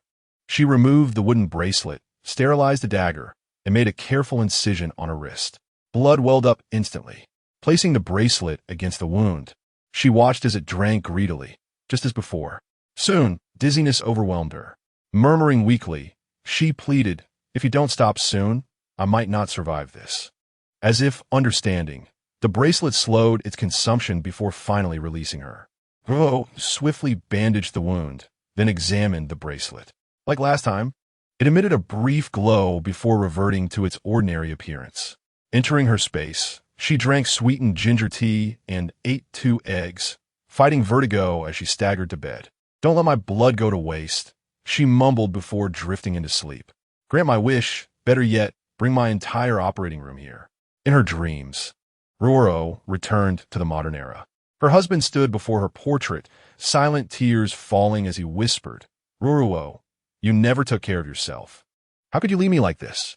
The elderly father gazed at his haggard son, the words of comfort stuck in his throat. He understood the depth of his son's bond with his daughter-in-law, and even he himself had been deeply fond of this filial young woman. Her departure had dealt a devastating blow to both father and son. Ruoruo's heart ached with sorrow, yet she knew there was no turning back. All she could hope for was that her husband would find his way through the grief. When Ruoruo awoke, the dizziness in her head had subsided considerably. After drinking a glass of milk, she stepped out of her room, curious to see if the space had changed.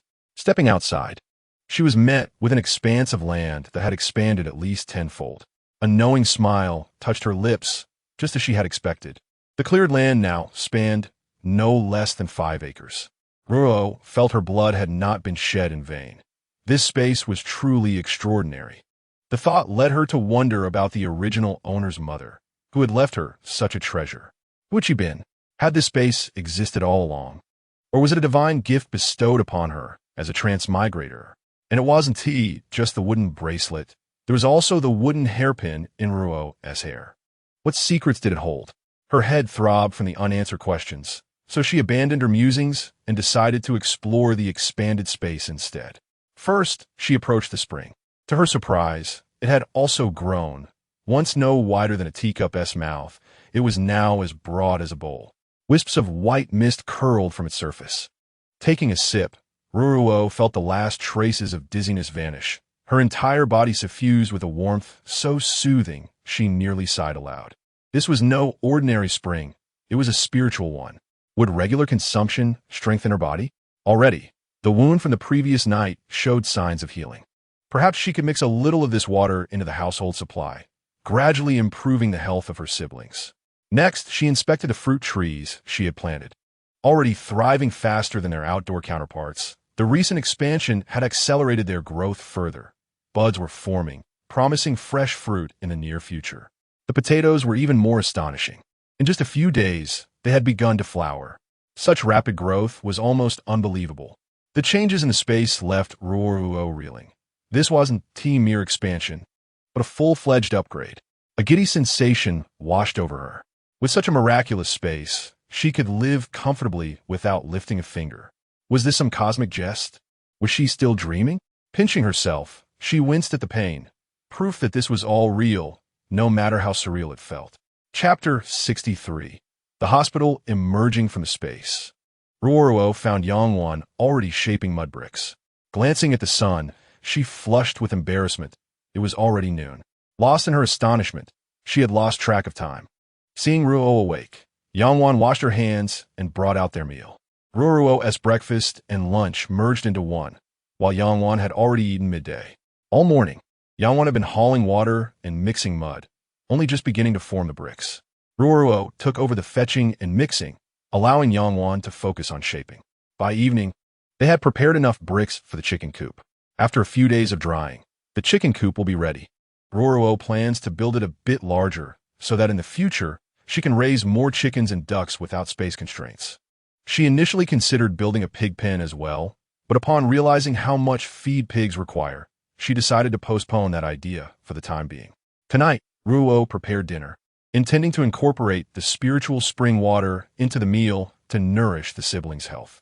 She couldn't bear the thought of only tending to her own well-being while neglecting the children. Only when they were healthy would she have less to worry about.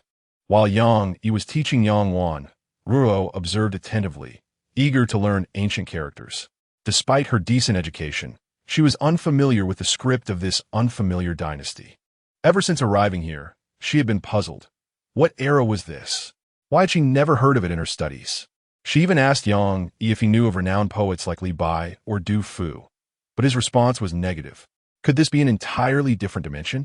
After studying with Yangwan for an hour, Ruo contemplated tracing the characters from her bracelet and hairpin to ask Yang Yi for help.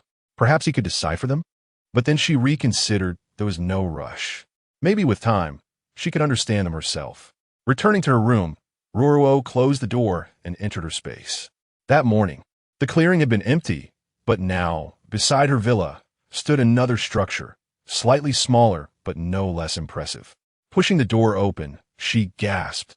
Had an entire pharmacy been transported here? Shelves lined the room, meticulously organized with medicines of all kinds, not to mention syringes for tubes, alcohol swabs, and cotton balls. Behind another closed door lay a fully equipped operating room. Just last night, she had wished for one, and here it was. Did this space grant desires?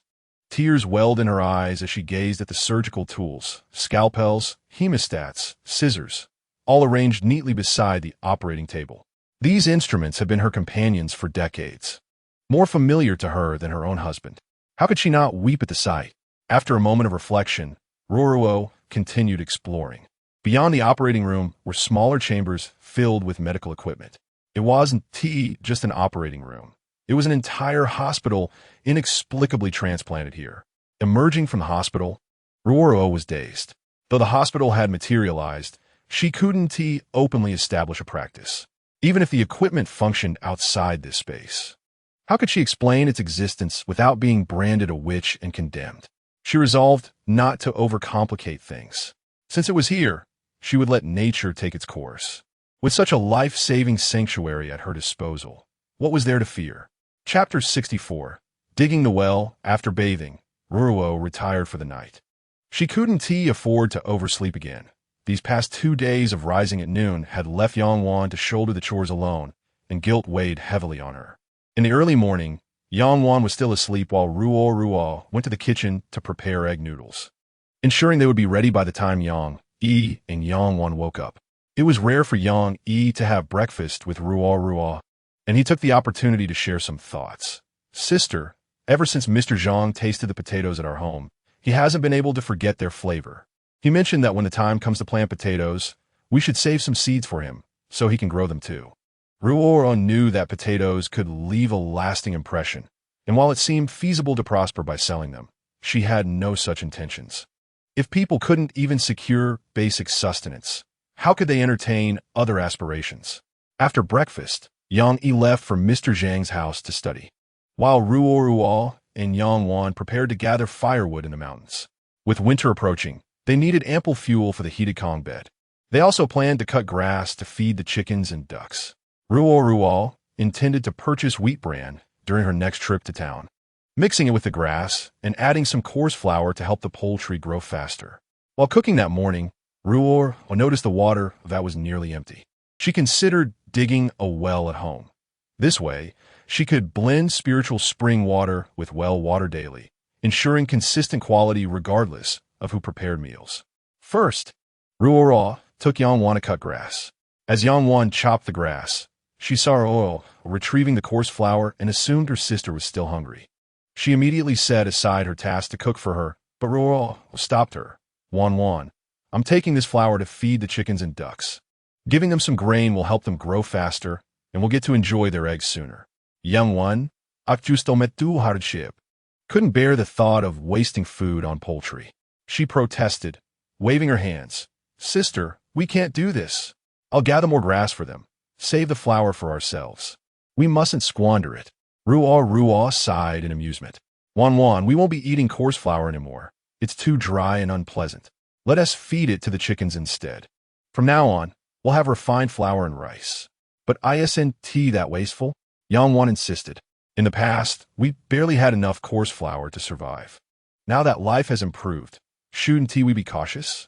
What if our silver runs out one day? At least the flour could keep us from starving. Seeing her sister's stubbornness, Ruoruo relented and returned the flour to the kitchen. She then instructed Yangwan to wait for her and visited the village chief to arrange for a well to be dug. The chief agreed without hesitation and sent his son to organize the labor. With the well settled, Ruoruo returned home and took Yangwan to the mountains. They collected a large bundle of firewood before heading back. The adobe bricks they had made the previous day had dried sufficiently under the sun, meaning they could construct the chicken coop tomorrow. Once completed, Ruoruo planned to visit the county town to explore market opportunities.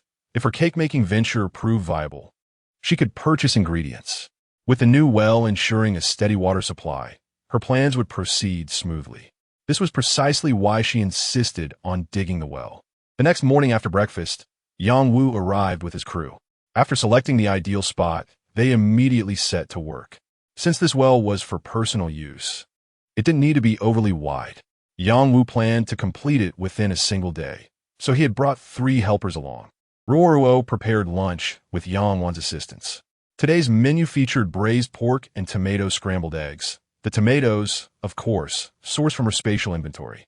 Ruoruo intended to extract the seeds to see if she could cultivate seedlings.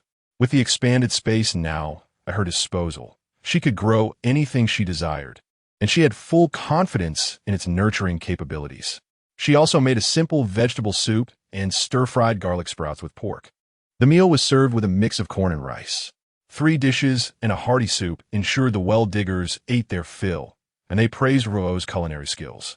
Yang Wu inquired about the unfamiliar ingredient in the eggs, to which Ruo replied it was a sweet and sour fruit she had gathered from the deep mountains, specially brought out for today. By evening, the well was complete. Ruo paid the workers, and they dispersed for their own dinners. Here, labor was compensated with only a midday meal, and Ruo adhered to the custom without exception. Chapter 65. Building the chicken coop in this unpolluted era. Well water needed only a brief settling before being drinkable. The next morning, Ruoruo found the water clear and added a touch of spiritual spring water before using it for cooking. Today's task was constructing the chicken coop. Once the poultry were relocated, the thatched shed could be dismantled and the land tilled to expand the vegetable garden into a continuous plot. Just as Ruo prepared to begin, a knock interrupted her.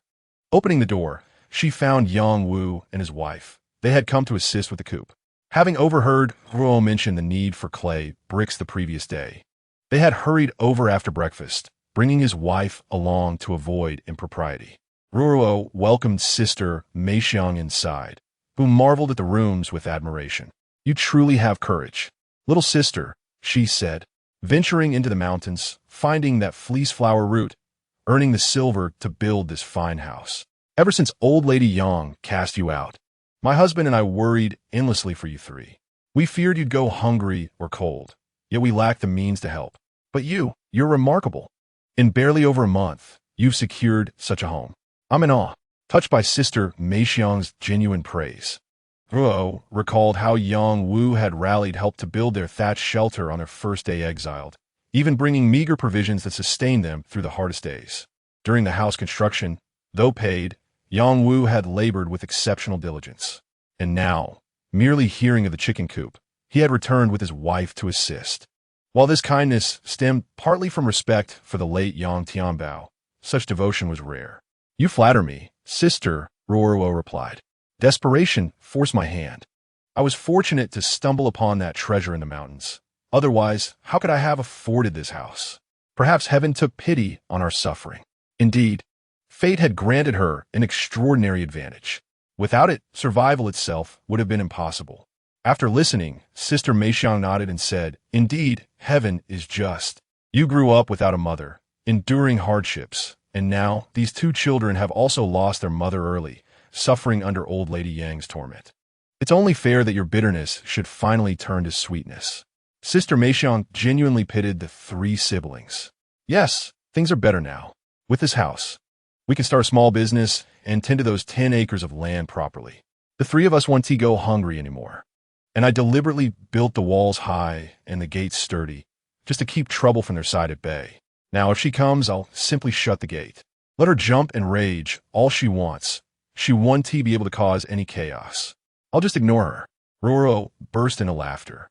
Seeing Ruo's cheerful demeanor, Sister Meixiang laughed along, agreeing wholeheartedly.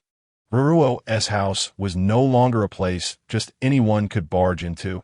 Even a strong young man would struggle to get in. Besides, the people of Qingshui village were honest and simple. There were no thieves or troublemakers here. The biggest hardships for Ruoruo and her siblings were now behind them, leaving only brighter days ahead.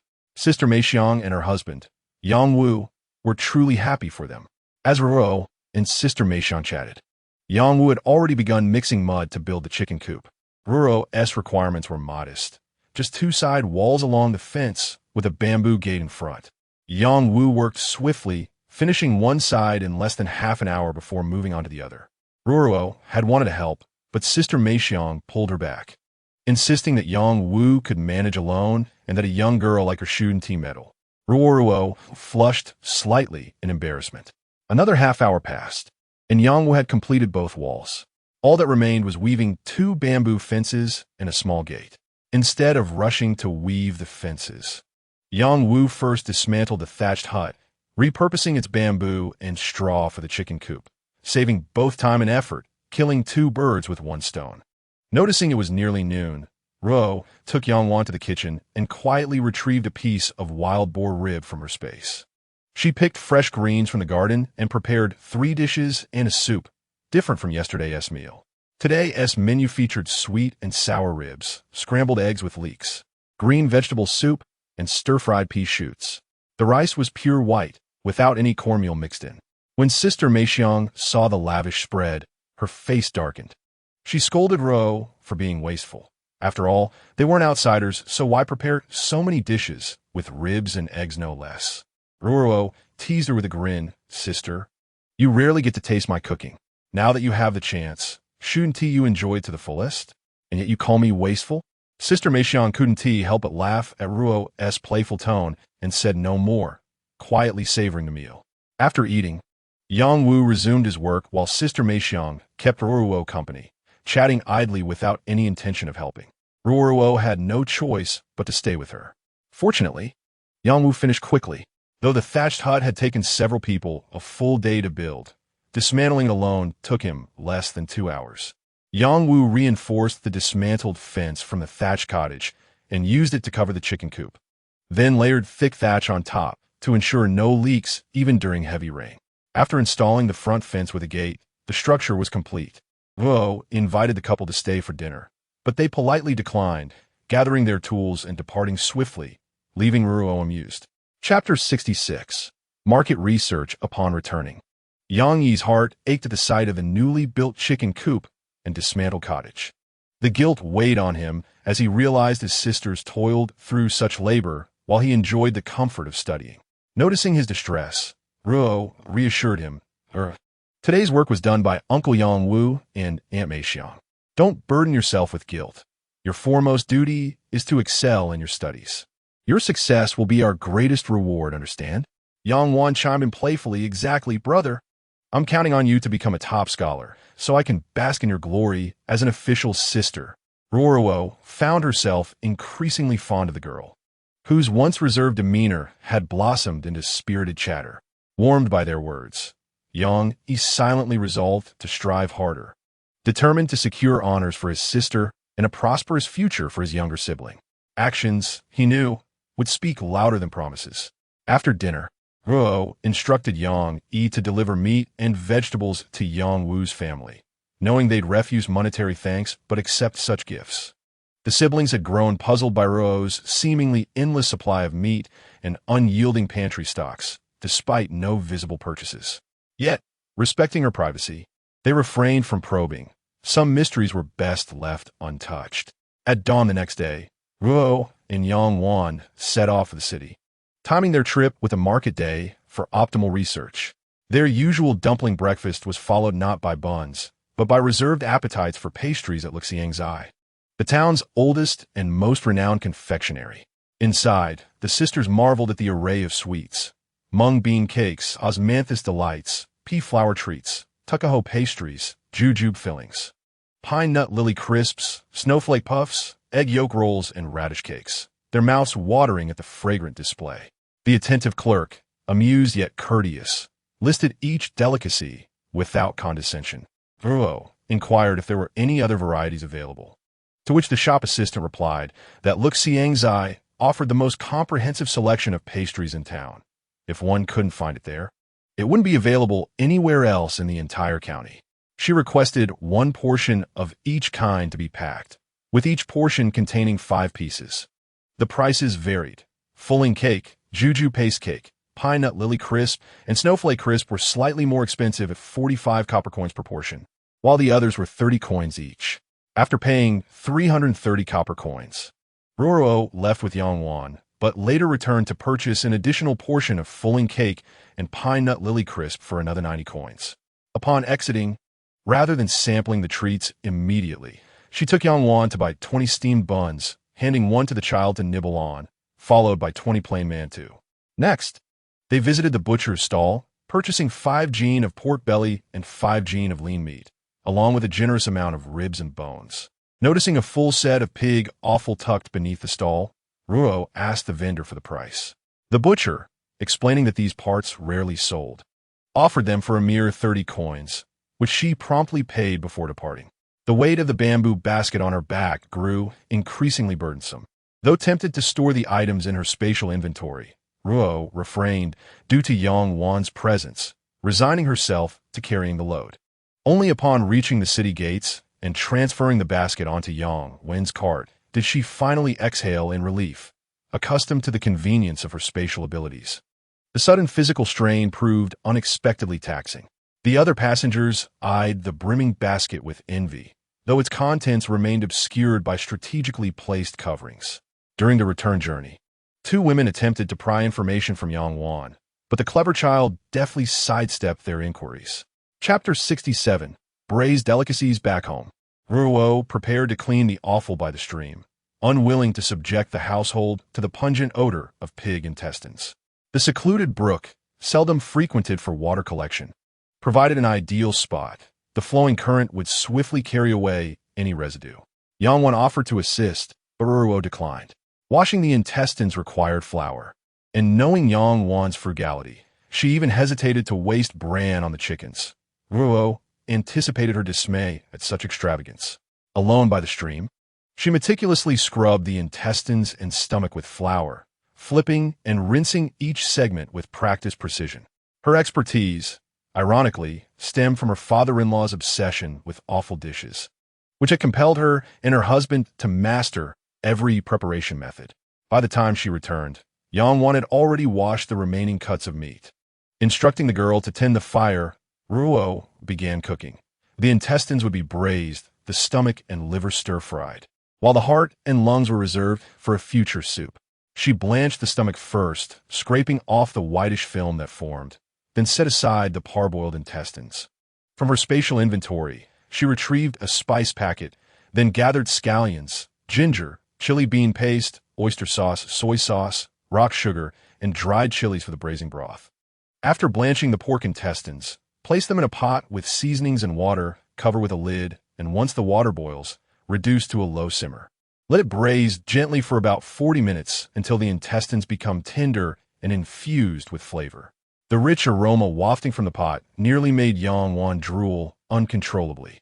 Ruoruo quickly sliced a piece and fed it to her, chuckling at Yang Wan's blissful expression. After indulging her with a few more pieces, Ruoruo sent her off to deliver some items to Mr. Zhang.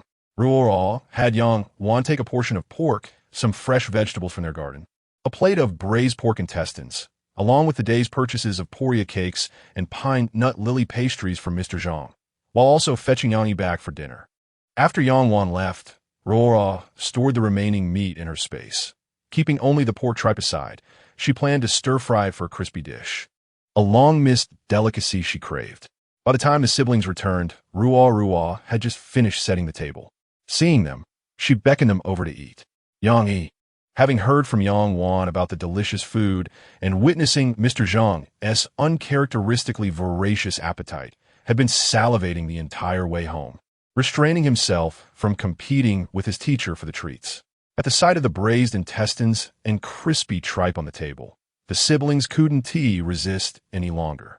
They picked up their chopsticks and dug in, nodding appreciatively between bites. Never had they tasted pork intestines so exquisite. Halfway through the meal, Yang Yi finally spoke up. "Sister, how did you make awful taste this incredible? I've never had anything like it. Shouldn't these parts be foul-smelling? Yours are utterly fragrant." Ruoruo smiled. "I have my methods. Did Mr. Zhang enjoy it?" "Absolutely. At first, when Wan mentioned it was awful, he hesitated, probably not wanting to offend you by refusing. He reluctantly took a bite, and then couldn't stop. I've never seen him like that before."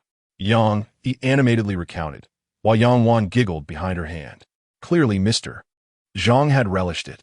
Ruoruo simply smiled without further comment. That evening, all three siblings overindulged, prompting Ruoruo to suggest a stroll after dinner to aid digestion. They wandered along Xiaojia Creek and back, after which the siblings retired to study. Ruoruo, too lethargic to join them, retreated to her room. Once inside, she entered her space. The sight of the nearly harvest-ready potatoes, already bearing fruit in just a few days, left her marveling once more at the space's potency. A walk past the fruit trees revealed abundant budding produce, promising a soon-to-be bountiful yield. The tomato seeds had also sprouted, thriving so well they'd be ready for transplanting in a couple of days, ensuring an endless supply. Satisfied, Ruoruo returned to her room to bathe and sleep. Chapter 68. Steamed sponge cake. The next morning, Ruoruo rose early. Today, she planned to teach Yang Wan how to make a cake. Without an oven, steaming would have to suffice. If that failed, she'd resort to baking it in her space. Eager, Yang Wan watched as Ruoruo prepared 4 eggs and roughly 70 grams of sugar. Lacking cake flour, Ruoruo blended regular flour with starch at a 4-to-1 ratio as a substitute. Crack the eggs into a clean bowl, add sugar, and begin whisking. Ruo also added a few drops of white vinegar. Whisking is an exhausting process. Without an electric mixer, one can only rely on manual labor. Before long, Ruo's arms ached unbearably, so Yang Wan took over. They took turns repeatedly until the egg mixture finally formed distinct ribbons that didn't disappear immediately when dripped. This arduous task took the sisters nearly an hour. Ruo sighed inwardly. What a mixer could accomplish in minutes had consumed an hour of their labor, leaving them utterly drained. No wonder such a tool didn't exist in this era. Who would imagine whisking eggs to this state for steaming? After preparing the egg mixture, Ruo retrieved a fine sieve from her space, sifted flour into the bowl, and stirred until smooth. She then poured the batter into an oiled dish. By then, Yang Wan had boiled water. Ruo gently tapped the dish to remove air bubbles before placing it in the steamer and covering it. 15 minutes later, Ruo lifted the lid. The steamed cake, fragrant and soft with a honeycomb texture, was a success. She offered Yang Wan a taste, asking how it compared to oven-baked versions. Yang Wan replied that each had its own charm, uncomparable. Ruoruo knew steamed cakes lacked the rich aroma of baked ones, but were gentler on the body, avoiding excessive heat, a clear advantage. Wan, Did you memorize the steps? Ruoruo asked. Yes, sister. May I try? Yangwan replied confidently. Ruoruo nodded. Yangwan gathered the ingredients and followed each step meticulously. Whisking remained a joint effort. Yangwan alone would have exhausted herself. Yangwan's cake turned out less fluffy than Ruoruo's. Ruoruo pointed out the flour ratio was off. Adjusting it, Yangwan tried again, this time achieving perfection, light, tender, and sweet. Elated at mastering such a delicacy, Yangwan beamed. Meanwhile, Ruoruo contemplated introducing the electric mixer. Hand whisking couldn't meet potential demand. Yet, its intricate design might alarm the siblings. Would they deem her a monster? Perhaps confessing her spatial ability was wiser. They noticed her inexplicable retrievals, but refrained from questioning. Resolved, Ruoruo decided to reveal her secret that night. Their reaction would determine her path, acceptance or exile. At worst, she could live in seclusion elsewhere. She instructed Yangwan to deliver a cake to teacher Zhang while she visited the village chief, repaying his kindness with gratitude. The village elder eyed the cake that Ruo had brought and, without standing on ceremony, promptly took a piece to taste. Nodding in approval, he asked, Ruo, my dear, did you make this yourself? Ruoruo nodded. Yes, uncle. Wanwan and I plan to sell these pastries. I call them cakes. Do you think we can make money from them? She saw no reason to hide her intentions. Sooner or later, the villagers would learn of her venture. Having the elder's approval now would ensure his support if anyone grew envious or caused trouble later. And who do you intend to sell to? Will you set up a stall in the county town? I was thinking of negotiating with the pastry shops there, supplying them with our goods while they handle the sales. Is meant to pursue the imperial examinations, and merchants have always held the lowest status. This way, I wouldn't truly be a merchant. So wouldn't affect him? The elder nodded in agreement. Since ancient times, the hierarchy had placed scholars above farmers, artisans, and lastly, merchants. Ruoruo knew opening her own shop would be the most profitable, but doing so would brand her unmistakably as a merchant. If Yang Yi succeeded in the exams, people would inevitably scrutinize his background. Chapter 69. Confession. After speaking with the elder, Ruoruo returned home to find Wanwan had also come back. Wanwan, what did teacher Zhang say? She asked. Sister, he loved it. He said our cake tastes even better than the pastries from Luxiang's eye. Relieved, Ruoruo still felt she needed to speak with teacher Zhang privately to confirm whether her business would hinder Yang Yi's scholarly pursuits. If it did, she would have to find another way. Leaving Wanwan to prepare dinner, Ruoruo went to see teacher Zhang. When she arrived, Yang Yi was studying the Analects. It struck her as strange. This era differed from the history she knew in her past life. Poets like Li Bai, Du Fu, Bai Juyi, and Lu Yushi were unheard of. Yet here they were studying Confucian classics.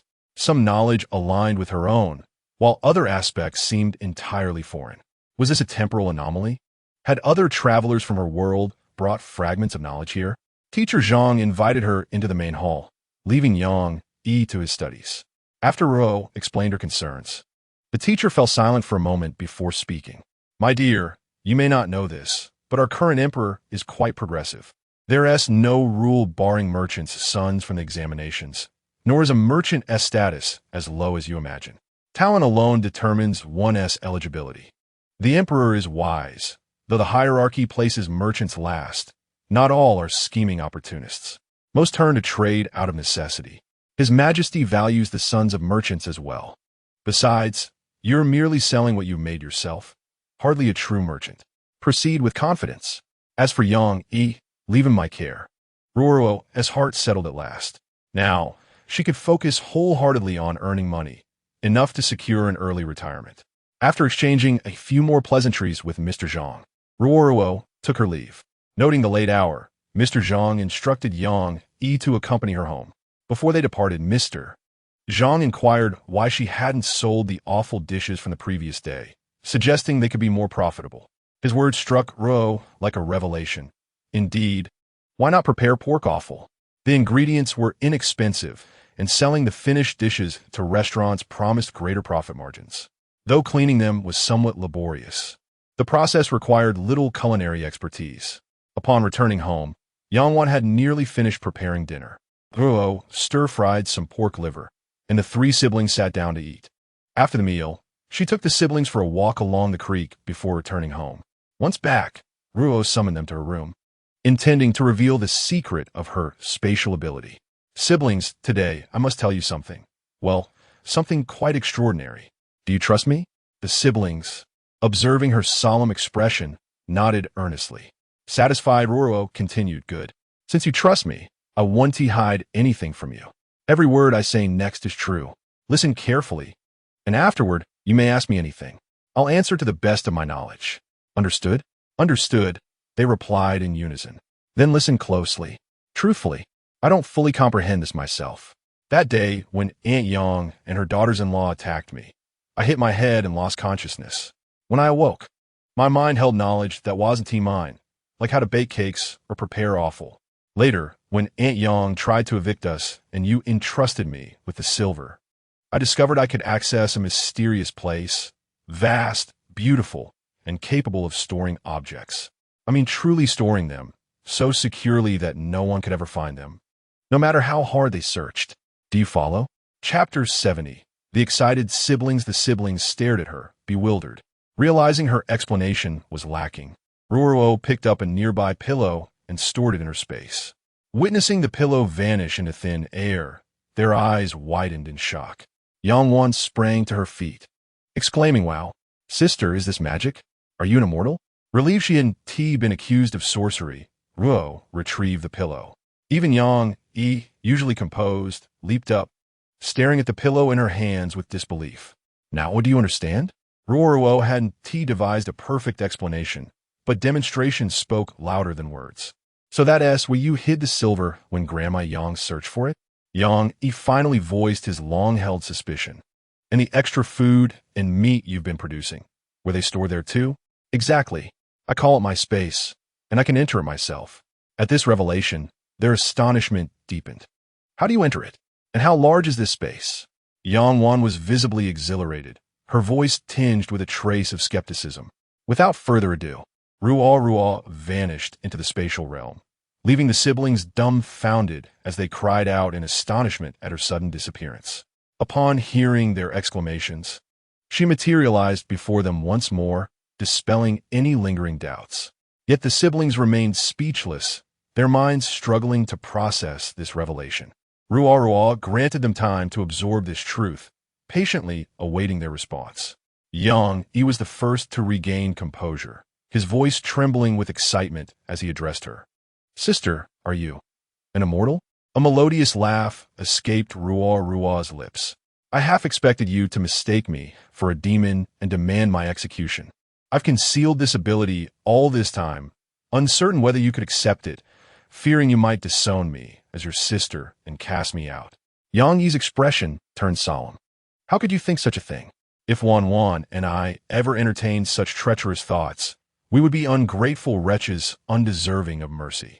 You've shown us nothing but kindness, dedicating yourself to our well-being. We could never repay your generosity, let alone betray you. Yangwan nodded fervently in agreement. Ruoruo was deeply moved by their words. Her efforts had not been in vain. The siblings were truly appreciative. Though she had never sought repayment, their acknowledgement warmed her heart. Now, do you have any questions for me? She asked, deciding that further concealment was unnecessary, save for the matter of the bracelet in the spatial realm. The risk of exposure was too great. Even an emperor might covet such a miraculous treasure. Sister, could you take us inside the spatial realm? Yangwan pleaded, her eyes alight with anticipation. Yang mirrored her enthusiasm, equally eager to explore. Uncertain whether living beings could enter, Ruoruo hesitated. I've never attempted it before, but we can try. Hold my hands tightly and don't let go, understood? The siblings nodded eagerly, their imaginations already alight with wonder. Ruoruo clasped their hands, instructing them to close their eyes. With a mere thought, the trio materialized within the verdant expanse of the spatial realm. Chapter 71. The siblings enter the realm. You may open your eyes now, Ruoruo announced. As the siblings complied, their gazes fell upon unfamiliar flora stretching before them, a glistening lake in the distance, and vast meadows bathed in the dim glow of night. The shimmering waters reflected faintly under the darkened sky. Sister, may we explore over there? Yangwan inquired. Of course, Ruoruo replied, but be cautious near the lake, don't fall in. The siblings dashed ahead, with Ruoruo following closely. Upon reaching the spiritual spring, she encouraged them to drink from its waters. Obediently, they cupped their hands and sipped, their expressions shifting to awe. Sister, this water is incredible, so sweet. And after drinking it, I feel lighter. How is this possible? Young Marfalet, this is the spiritual spring water. Drinking it regularly can strengthen the body. The well water at our home contains some spiritual spring water too, though not as concentrated. I didn't mix in much, Ruoruo admitted without concealment. No wonder the water at your place never tasted as good as ours. I thought something was wrong with my tongue, Yang muttered under his breath. Haha, today you can ask me anything. Since you've accepted this, I won't hide anything from you anymore. Sister, what is planted over there? Yang pointed at the patch of potatoes. Those are potatoes. I planted them here, and in a few days, we can harvest them. By October, we'll sow them outside. After that, we'll never have to worry about food shortages again. Their yield can reach over 2,000 pounds per moo. Ruoruo didn't exaggerate. Inside the space, potatoes could yield 5,000 to 8,000 pounds per moo, but the outside soil wasn't as fertile. 2,000 pounds was a safe estimate, but she dared not promise more. Yang's eyes gleamed at the mention of such high yields. If Ruoruo's claims were true, planting just one moo annually would ensure their family never went hungry again, even after paying taxes. Sister, how many pounds can we harvest from the potatoes planted here? Yang asked directly, without hesitation. Pondered before answering. The soil in this space is rich, and the growth cycle is shorter. The yield here can reach 5,000 pounds per moo. When fully harvested, we'll have over 10,000 pounds from this plot alone. Everything Yang had seen and heard tonight shattered his understanding. He had never heard of crops yielding so abundantly, not even in the past. If potatoes were introduced nationwide, wouldn't hunger become a thing of the past? Ruoruo knew what he was thinking. Though she shared the same hope, she had to temper his enthusiasm. I understand your thoughts, but remember this. Haste makes waste, and excess invites disaster. Yang grasped her meaning instantly. Indeed, such a miraculous crop had never existed before. A small quantity could be explained away as forage from the mountains, but how could they justify producing so much at once? It would only endanger Ruoruo, possibly leading to her capture and interrogation by those in the capital. Forgive me, sister. I was too impatient. Yang boed de epli. Ruoruo said no more. He was clever enough to know what should and shouldn't be spoken of. After another stroll through the space, Ruoruo brought the siblings back to their room. The experience still felt surreal, like a dream. Tonight, you've seen everything. I trust you know what must remain secret. Don't grow complacent. Treat this space merely as a storage room. Though we can grow crops here, it's only an extra 5 moo of land. Ruoruo issued a final warning. Chapter 72. The invisible villa and hospital. The siblings understood the gravity and nodded in agreement. Ruoruo sent them off to bed, then sank into deep contemplation. Tonight's events were rather peculiar. Yang seemed unable to perceive her villa and hospital. Ruoruo attempted several times to guide them toward the villa, yet they appeared oblivious to its existence. Logically, children would clamor to explore such an exquisitely crafted villa upon sight. Yet they merely glanced past it without interest. This could only mean they couldn't see it. But why? The two buildings stood there conspicuously, yet remained invisible to them. Could it be because these structures were not products of this era? This dimension had many merits, yet couldn't provide her with answers. Any questions she had could only be pondered slowly on her own. She wondered if further upgrades might unlock such a function, but Ruoruo swiftly dismissed the thought. Unless absolutely necessary, she had no desire to relive the sensation of severe blood loss again, though the spiritual spring water could replenish her. Who knew how much more blood the next upgrade might demand? Still, she resolved to study the wooden hairpin more carefully. Upon re-entering the space and beholding the familiar villa and hospital, Ruoruo suddenly considered that perhaps the siblings' inability to see them was a blessing. She had no intention of altering the villa's contents or layout, and if the siblings noticed, they would inevitably ask questions she couldn't easily explain.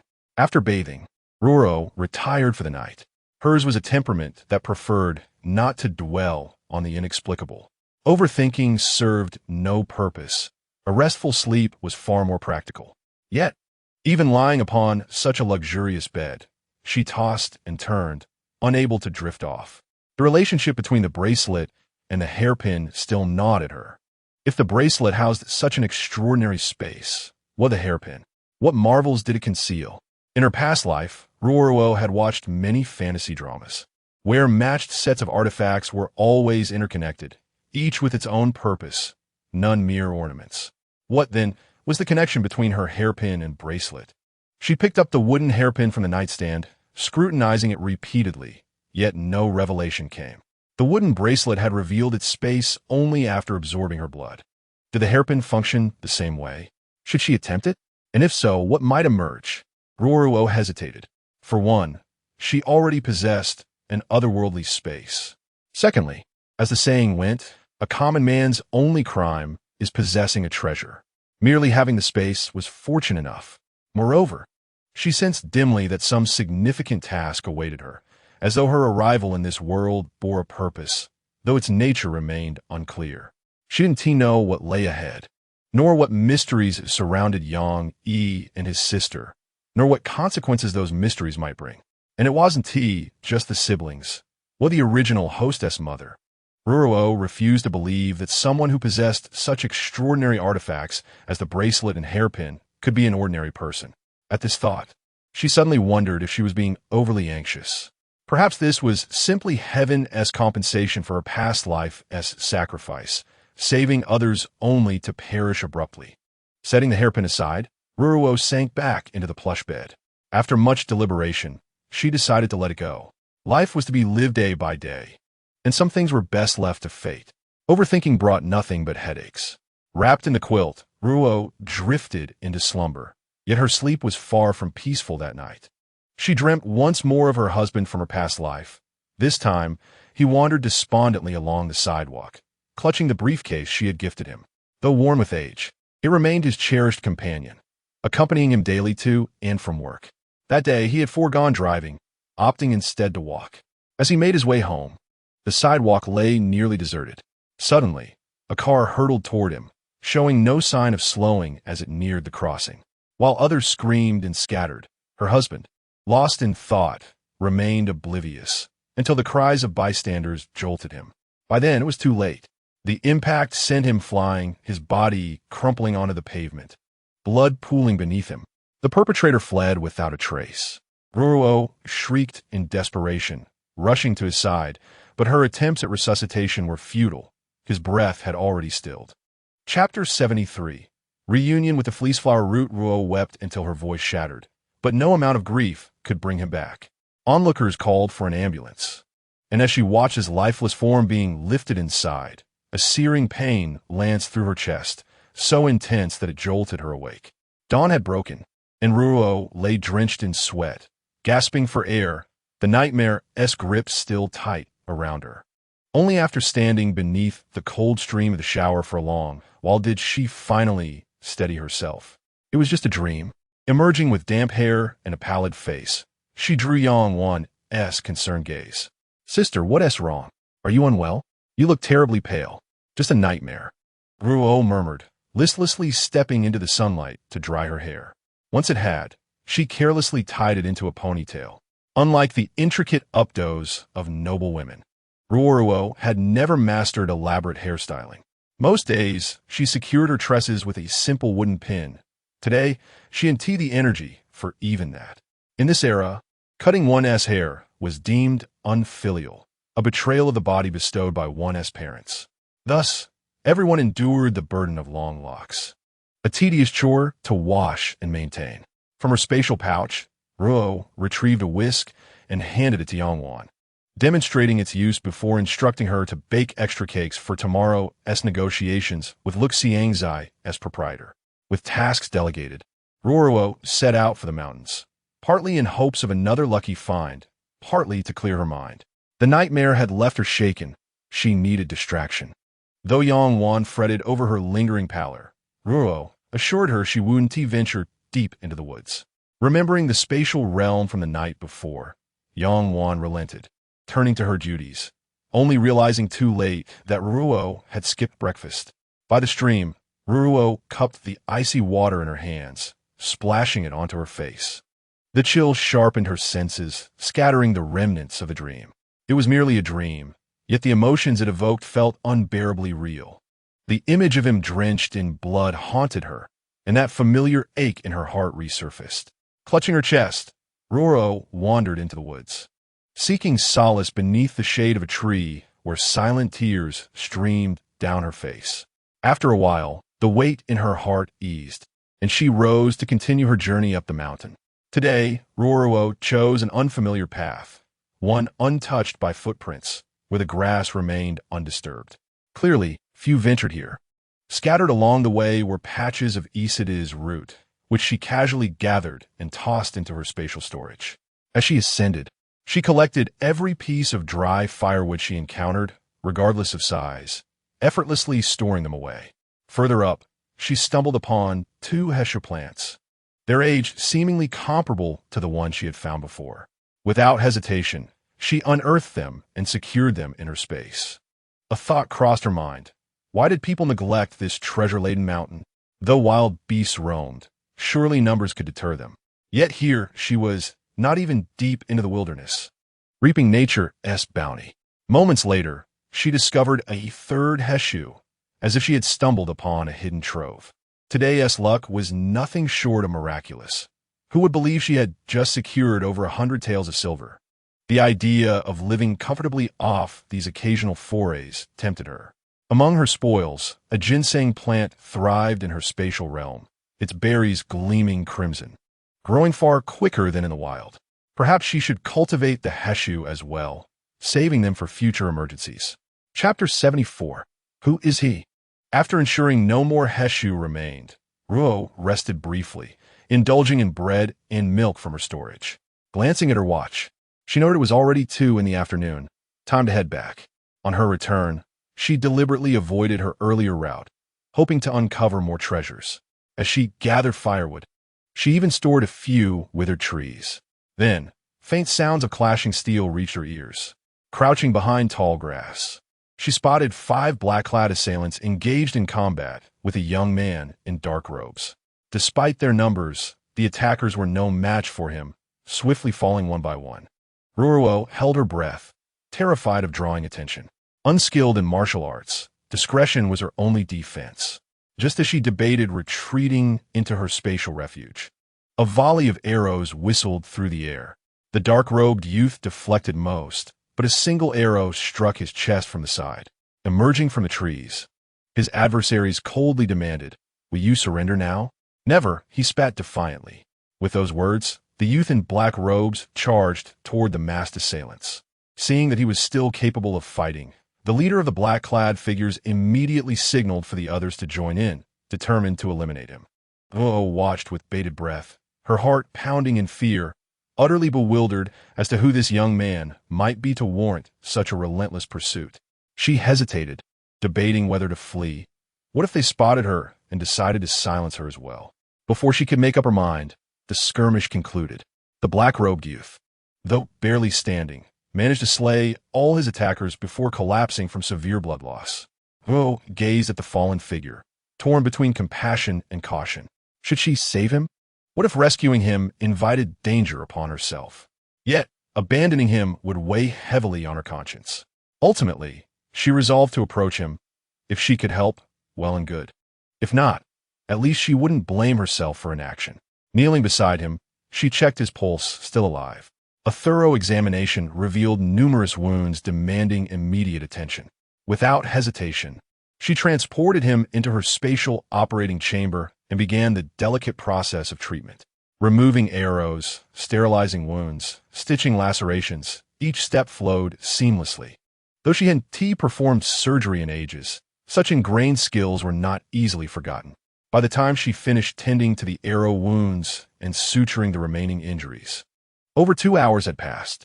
Dusk was approaching, and she knew Yang Yi and Yang Wan would be frantic with worry. She administered a sedative to ensure the stranger wouldn't awaken too soon, leaving him to rest within the chamber. Without the means for a blood transfusion, His pallor remained ghastly. All she could do was offer him a sip of spiritual spring water. Whether he survived now depended on fate. Emerging from a spatial realm, Ruoruo hurried home. As expected, the siblings were pacing anxiously by the stream, torn between searching for her and waiting in fear of missing her return. The moment she stepped out of the woods, they rushed to her side, relief and concern mingling in their voices. Grasping their hands, Ruo hastened back to the house, leading them straight to Yang's room. There, she retrieved the unconscious youth from her spatial chamber and enlisted their help to transfer him onto the bed. The siblings gasped in shock at the sudden appearance of the stranger. "Who is he, sister?" they demanded. Chapter 75. Chu ran Ruoruo's side. "I don't know. I found him lying wounded on my way down the mountain.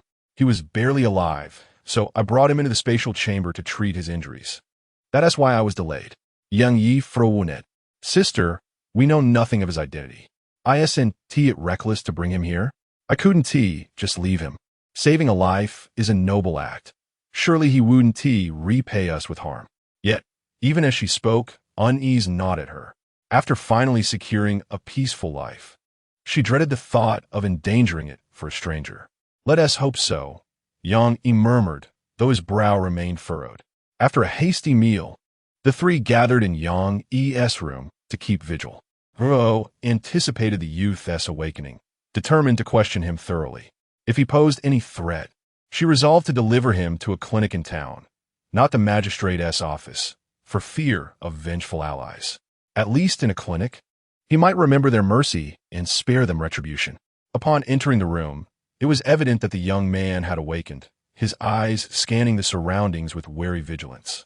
The moment he spotted Ruo and the others, he attempted to rise, but she swiftly intercepted him, pressing him back down. "Don't move recklessly," Ruo chided urgently. "I painstakingly stitched your wounds. If you tear them open now, all my effort will be wasted." Hearing that she had saved him, the young man ceased his struggles. "Thank you for your kindness, miss," he said, though despite his words of gratitude, Ruoruo detected a glint of lethal intent in his gaze. "Did I truly rescue a cold-blooded killer?" she wondered. Aloud, she replied, "I was gathering firewood in the mountains when I stumbled upon you and a group of men in black lying motionless.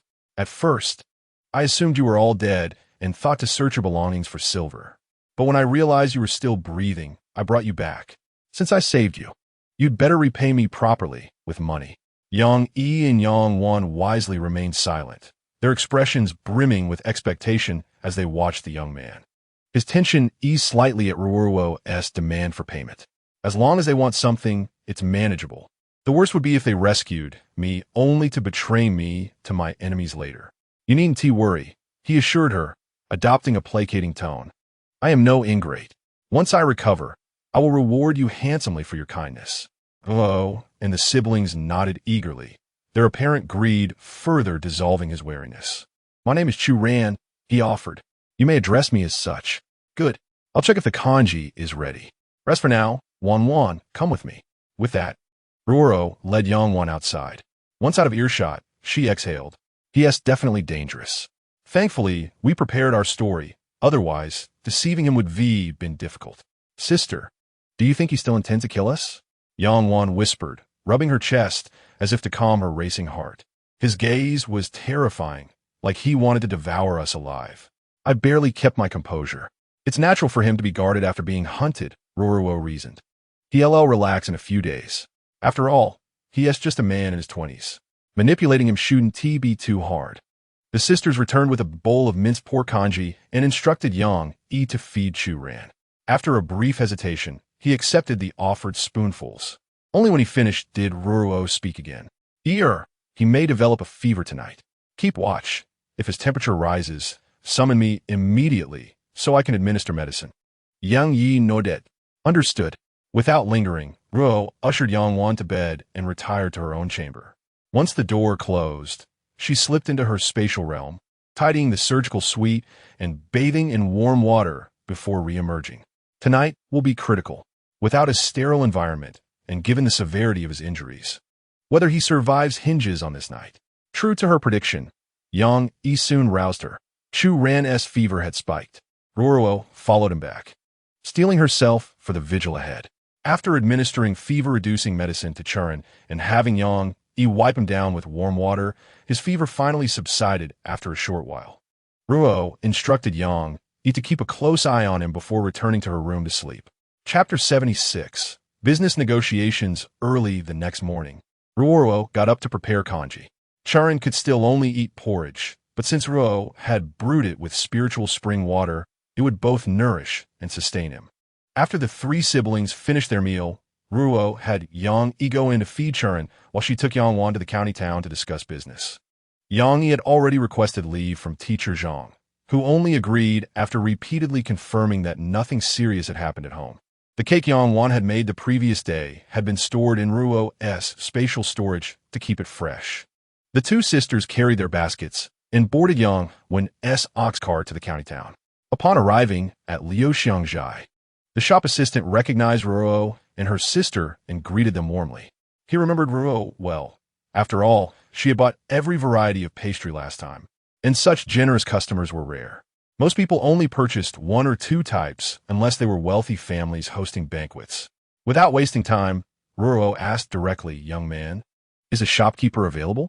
Hearing her request, the assistant didn't hesitate. "Please wait, miss. I'll fetch him for you." Soon, a middle-aged man in his 40s emerged. Puzzled to see two young girls seeking him, he asked, "You wish to speak with me?" "Greetings, shopkeeper," Ruoruo said with a slight curtsy, impressed by her manners. The shopkeeper grew even more curious.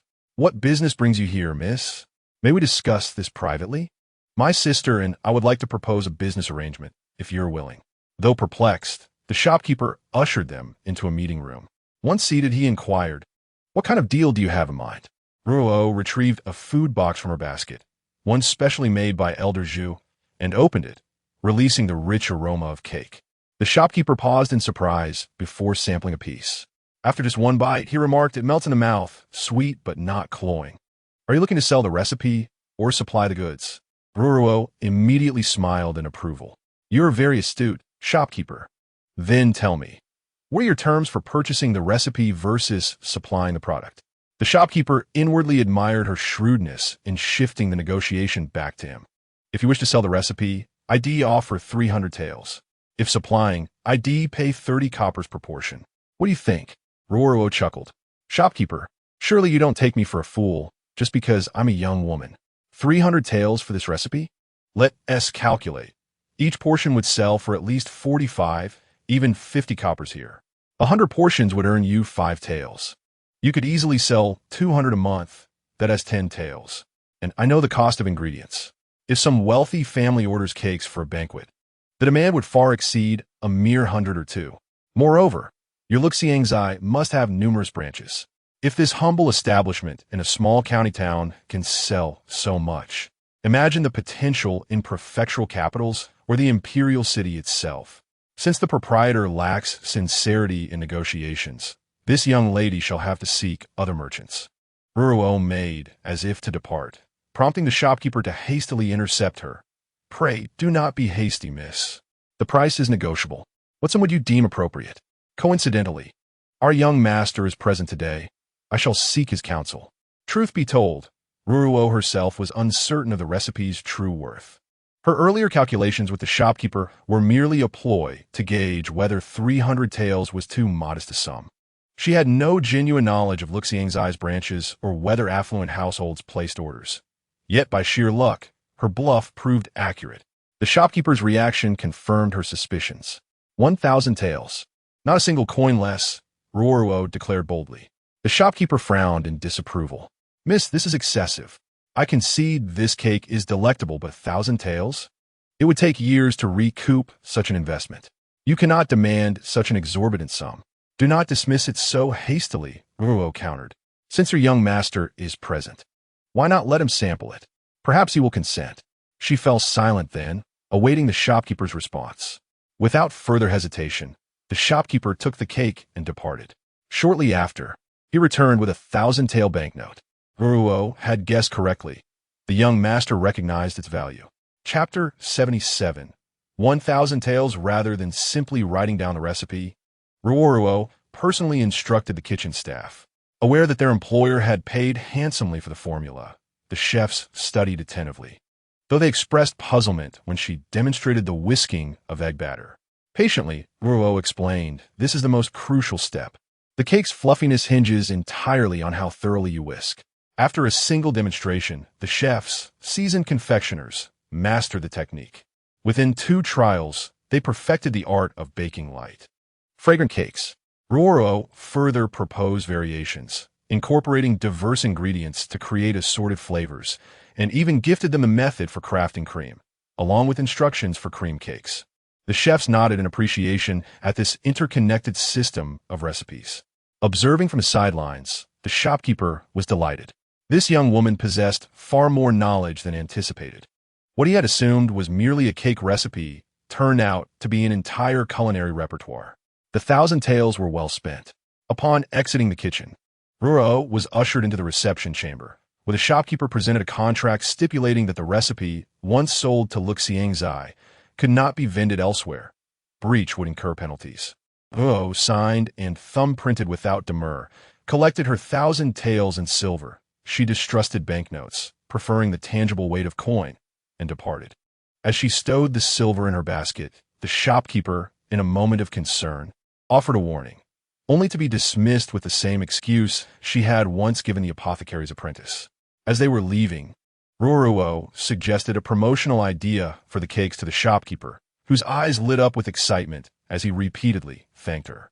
Before departing, she casually mentioned, "I have other pastry recipes. If you're interested, come find me in Qingshui village." With that, she left. The shopkeeper watched her retreating figure before turning to the back room to relay Ruo's promotional strategy and additional cake-related suggestions to the young master. The latter merely nodded in acknowledgement without a word. Once Ruo and Yangwan reached a secluded spot, they discreetly stored the silver in their hidden space. Only then did Yangwan burst with excitement. "Sister, you were absolutely brilliant. How did you manage that?" My heart was pounding so hard, I barely dared to speak. Afraid my excitement might ruin your plans. Yangwan was astutely cautious, refraining from even mentioning the word silver despite her exhilaration, wary of eavesdroppers who might covet their earnings. Ruoruo appreciated her quick-witted discretion. "I'll teach you more later," Ruoruo said. "For now, let us hurry and buy some pork offal. It's already late. I hope we can still find some." She tugged Yangwan toward the butcheress stall. After they left, a finely dressed gentleman emerged from the alley. Though he hadn't witnessed them hiding the silver, he had overheard their conversation. A faint smile flickered across his face before vanishing as swiftly as it had appeared. At the butcher's stall, the offal had already been sold. Though unappetizing in smell, it was still meat, and frugal households occasionally bought it for a modest feast. Disappointed, Ruoruo settled for some regular meat and ribs instead, noticing a pig's head on display. She had another idea and bargained it down to 35 coins, cheap due to its bony composition. Carrying their purchases, Ruoruo and Yangwan began the journey home. The cake demonstration at Luxiangzai had delayed them, and Yangwan's ox cart had long since departed, leaving them to walk. Once outside the city gates, Ruoruo stored the meat in their hidden space, lightening their load for the trek back. At home, Yangi had already prepared dinner. Seeing the sisters return empty-handed, he surmised the cakes had sold, but held his questions until after the meal. Only then did Ruo let Yangwan recount the day's events while she went to check on Chu Ran. Entering the room, she found him seated against the wall, cushioned thoughtfully by Yangi's folded quilt. Spotting Ruo, Chu Ran flushed, partly from fever, but mostly from embarrassment. Earlier, Yangi had revealed that Ruo had undressed and stitched his wounds, a fact that mortified the young man despite the necessity.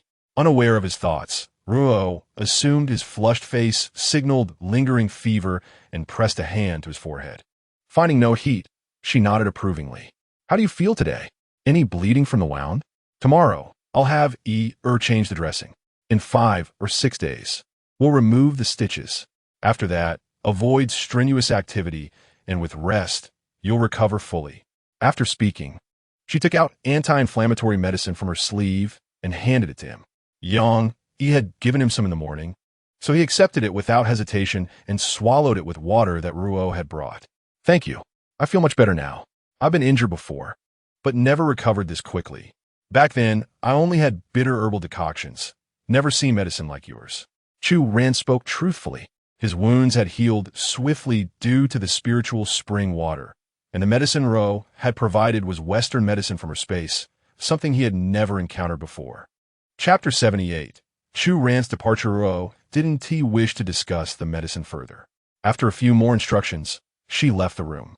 Yang Wan was animatedly recounting the day's events to Yang Yi, whose eyes sparkled with admiration. He expected his sister to be so skilled in business. Yet, inwardly, he felt a pang of guilt. As the man of the family, he should have been their protector, but he was still too weak to help. Instead, they were the ones venturing out, negotiating with strangers. He felt utterly useless, a burden rather than a support. This time, however, Yang Yi masked his emotions well. Ruo didn't notice his turmoil. After chatting briefly with the siblings, she returned to her room. Inside her space, she planted the fleece flower roots she had dug up the previous day. With 1,000 taels earned today, money wouldn't be a concern for a while, so there was no rush to sell them. Next, she checked on the potatoes. They would be ready to harvest in 4 or 5 days. The tomato seedlings were also ready for transplanting. Ruoruo prepared a plot of land, moved the seedlings, and watered them. Then she inspected the fruit trees she had planted. Though still unripe, the fruits hung translucent and beautiful from the branches. Soon, she would have an abundance of fresh fruit. Since she and team managed to buy pork offal for braised dishes, Ruoruo decided to take a break. She would rest for a few days and gather firewood, enough to last through the winter before the next market day. Time passed swiftly. 5 days later, Ruoruo removed Chu Ran's stitches. He marveled at the method, never having seen wounds stitched with thread before. Yet the results spoke for themselves. His injuries had healed remarkably fast.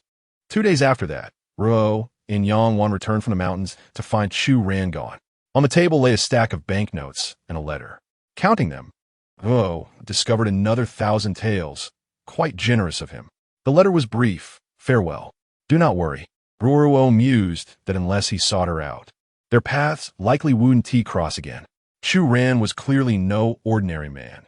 His martial skills and noble bearing were impossible to conceal. She wondered if saving him might bring unforeseen trouble. Her daily trips to the mountains had been deliberate, giving Chu Ran the chance to leave without awkward farewells. It was better this way. No lingering sentiments, just a clean departure. And with 1,000 taels to sweeten the parting. Ruo pondered the day she would go to town to exchange it for silver. She simply adored sleeping with silver. How delightfully vulgar. When Yang Yi returned, Ruoruo told him about Charn's departure. Yang Yi said nothing, merely nodding with a hint of melancholy. It seemed the two had grown rather close these past few days, forming quite the bond. That evening, a heavy rain poured down. Ruoruo rose to check the chicken coop. No leaks, and the fowl had grown considerably under Yang Wan's diligent care. Though she carried an umbrella, she still got drenched. After a warm bath in her secret space, she settled into a deep, dreamless slumber. The next morning, Ruoruo awoke refreshed and stepped out into the crisp air. Lately, the sisters had been gathering firewood and grass, stacking a lofty pile for winter. Today, Ruoruo decided against venturing into the mountains and instead took Yang Wan to town to buy treats for Yang Yi. He always missed out on their trips, so she wanted to bring him something special. Arriving early, she found the butcher's stall still laden with unsold offal. Ruoruo purchased all 5 sets, since they lacked hearts, livers, and stomachs, for a mere 100 coins. Though heavy, her space made transport effortless. The sisters repeated their usual trick, slipping into a deserted alley to stash the offal before shopping. Ruoruo stocked up on rice, flour, oil, and salt, hoarding as much as possible. Salt, being state-controlled, had purchase limits, but she didn't fuss. Her space held reserves. After having the goods delivered to the alley, Yang Wan kept watch while Ruo discreetly stored everything away. Emerging unburdened, Yang Wan marveled, "Sister, this space is wonderful. Even if we bought the entire shop as stock, no one would know. No envy, no trouble." Ruoruo stifled a laugh at her sister's hushed excitement, but appreciated her caution. Recklessness could invite unwanted attention. Back home, they scrubbed the offal by the stream. When Ruo used flour to clean, Yang Wan gasped at the waste, insisting repeated rinsing would suffice. Yet after countless attempts, the stench lingered. Defeated, she silently took flour and mimicked Ruo's method. Only then did Ruo explain, "Wan, awful clings to impurities. Without flour, they won't come clean. It's not waste, think ahead. When we sell these for silver, demand will outpace what two can handle. If cleaning consumes most of our time, how much can we truly produce?" Yang Wan pondered before nodding. "I understand, sister. This is cost. Everything requires investment.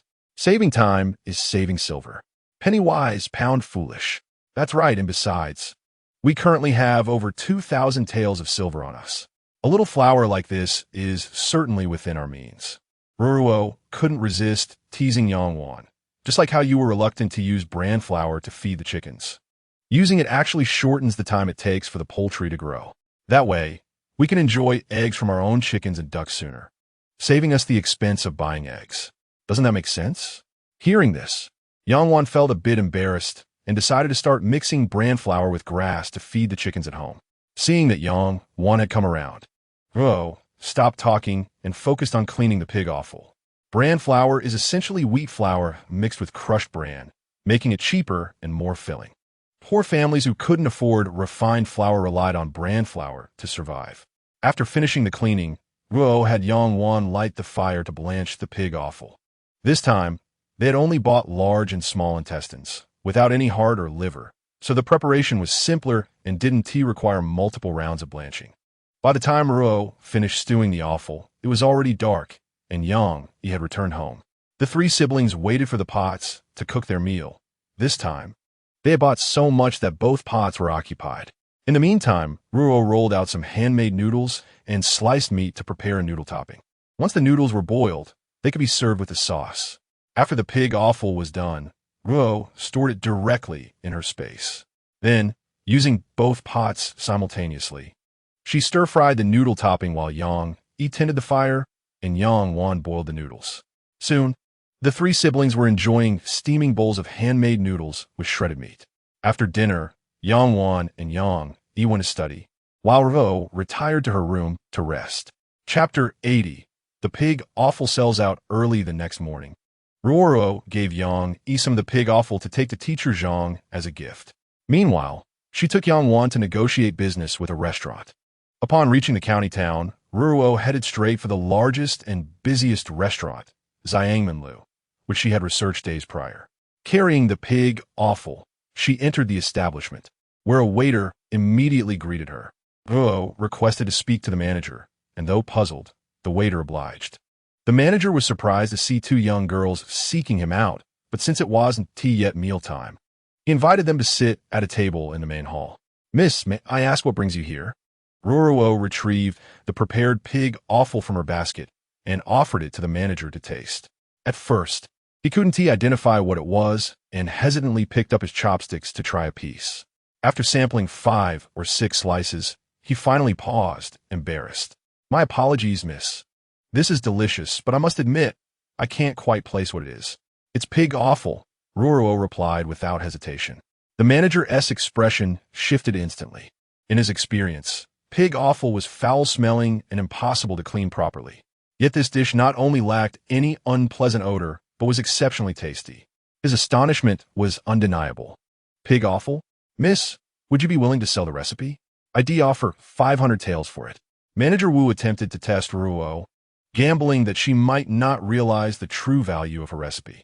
Ruo remained silent, merely gazing at the shopkeeper with an enigmatic half-smile. Just as the shopkeeper began to squirm under her scrutiny, she finally spoke. "It seems the shopkeeper lacks sincerity in negotiating with me." She employed the same tactics she'd used during business dealings at Lixiangzai. Yang Wan stood quietly by, head bowed, yet his ears were perked attentively. Seeing Ruoruo's confident demeanor, the shopkeeper relented.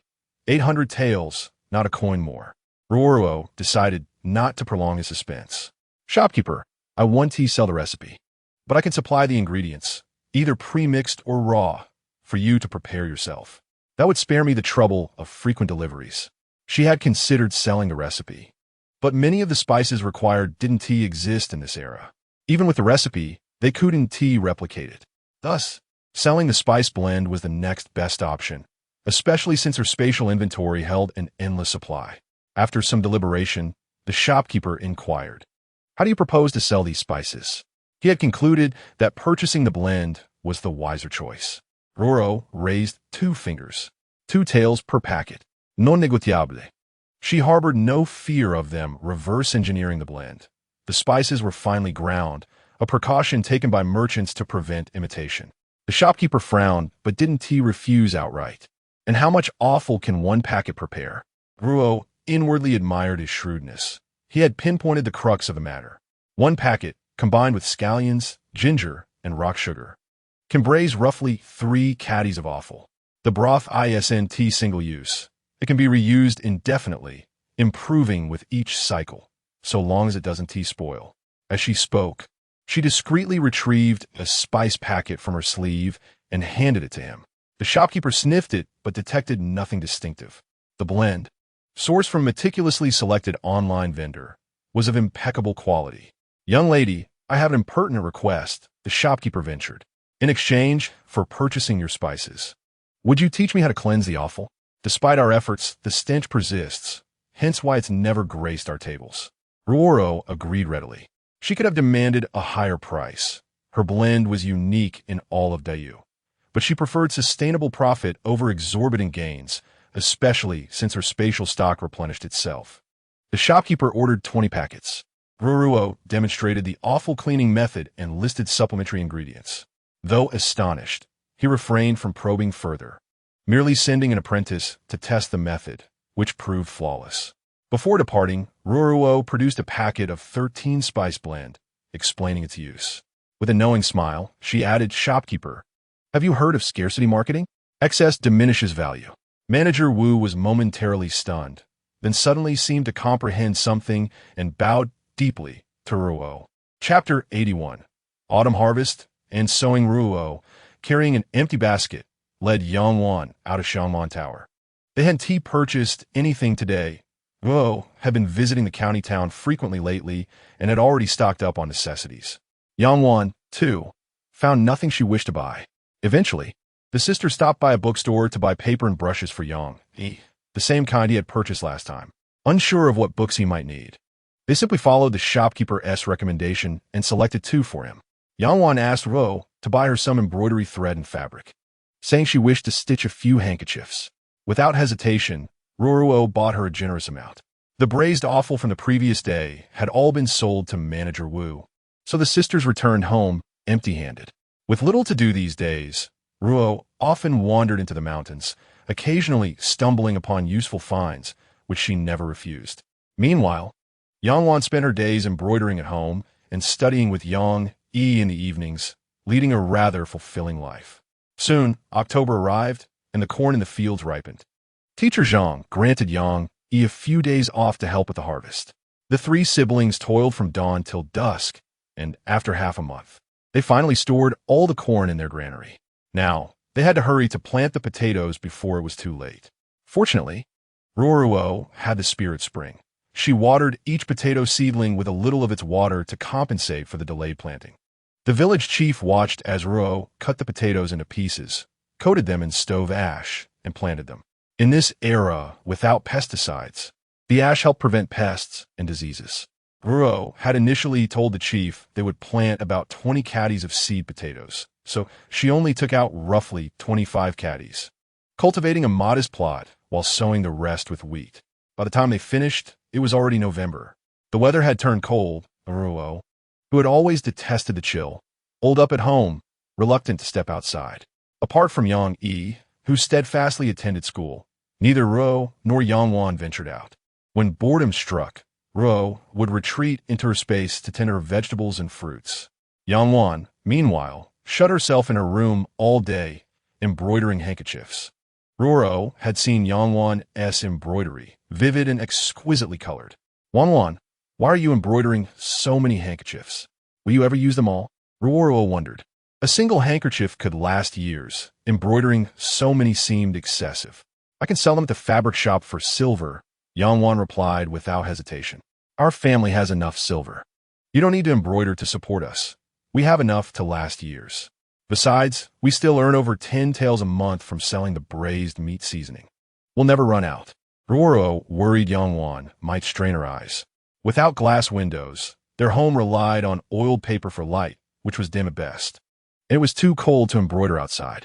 Sister, ever since we finished planting, I've had nothing to do at home. Let me embroider. It's just a way to pass the time, Yangwan said, spreading her hands helplessly. Ruoruo sighed and nodded. Fine, embroider if you wish. Idle hands are idle hands, after all. But be careful not to strain your eyes. Stop if the light gets too dim. Wasn't she, too, unbearably bored? The Space land was limited, already fully planted with vegetables and potatoes. There was no endless tilling to occupy her. During the long winter, only Ruo's household could still enjoy fresh vegetables. Yangwan let Ruo pick a handkerchief she liked as a gift, and without hesitation, Ruoruo chose one embroidered with peonies. Tucking it into her bosom. Back in her room, Ruo traced the wooden bracelet on her wrist, deep in thought. Should she consider upgrading her space? If it expanded or gained more functions, wouldn't that provide an extra layer of security? Or perhaps she should study the wooden hairpin. Since she was home all day now, even if she bled a little, it wouldn't matter. With determination, she decided to act immediately. Chapter 82. The upgraded space having made up her mind, Ruo wasted no time. She prepared a medical kit and made a small cut on her hand. Admittedly, it felt somewhat like self-harm, but it was the only method she could think of. She brought both the bracelet and the hairpin close to absorb the blood. The hairpin showed no reaction, but the bracelet eagerly drank the droplets. Soon, it grew impatient and flew up on its own, pressing against the wound to draw more. This time, Ruo didn't stop it. After nurturing it for so long, she was no longer the emaciated girl from before. Her body had filled out, and her endurance was much stronger. Only when the bracelet stopped on its own did she summon spiritual water from the space to drink, easing her dizziness before retreating inside to rest. Collapsing onto the spacious bed, Ruoruo fell asleep instantly. When she awoke, the dizziness lingered.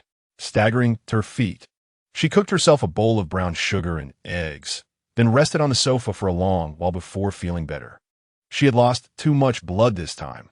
Even the spiritual water couldn't fully restore her. It seemed further space upgrades were too dangerous. She might truly risk her life. Rising unsteadily, Ruoruo inspected the villa. At first glance, nothing seemed different, except for the dusty computer in the corner, which had inexplicably turned on. Strange. She hadn't touched it since buying it. Her husband had gifted her a laptop, which she used daily. She didn't recall activating it the previous night or today. Approaching, she saw only one interface on the screen. So meow meow. Cute name, but what was it for? Puzzled, she clicked it open and froze in shock. Wasn't this just like a certain search engine? The mere thought of that search engine gave Ruo a headache. In her past life, she had suffered endlessly from patients and their families who relied on its dubious medical advice, stubbornly arguing with doctors when their findings didn't match. Why had the space given her this system? Could it search for things unknown in this era? Testing it, she typed a U, but the screen displayed no records from this era. Next, she tried Li Bai, and the computer promptly provided his biography and works. So, it could only retrieve information from her previous life. Wait, this was perfect. Anything she didn't know, she could now look up. With this advantage, making a fortune would be effortless. After all, wealth was built on the disparity of information. Wasn't it? Ruo pondered the transformation of the space. Was this truly how it worked? She needed to step outside and see for herself. Rising to her feet, she exited the villa. Beyond the villa, Ruo found the open land had expanded immeasurably, stretching as far as the eye could see. While the vastness was advantageous, it presented a dilemma: what to cultivate. Leaving it barren would be a waste, yet choosing the right crops proved challenging. Until she could decide, potatoes seemed a practical choice. However, tilling such an expanse alone would be exhausting. She did need Yangwan and Yang-E's help. Yet upon reflection, this too was impractical. Yang-E had school, and Yangwan was occupied with embroidery. The task would fall solely on her shoulders. By the time she finished, spring would likely arrive, demanding yet more labor in the outer fields. Such was the rhythm of a busy life. Still, these potatoes might prove useful someday. Since they wouldn't spoil, she resolved to plant them for now.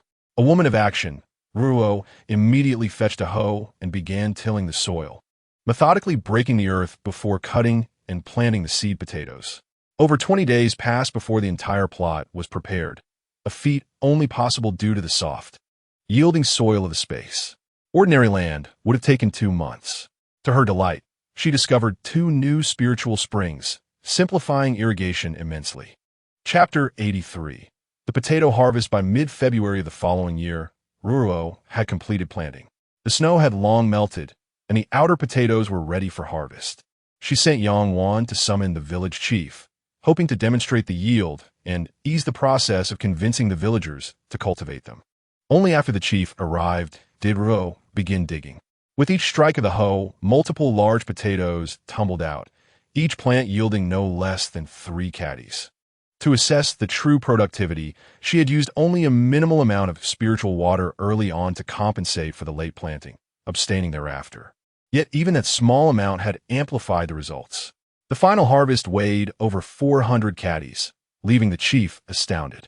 At this rate, 1 caddy of seed potatoes could produce 10 to 15 caddies, translating to over 3,000 or even 4,000 caddies per moo. A single moo could nearly sustain a family's yearly needs. The chief, exhilarated, drew Ruoruo aside.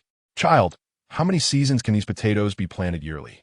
How much seed is needed per moo?" Ruoruo hesitated. "I haven't calculated that, uncle. It depends on the buds. Each can sprout a plant." She lifted a potato, pointing out the buds. "More buds mean more cuttings. Fewer mean less. I'm unsure of the exact seed requirement per moo. It varies with how they're divided." In truth, her farming knowledge was recent, acquired only after arriving here. Recognizing his overreach, the chief relented. This was, after all, the first harvest. None had seen such results before. Abandoning further scrutiny, he proposed, "With over 400 caddies of seed, will you plant it all yourself or share some with others?" "Uncle, I plan to keep only about 30 or 40 caddies for myself. My family is small, and what we grow will be enough for us to eat. Though it can fill our stomachs, we can't survive on it alone. There's no need to occupy all the land just for this. I'd like to grow other things as well." Ruoruo actually doesn't wish to keep any at all, as her space already contains tens of thousands of caddies. But to avoid suspicion, she must keep a token amount. "Mr. Zhang also sent to tell me he wants to grow some. I think leaving him 10 or so caddies would suffice. It's more than enough for 1 person. And if he runs short, we still have some here. The rest, Uncle Village Head, you can distribute as you see fit. I'll keep 50 caddies in total, and the remaining 300 or so are yours to divide." The village head nodded after hearing Ruoruo's words. "Child, don't worry. I won't let you give these away for nothing.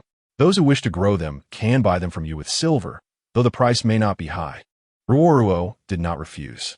"Uncle Village Head, I leave it to your discretion." The village head was pleased with Ruoruo's attitude. She was willing to share such a precious thing without demanding exorbitant prices, proving her goodness. He resolved to help her more in the future if he could. The village head had Yang Wan bring an ox cart to transport the remaining potatoes to the village square, where meetings were usually held. After summoning the villagers with a gong, he addressed the crowd once they had gathered. "Everyone, today I have something important to tell you. Last year, Ruoruo ventured deep into the mountains and found something extraordinary. He held up a potato for all to see. This grows underground, and Ruoruo has named it Potato. I've tasted it myself. It's delicious and, most importantly, filling and highly productive." Ruoruo originally brought back over 20 caddies, planted last October. Today, as harvest weighed in at roughly 300 caddies. Murmurs spread through the crowd, some eager to grow such a bountiful crop, others skeptical of the village head's claims. "Now, I've called you here to ask who among you wishes to grow these. They cost 2 coins per caddy. If you're unwilling to pay, no one will force you. But mark my words, there are only 300 caddies. If you hesitate, they'll be gone. Those who miss out will have to wait until autumn for the next planting. And if you choose not to buy, don't resent those who do when you see their harvest. The decision is yours." Chapter 84. Old Lady Yang stirs trouble again. Silence fell over the villagers. They had assumed the potatoes would be free. No one expected to pay. The idea of spending money gave them pause. The village head saw their hesitation. "I know what you're thinking. Ruoruo risked her life to carry these out of the mountains. She has no obligation to give them away for free. Think back, when she and her siblings were first cast out, did any of you offer them so much as a bowl of flour or a seedling? That she is willing to share such a fruitful crop at all is a kindness to the village. And let me be clear, when she gave me the potatoes, she didn't ask for payment. She simply told me to distribute them. It was I who decided she shouldn't labor in vain, hence the price. Several women muttered among themselves, criticizing the village chief for meddling in others' affairs when no one had even mentioned money, yet he was here playing the righteous advocate. Others, however, found his reasoning sound, and 6 households promptly decided to make purchases. These families, all with many mouths to feed, figured that following the chief's lead couldn't possibly be wrong. 3 families bought 50 caddies each, 2 opted for 30, and 1 settled for 20, totaling 230 caddies. The remaining household adopted a wait-and-see approach, preferring to observe the harvest before committing. If the yield proved as bountiful as claimed, they will buy later. The village chief shook his head at the leftover 100 or so caddies of potatoes. These people were far too cautious. Even with proof before them, they refused to believe. Well, no matter, he wouldn't force them. He might as well plant the remainder himself. He instructed Yang when to haul the potatoes home. Planting them now would yield a harvest in time for another round before winter, ensuring no empty stomachs in the cold months. Among the crowd, old lady Yang's mind began to churn. That wretched girl had absurdly good luck, venturing deep into the mountains, not only unharmed, but returning with something valuable. Of course, she would plant them too, but certainly not by paying for seeds. Slipping away from the gathering, she headed straight for Ruoruo's house. At the sight of the grand blue-bricked, tiled-roofed residence, old lady Yang's teeth clenched with resentment. Such a fine house. How dare they live in it? It should have been hers. She rapped on the door. Moments latte. Ruoruo appeared, took one look at her, and shut the door without a word of invitation. Old lady Yang's fury flared. You wretched. The curse died on her lips as Ruoruo's icy glare silenced her. But then, why should she fear this girl? You're standing at my doorstep, yet you don't invite me in? What disgraceful manners. She punctuated the remark with a contemptuous roll of her eyes. Ruoruo smiled coolly. Oh, who do we have here? Auntie Young. What brings you today? I'm rather busy, so I won't be inviting you in. She had a fair guess at the old woman's intentions, but wouldn't broach the subject herself. It would be amusing to see how shamelessly she beg. You ill-bred little wretch. I come here out of kindness, and you won't even let me in? Old lady Yang's finger trembled as she jabbed it accusingly at Ruoruo. Kindness? Oh my, since when has Annie Yang been so charitable? Aren't you afraid I'll bring you misfortune? Well, if you're here to visit, where's your gift? I don't see anything. Who visits empty-handed? Ruoruo was bored. Toying with the old woman passed the time nicely. Gift? You wish. As if you deserve anything. Filthy. Lowly trash. The unchecked venom wiped the amusement from Ruoruo's face. Ah, so we're unworthy. We wouldn't dream of imposing. Then kindly remove yourself from my property. You're not welcome here. Off you go, before I have to scrub the ground you've sullied. Old lady Yang caught the implication. How dare you insult me? Knew we were right to cast you out? Leave. Or must I make you? Ruoruo cut her off sharply. You wish. If you don't give me the potato seeds today, I won't leave. Granny Yang blurted out in her agitation. Ruoruo couldn't help but laugh mockingly. Oh, couldn't hold it in anymore. Finally spoke your mind. May I ask? Madam Yang, in what capacity are you demanding potato seeds from me?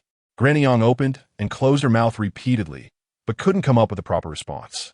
Chapter 85. Delivering the potatoes, Ruoruo ignored her further. Turning around, she strode home and shut the door in one smooth motion. Granny Yang was dumbfounded. Was that it? She hadn't even gotten the potatoes yet. Enraged, she rushed forward and began pounding on the door violently. You wretched little harlot. You jinx. Open this door and give me the potato seeds, or I'll keep smashing until I break it down. Let's see if you dare keep ignoring me. Madame Yang, I advise you to think carefully. Ruoruo's voice dripped with sarcasm from inside. This door cost me a tael of silver. If you accidentally break it, you'll have to compensate me. Have you considered how you'll pay for it? Oh, and if the door remains intact, but you end up breaking your own hand, well, that's none of my concern. This counts as forced trespassing, and I won't hesitate to report you to the authorities. Having said her piece, Ruoruo retreated further inside.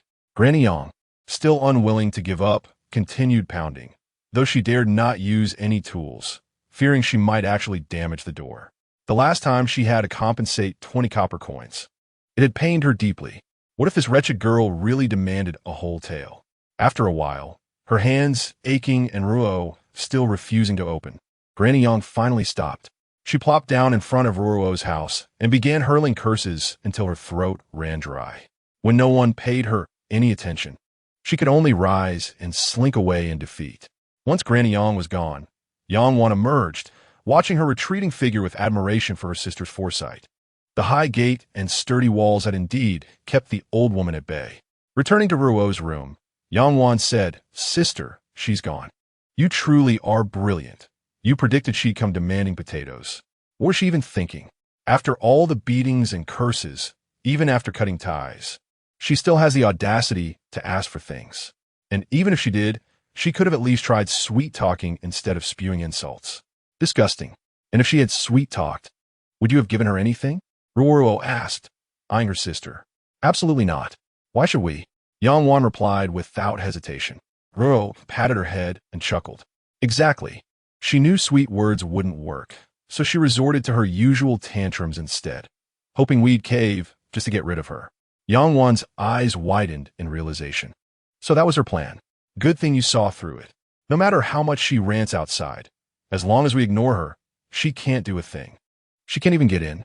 Ruoruo instructed Yang Wan to gather the household's potatoes into baskets, about 40 caddies worth, and carry them to Yang Wu's house.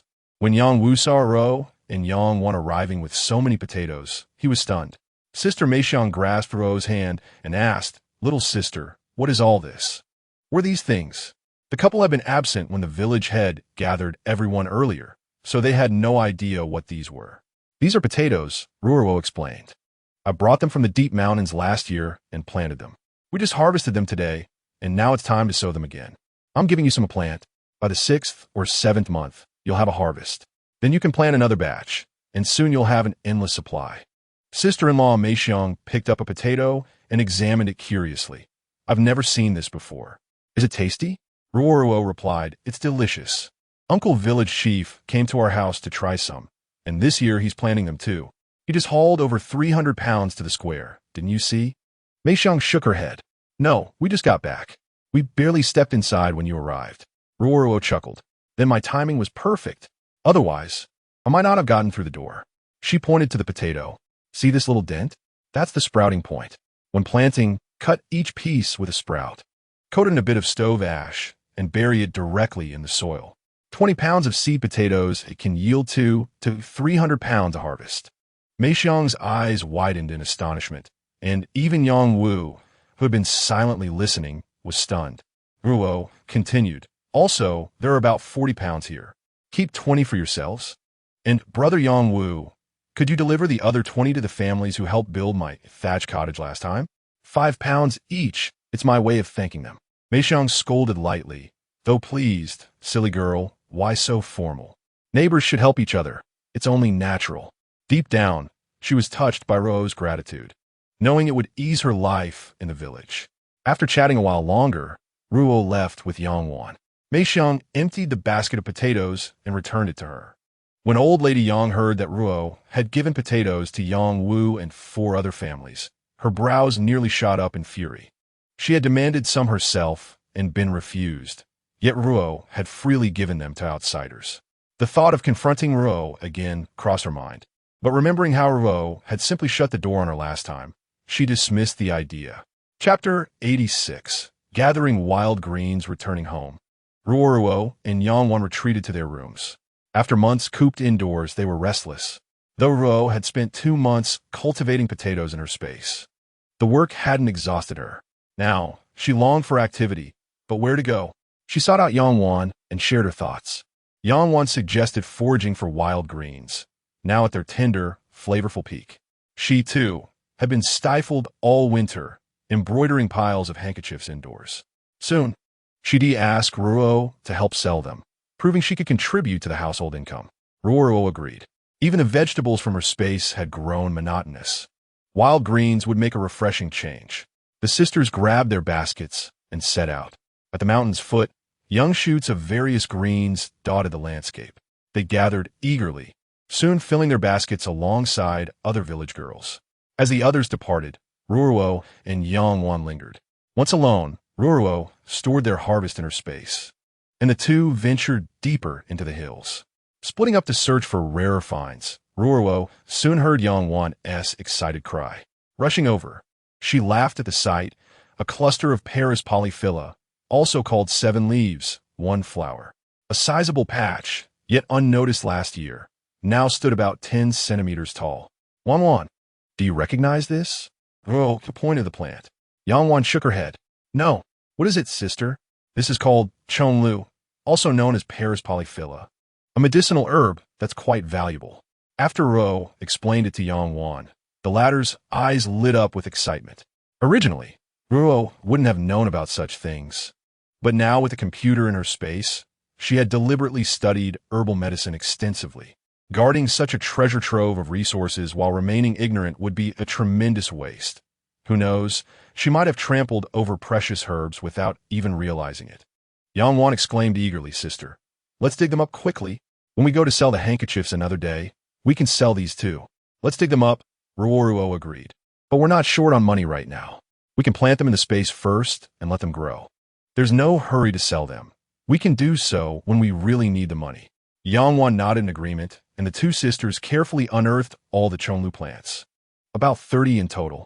Ruoruo stored them in her space, planning to plant them properly later that evening.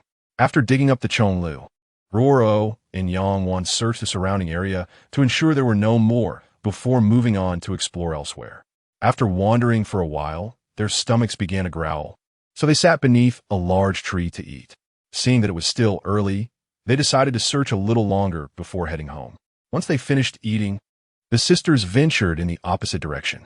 Ruoruo loved spring, the season of rebirth, where everything flourished with vitality, as if all misfortunes would eventually turn for the better.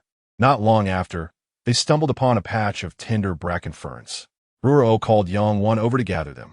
Yangwan, unfamiliar with the plant, asked what they were. Ruoruo wondered, did people in this era not know that bracken was edible? After patiently explaining, Yangwan grew excited and challenged Ruoruo to see who could pick more.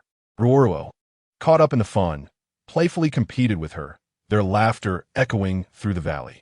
As dusk approached, the sisters hurriedly packed their belongings and headed home, not wanting Yang-yi to worry if he returned to find them missing.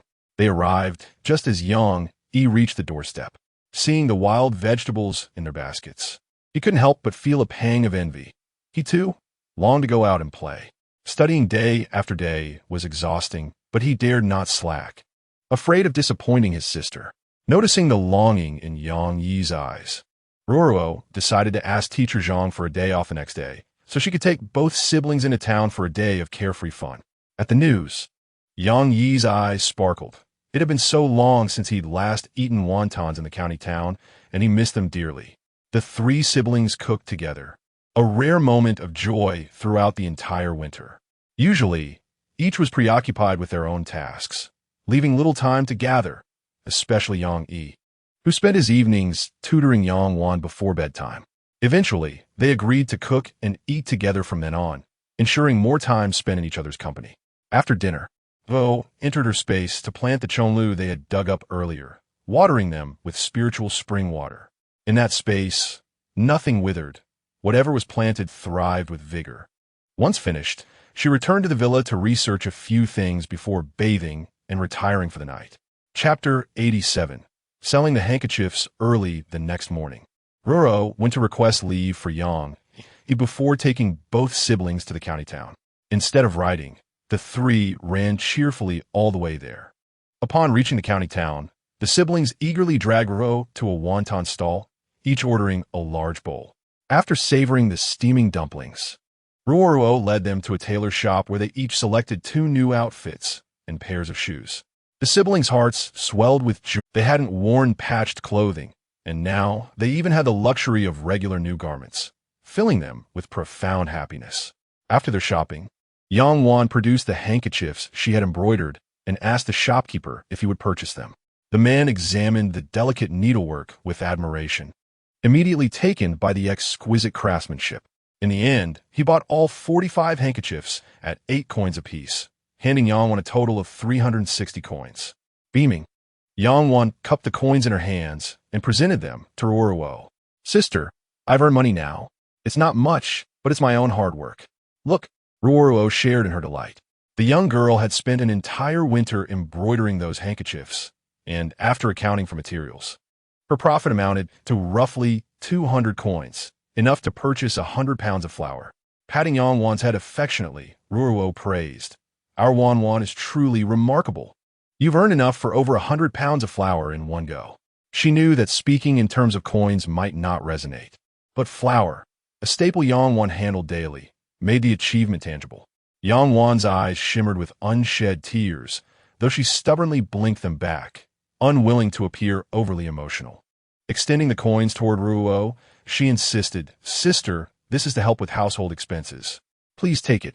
In truth, Yang longed to express her gratitude for Ruoruo's kindness toward her and her brother despite no blood ties, for risking her life gathering herbs to build them a home, for sending Yang to school, for granting her the freedom to live without hunger or endless drudgery. This life was beyond anything she'd dared dream of since returning to the village. Uncomfortable with sentiment, Ruoruo briskly accepted the coins. She could always return them later. When Yang mentioned buying more fabric to continue embroidery, Ruoruo stopped her. "Wan, you won't have time for handkerchiefs now. I've found us another way to earn, and you'll be busy helping me." Yang nodded eagerly, while Yang Yi sulked silently. Even his younger sister was contributing, while he remained a financial burden. Unaware of his gloom, Ruoruo ushered them toward the butcher's stall, purchasing all the lard available, along with meat, ribs, and a marrow bone, which the butcher obligingly chopped into pieces. After stashing their haul discreetly in an alleyway, they visited a grocery store for almond oil, bean oil, and a substantial quantity of alkali. The shopkeeper, familiar with Ruoruo, teased her about the excessive oil purchase, but she merely smiled enigmatically. With sundry household items in tow, the trio departed, their day of errands complete. After stopping by the grocery store, Ruoruo asked the siblings if there was anything else they wanted to buy or eat. Both shook their heads, so Ruoruo took them home. Chapter 88. Making soap upon returning home. Ruoruo instructed Yang to chop down a bamboo stalk while she and Yang rendered lard home. Once the lard was ready, she carefully scooped it out. Donning medical gloves, she then took out some lye, poured in a bit of spiritual spring water to dissolve it, and slowly added the alkaline solution into a large bowl of lard inside a prepared clay pot. She stirred continuously with a spoon until the mixture thickened and changed color, then poured it into bamboo tubes to cool.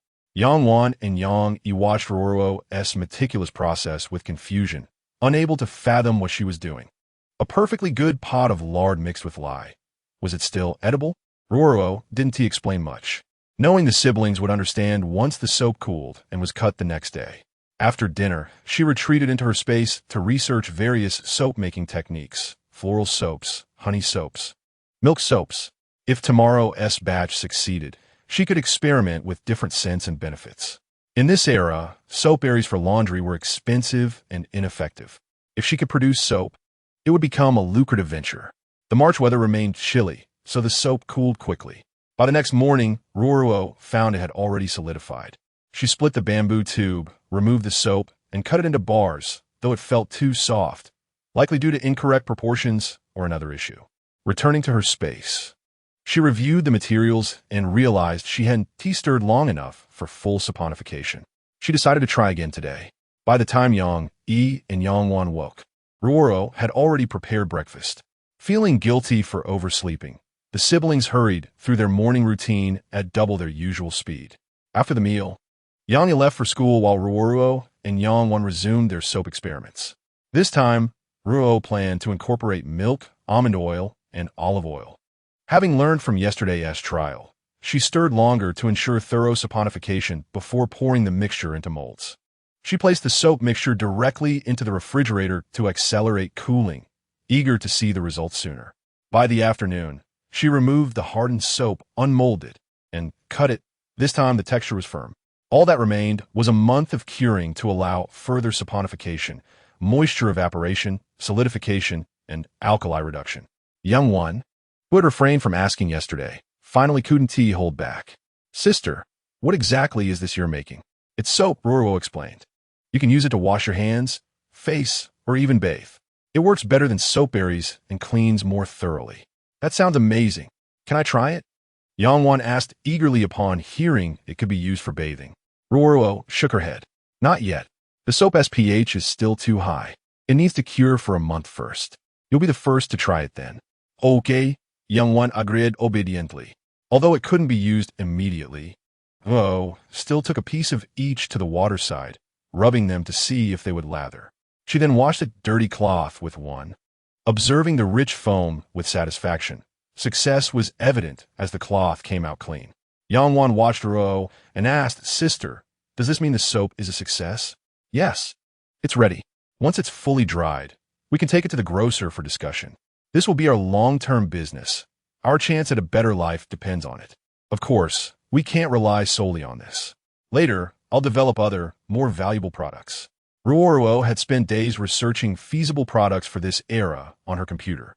The conclusion was clear. Women's money was the easiest to earn, just as in her previous life. Skincare sets could range from hundreds to tens of thousands. And items like lipstick, eyeshadow, and blush were no different. No woman could resist beauty. Spending generously to enhance youth and appearance was a universal truth. Chapter 89. 2 months later, with the soap experiment a success, Ruoruo planned to commission several molds from old Jew. Though bamboo tubes could suffice, products meant for sale needed an appealing presentation. Who could resist something both functional and beautiful? She ordered 20 sets of mold from old Jew, each containing 5 cavities.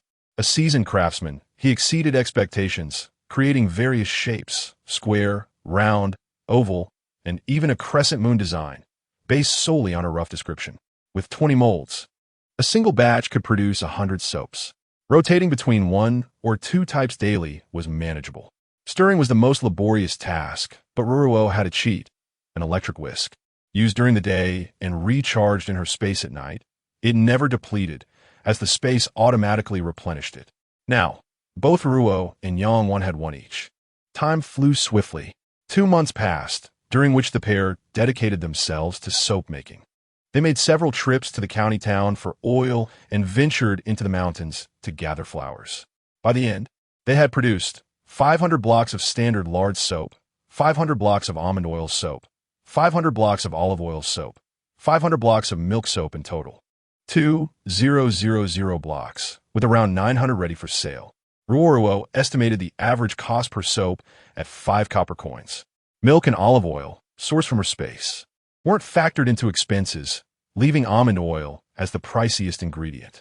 Priced between 15 to 20 coins each, the entire stock could fetch 30 to 40 taels of silver. After deducting costs, a profit of over 20 taels remained, about 10 taels monthly. While seemingly modest, in this era, 10 taels was an unimaginable sum for most families, who might struggle to save that amount in 2 years of hard labor. Ruoruo also purchased oil paper in town for packaging. The dried soaps were wrapped by Yang Yi in the evenings, who even elegantly inscribed Qing Shui Yang on each, a suggestion from Ruo to enhance presentation while allowing him to practice calligraphy. His strokes flowed effortlessly, belying his mere 8 years of age. The reason for writing Qing Shui Yang is because their village is called Qing Shui Village, and Yang is the surname. Yang asked Ruo why she didn't simply write Qing Shui Yang clan, to which Ruo replied that it sounded too rustic. When Yang then inquired why she didn't use Ruo's own surname, her answer was even more startling. It doesn't sound nice. It's like a fruit. There's a fruit called plum, which comes in many varieties. Green crisp plum, boneless plum, honey plum, etc. This response left Yang utterly speechless. Perhaps due to the young physical age of this body, Ruo felt her mentality growing increasingly youthful, as if she truly were this 16-year-old girl. Today, Ruoruo had no intention of making soap. Instead, she planned to take Yangwan up the mountain, both to unwind and to forage for wild vegetables to dig up and bring back for dumplings. For the past 2 months, they had been eating hastily prepared meals, merely getting by. Today, she decided to treat both siblings to something special. She, too, craved a proper meal. It was now mid-May. and the wild vegetables on the mountain had grown tough. Few people bothered to forage anymore, as the vegetables in their gardens were sufficient. Only those too poor to afford food would waste time digging. Ruoruo and Yang Wan picked a basket full of the tenderest greens they could find. Upon returning home, Ruoruo retrieved a fish from her space and prepared it braised in soy sauce. She finally chopped the wild vegetables, mixed them with pork, and used the filling to wrap dumplings. She sent Yang Wan to fetch Yang Yi for dinner, inviting Teacher Zhang to join them as well. After the meal, Ruoruo gave Teacher Zhang 2 almond soaps, explaining their use before he took his leave. Chapter 90. Selling soap the next day. Ruoruo packed the soaps she intended to sell into baskets and stored them in her space, carrying a pair of empty baskets to the county town. On the ox cart, 2 curious ants inquired about the contents of her baskets, but Ruoruo brushed them off. She had merely placed a few potatoes inside, partly to avoid suspicion of empty baskets and partly to prevent villagers from seeing her handmade goods. She hadn't yet sold any and didn't know the market value. Once she had a set price, she could offer them to villagers at a discount if they wished to buy. Upon arriving in town, Ruo and Yang Wan headed straight for the general store, the one Ruo frequented. In an alley, she swapped the baskets but didn't retrieve all the soap. Scarcity marketing worked for restaurants, and it would work for soap sales too. She took out only 30 bars of each type and entered the shop. The shopkeeper, recognizing her, greeted her warmly. "Young lady, here to buy oil again today?" Ruoruo shook her head. "Shopkeeper, today I'd like to discuss some business with you. Is that convenient?" Hearing this, the shopkeeper perked up immediately. "Of course. What is it? First, let me show you something." Ruoruo retrieved and unwrapped large soap from her basket. "This is called soap. It's used like soap berries but works better, cleans more thoroughly. It can also be used for washing the face, bathing, and laundry." The shopkeeper eagerly took it, examining it closely and even sniffing it. It has a floral scent. You say it can be used for the face and bathing?" Ruoruo nodded. "Yes. You can fetch a basin of water and test it right now. The results will speak for themselves." Ruoruo promptly instructed the shop assistant to fetch water. When the water arrived, the shopkeeper asked her how to use the soap. "First, wet your hands in the soap. Then rub them together to create lather. Once the lather forms, wash your hands thoroughly, and finally rinse off the suds with water," she explained. After washing, the shopkeeper was astonished by how clean his hands felt. Intrigued, he deliberately smeared oil on his hands and washed again, still spotless. Ruoruo then took a pre-prepared dirty cloth, soaked it in the basin, applied soap, scrubbed for a while, and rinsed it in clean water before wringing it out. The once pitch-black cloth emerged pristine. "Young lady, how do you propose we conduct this business?" The shopkeeper, being straightforward, had already seen the product's effectiveness and knew it would sell well. 21 per bar. If used only for washing the face and bathing, 1 bar can last a month or 2. It'll be used up faster for laundry, Ruoruo answered honestly. The shopkeeper shook his head. "That price is too high. It might not sell well. You sell soap berries for 15 when each. Regardless of my soap's higher cost, its effectiveness speaks for itself, and it's more economical in the long run. Compared to that, is 21 really too much?" Ruoruo remained composed, confident the shopkeeper would come around. After pondering for the duration of a cup of tea and running calculations in his head, the shopkeeper attempted to haggle further. "Young lady, I've done the math. At 21, I can't possibly sell it without marking it up. If the price goes any higher, fewer people will buy. How about 15 won? I need to make a profit too. 18 won. That is my final offer." Though 15 won had been her initial target, Ruoruo saw no harm in pushing for a little more. The shopkeeper sighed. "To be frank, I intended to sell it for 18 won. If you charge me that, I'll make no profit at all." Seeing her slight concession, he pressed further. Ruoruo shook her head. "Shopkeeper, let me explain. You can sell this soap in different grades at varying prices, but I'll supply them to you at a uniform rate. I have milk soap, almond soap, olive soap, and standard soap. Though the milk and olive variants cost more to produce, I'm offering them all at the same price. You can categorize and price them accordingly. Besides, customers coming in for soap might as well pick up other necessities while they're here. Alternatively, you could set the soap as price higher and include a complimentary item, though, of course, the cost is already factored in. This way, you sell both the soap and additional goods. As for what to offer as a bonus, I'm sure you have better ideas than I do. The shopkeeper took a long moment to process her suggestion, marveling at the ingenuity he had never considered before. Chapter 91. Deal struck. Having grasped her reasoning, the shopkeeper ceased bargaining, recognizing Ruoruo's firm stance. Very well, 18 when it is. But young lady, we must sign a contract. You'll supply only me and no other merchants in this county. In this county, I'll sell exclusively to you. Beyond that, I'll make no guarantees, Ruoruo replied. Ruoruo detected the loophole in the shopkeeper's words, so she agreed to sell exclusively to him in Xingu County for now. However, she had ambitions to expand beyond this small town in the future. There was no way she'd confine herself to such a limited market. Xingu County was too small. One shop was sufficient, and collaborating with other merchants was unnecessary. Moreover, this shopkeeper wasn't particularly troublesome, so Ruo felt at ease working with him. All right, I'll draft the contract, the shopkeeper said, unoffended, realizing his earlier words had been excessive. He promptly fetched paper and brush, returning shortly with a contract for Ruo to sign and stamp. After reviewing it carefully, she signed her name and pressed her fingerprint onto the document. Once the formalities were complete, the shopkeeper spoke again. From now on, I'll call you Ruoruo. No need to address me so formally. Just call me Uncle Lu. At my age, it's only fitting, and shopkeeper sounds too distant. We're business partners now. No need for such stiffness. Without hesitation, Ruoruo replied, Very well, Uncle Lu.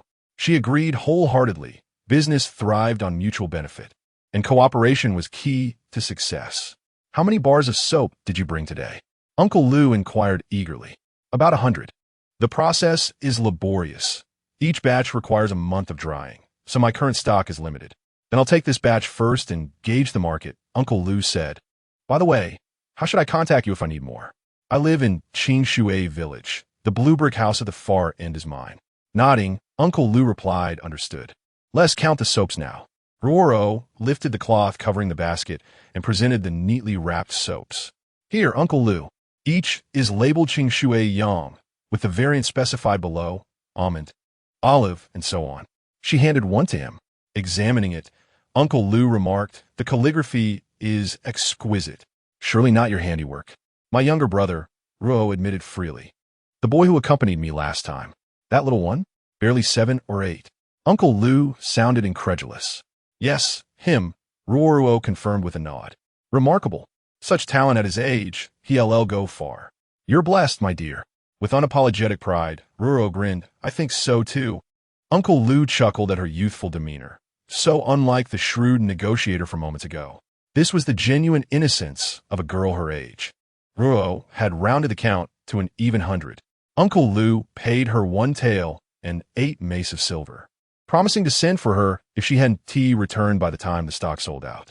On their way home, Ruo noticed Yang Wan trailing silently behind. She pulled her forward and asked, Wan, you've accompanied me to town for business more than once now. What have you learned? Yang Wan grew slightly nervous when Ruo suddenly posed the question. Sister, I'm rather slow-witted and unsure how to articulate this. Chapter 92. The clever Yang Wan Ruo, intending to guide her, gently encouraged, It's all right. Speak your mind freely. Even if you feel you've learned nothing, that's perfectly fine. I'm your sister. What could you possibly hesitate to tell me? After a thoughtful pause, Yang Wan replied, Sister, I believe when you first sold the cake recipe, you weren't entirely confident. Demanding 1,000 taels seemed like an impulsive decision. The second time, when selling the spice packets, you had already learned from experience and must have predetermined the price. You also anticipated that manager would insist on buying the recipe. I initially thought you intended to produce and sell them yourself. Today, when manager Lu offered 15 taels for the soap, I noticed the faintest tremor in the corner of your lips. So, I suspect your expected price range was between 15 and 20 taels. Am I correct, sister? Ruoruo was taken aback. This quiet observer, who had always faded into the background, had been paying such meticulous attention.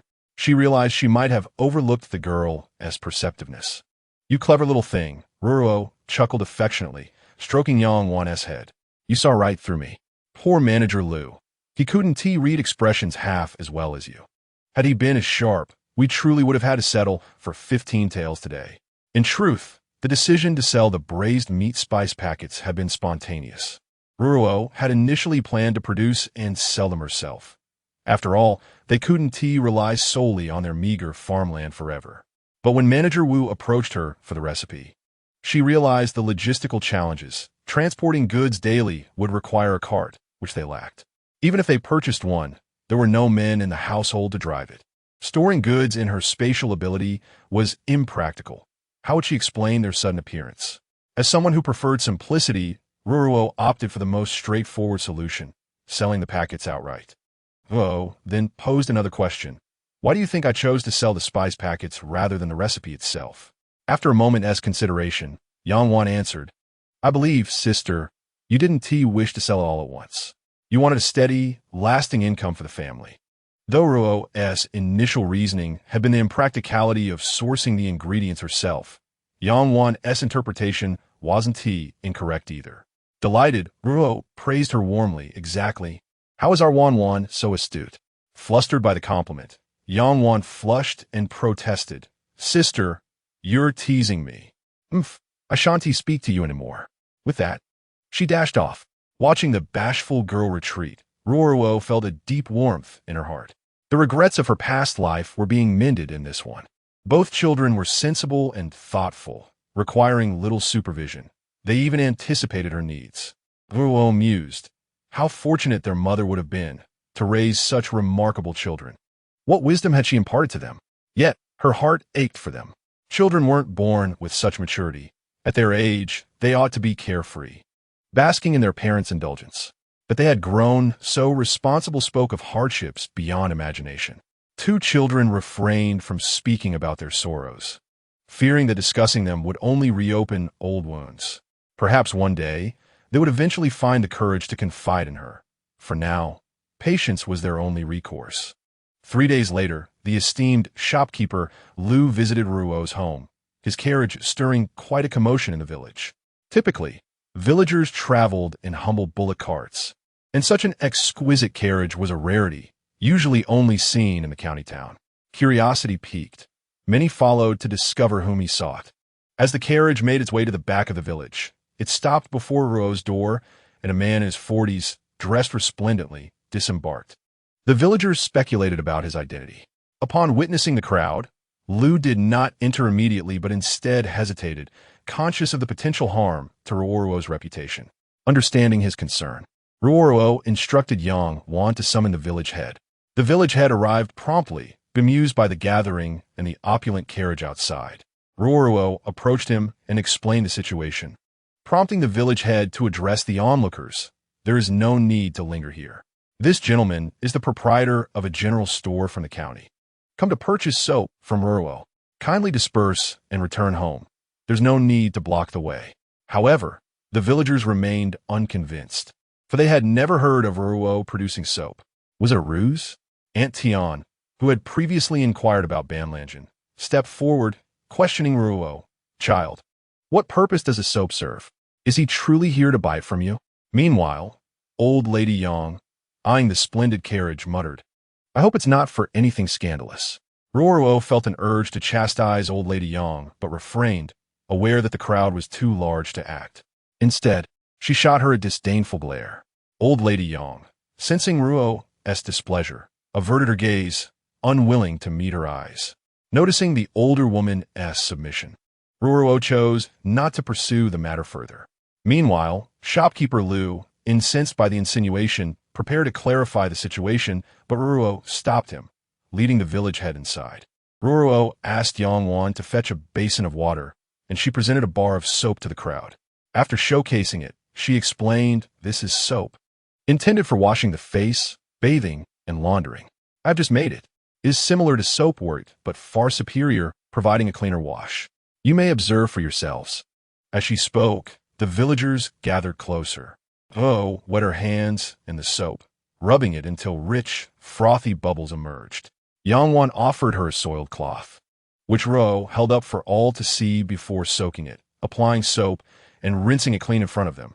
The villagers marveled at the now pristine cloth, their faith in Ruoruo's words restored. At that moment, one of the aunts stepped forward, addressing Ruoruo.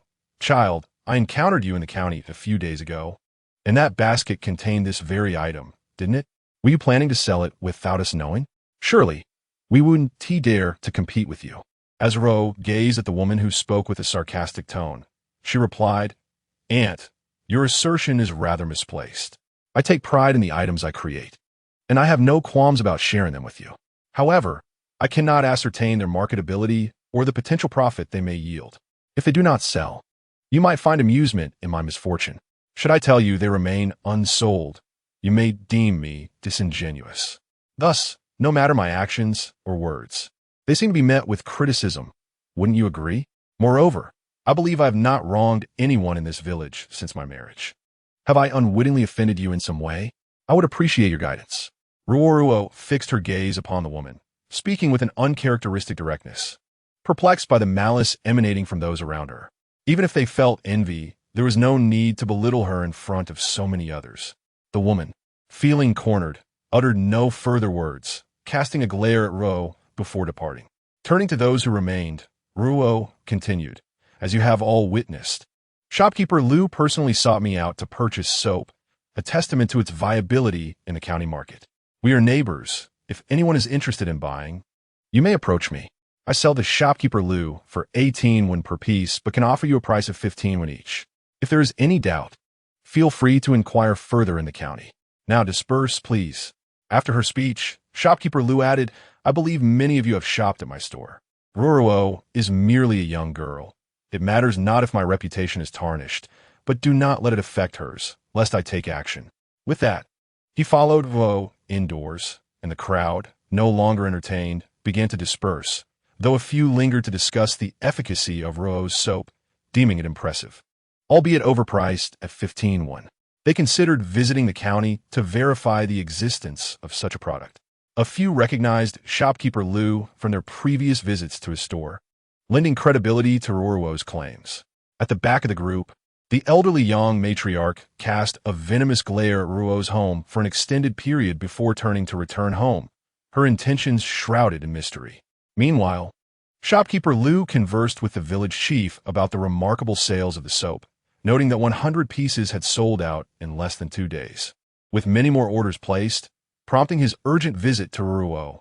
Upon seeing her return, he quickly inquired if he had caused her any inconvenience, to which Ruoruo assured him there was no trouble. Ultimately, shopkeeper Liu departed with 500 pieces of soap, adding another 9 taels to Ruoruo's earnings. She also set aside 2 pieces for the village chief, while Mr. Zhang had received his allocation a month prior. Chapter 94. The wheat harvest in recent days. Ruoruo's soap production had gradually diminished, as the market was bound to reach saturation. Although she had space for storage, it was unnecessary to continue at such a pace, especially with the impending wheat harvest. Ruoruo had secretly enriched her wheat with a miraculous spring, resulting in plump, golden grains that were a source of joy. The villagers, envious of her bountiful harvest, inquired about her cultivation methods, to which Ruoruo merely attributed it to the fertility of the soil. Soon, rumors began to circulate in the village, suggesting that after the young matriarch had expelled Ruoruo and her siblings, divine favor had befallen them, leading to prosperous yields surpassing those of their neighbors. Hearing such gossip left Ruoruo in a state of amusement. Initially, the intention was simply to cultivate the land with diligence, reaping a bountiful harvest to justify the toil. Little did one anticipate the absurd rumors that would circulate. However, this twist of fate also means that no one would label her as a harbinger of misfortune any longer. By early June, the wheat was finally ready for harvest, prompting the villagers to engage in a flurry of activity. At dawn, the fields were bustling with villagers cutting the wheat, and the siblings, Ruoruo and Yang Yi, joined the throng, laboring tirelessly from dawn until dusk. The trio's pace was not particularly swift, as the village had designated threshing grounds where the harvested wheat was typically threshed and spread out to dry before being transported home. Ruoruo, however, opted to bring the wheat back to her own yard for drying, chiefly to guard against sudden rain should inclement weather arise. She could simply store the wheat in her space. The weather had been splendid lately, and by the time the newly harvested wheat returned each day, the previous day's yield was already dry and ready for the granary. After more than 20 days of relentless work, the last of the wheat was finally gathered in. Once the wheat was secured, officials began their rounds to collect taxes from each household. During this era, wheat yields were notoriously low, averaging around 300 pounds per acre, with the government imposing a tax of 40%. Fortunately, the emperor of this dynasty was a wise ruler. Despite the burdensome tax, it was levied only once per year, and last year's corn was exempt. Taxes were calculated based on average yields rather than the total harvest. Ruoruo estimated that her family's yield was around 800 pounds per acre, which, while not comparable to modern standards, was still more than double that of others. This was a testament to the hard work of Ruoruo and her brothers over the past 3 weeks. Nonetheless, they remained discreet, as the villagers were too preoccupied with their own wheat harvest to notice Ruoruo's bounty. The land Ruoruo's family farmed was a grant from the government, incurring a tax that was 2/10 less than that of typical land, requiring only 20% of the yield. Thus, for 10 acres of 300 pounds per acre, Ruoruo needed to pay 600 pounds of wheat to the authorities, while others would owe 1,200 pounds. In this era, family size was unregulated, and more children, especially sons, were seen as beneficial. Families without male offspring would continue to procreate as long as they could. This led to overpopulation and food scarcity, as households required not only grain but also oil, salt, and occasionally meat, all of which could only be purchased after selling the grain. Some households with more able-bodied laborers would venture to the county towns seeking work, often earning a meager 15 coins at best, and opportunities were not guaranteed daily. Consequently, despite the annual tax being levied on a single crop, food remained insufficient, and larger households often sold their wheat to acquire flour, allowing them to stretch their rations and stave off hunger. Moreover, families typically consumed 3 meals only during busy farming seasons, while the rest of the time, they settled for 2. With the wheat harvest complete, it was time to plant corn. Families that had cultivated potatoes approached the village chief, inquiring whether it was time to dig them up, fearing they might miss the corn planting window. The chief, uncertain, summoned young one to fetch Ruoruo for consultation. Upon consideration, Ruoruo calculated that the potato growing period was approximately 100 days. Having been planted in March, it was now the end of June, and the time for harvesting was indeed drawing near. This time, Ruoruo planted merely 30 pounds of potatoes without a single drop of spring water, relying solely on the manure produced by her family's chickens and ducks. Several families in the village observed Ruoruo's efforts, and uncertain of the outcome, she suggested, "How about I dig first and see if they are ripe?" In truth, there is little difference between harvesting a few days earlier or later.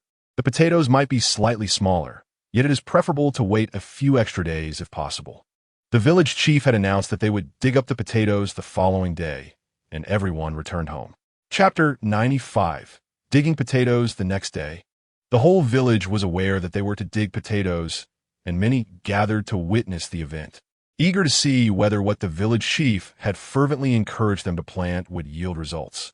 If successful, many would wish to purchase seeds for the next season, ensuring a greater food supply during winter.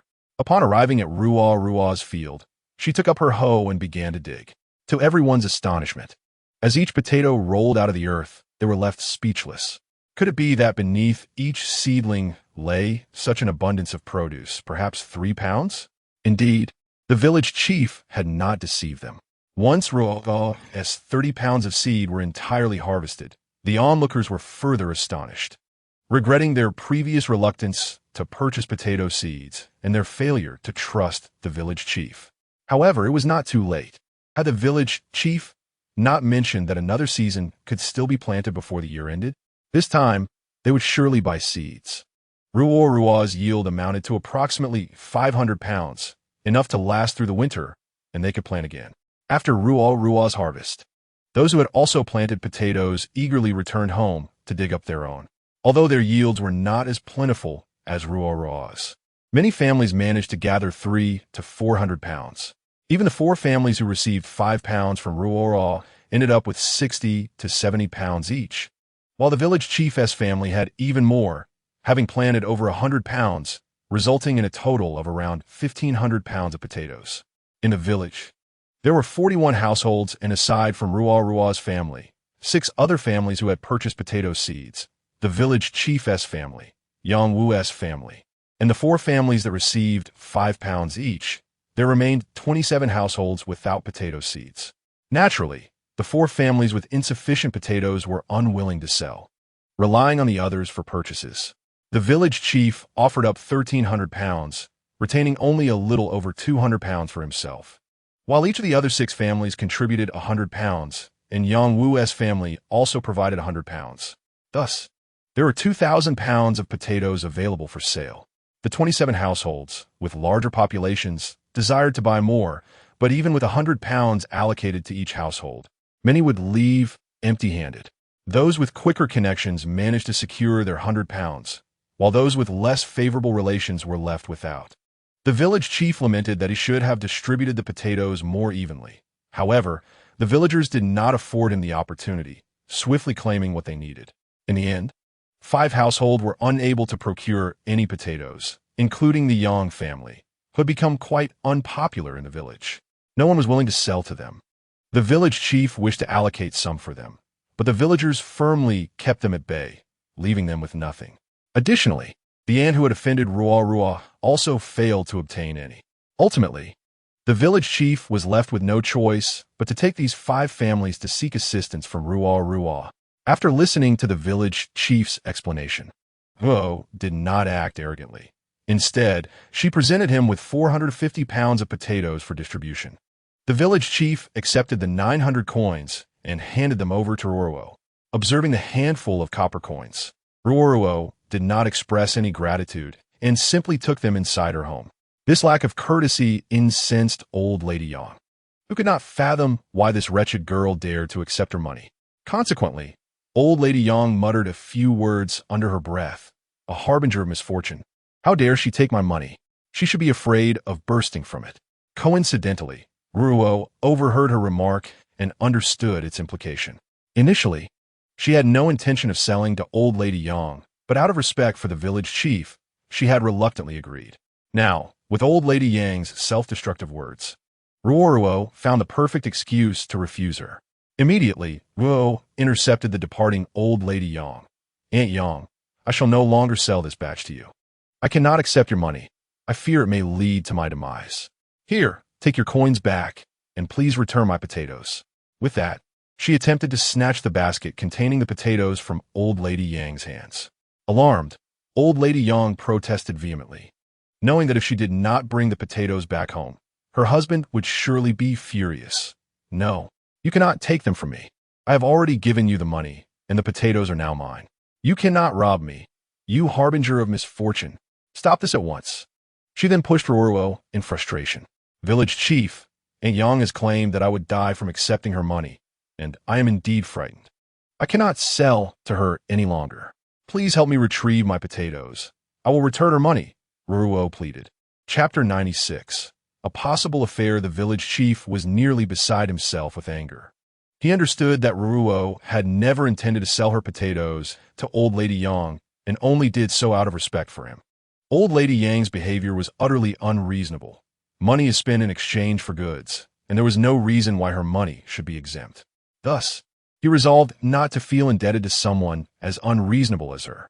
Old Yang, if you believe purchasing these potatoes is a loss, then return them to Ruo.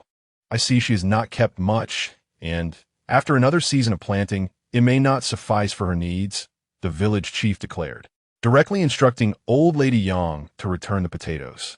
No, I refuse. I have already given her the silver. Besides, she has plenty. What can she possibly need?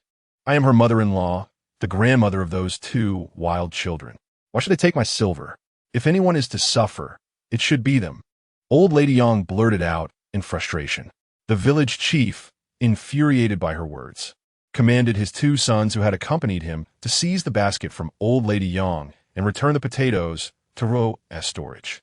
Tossing the basket back to old Lady Yang, Ruoruo promptly handed the string of copper coins old Lady Yang had brought to the village chief, requesting he return them to her.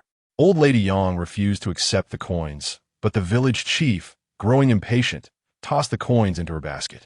This act truly alarmed old Lady Yang, who feared repercussions. Village chief, how could you do this? You believe every word that wretched girl says. Do you have some sort of affair with her, siding with her against me? Upon the completion of this statement, the village head was so incensed that his eyebrows shot up, and with a sweeping gesture, he commanded, Yang Wan, go notify everyone from the Lao Yang family to gather at the ancestral hall. Yang Wu, go ring the gong to call the villagers to assemble at the ancestral hall. Today, I intend to inquire thoroughly into this matter to ascertain who is right and who is wrong, and whether I have indeed been involved with that girl Ruoruo. After living for over half a century, to be so slandered is utterly intolerable. Yang Wan and Yang Wu were equally outraged. How could anyone be so unreasonable? To wrongfully accuse one's own father after having committed a mistake is simply unfathomable. It was imperative to teach her a lesson, lest she truly believed that she could act with impunity in her own household. Yang Wan and Yang Wu hastily departed from Ruo's residence to inform the others. Young old lady, in a state of agitation and perspiration, found herself at a loss against the village head, realizing that a reckoning was unavoidable today. When the village head, accompanied by Ruoruo and a few others, arrived at the ancestral hall, all had gathered, prompting curiosity about the unusual gathering. The village head rarely convened such meetings, thus. The villagers were eager to understand the situation.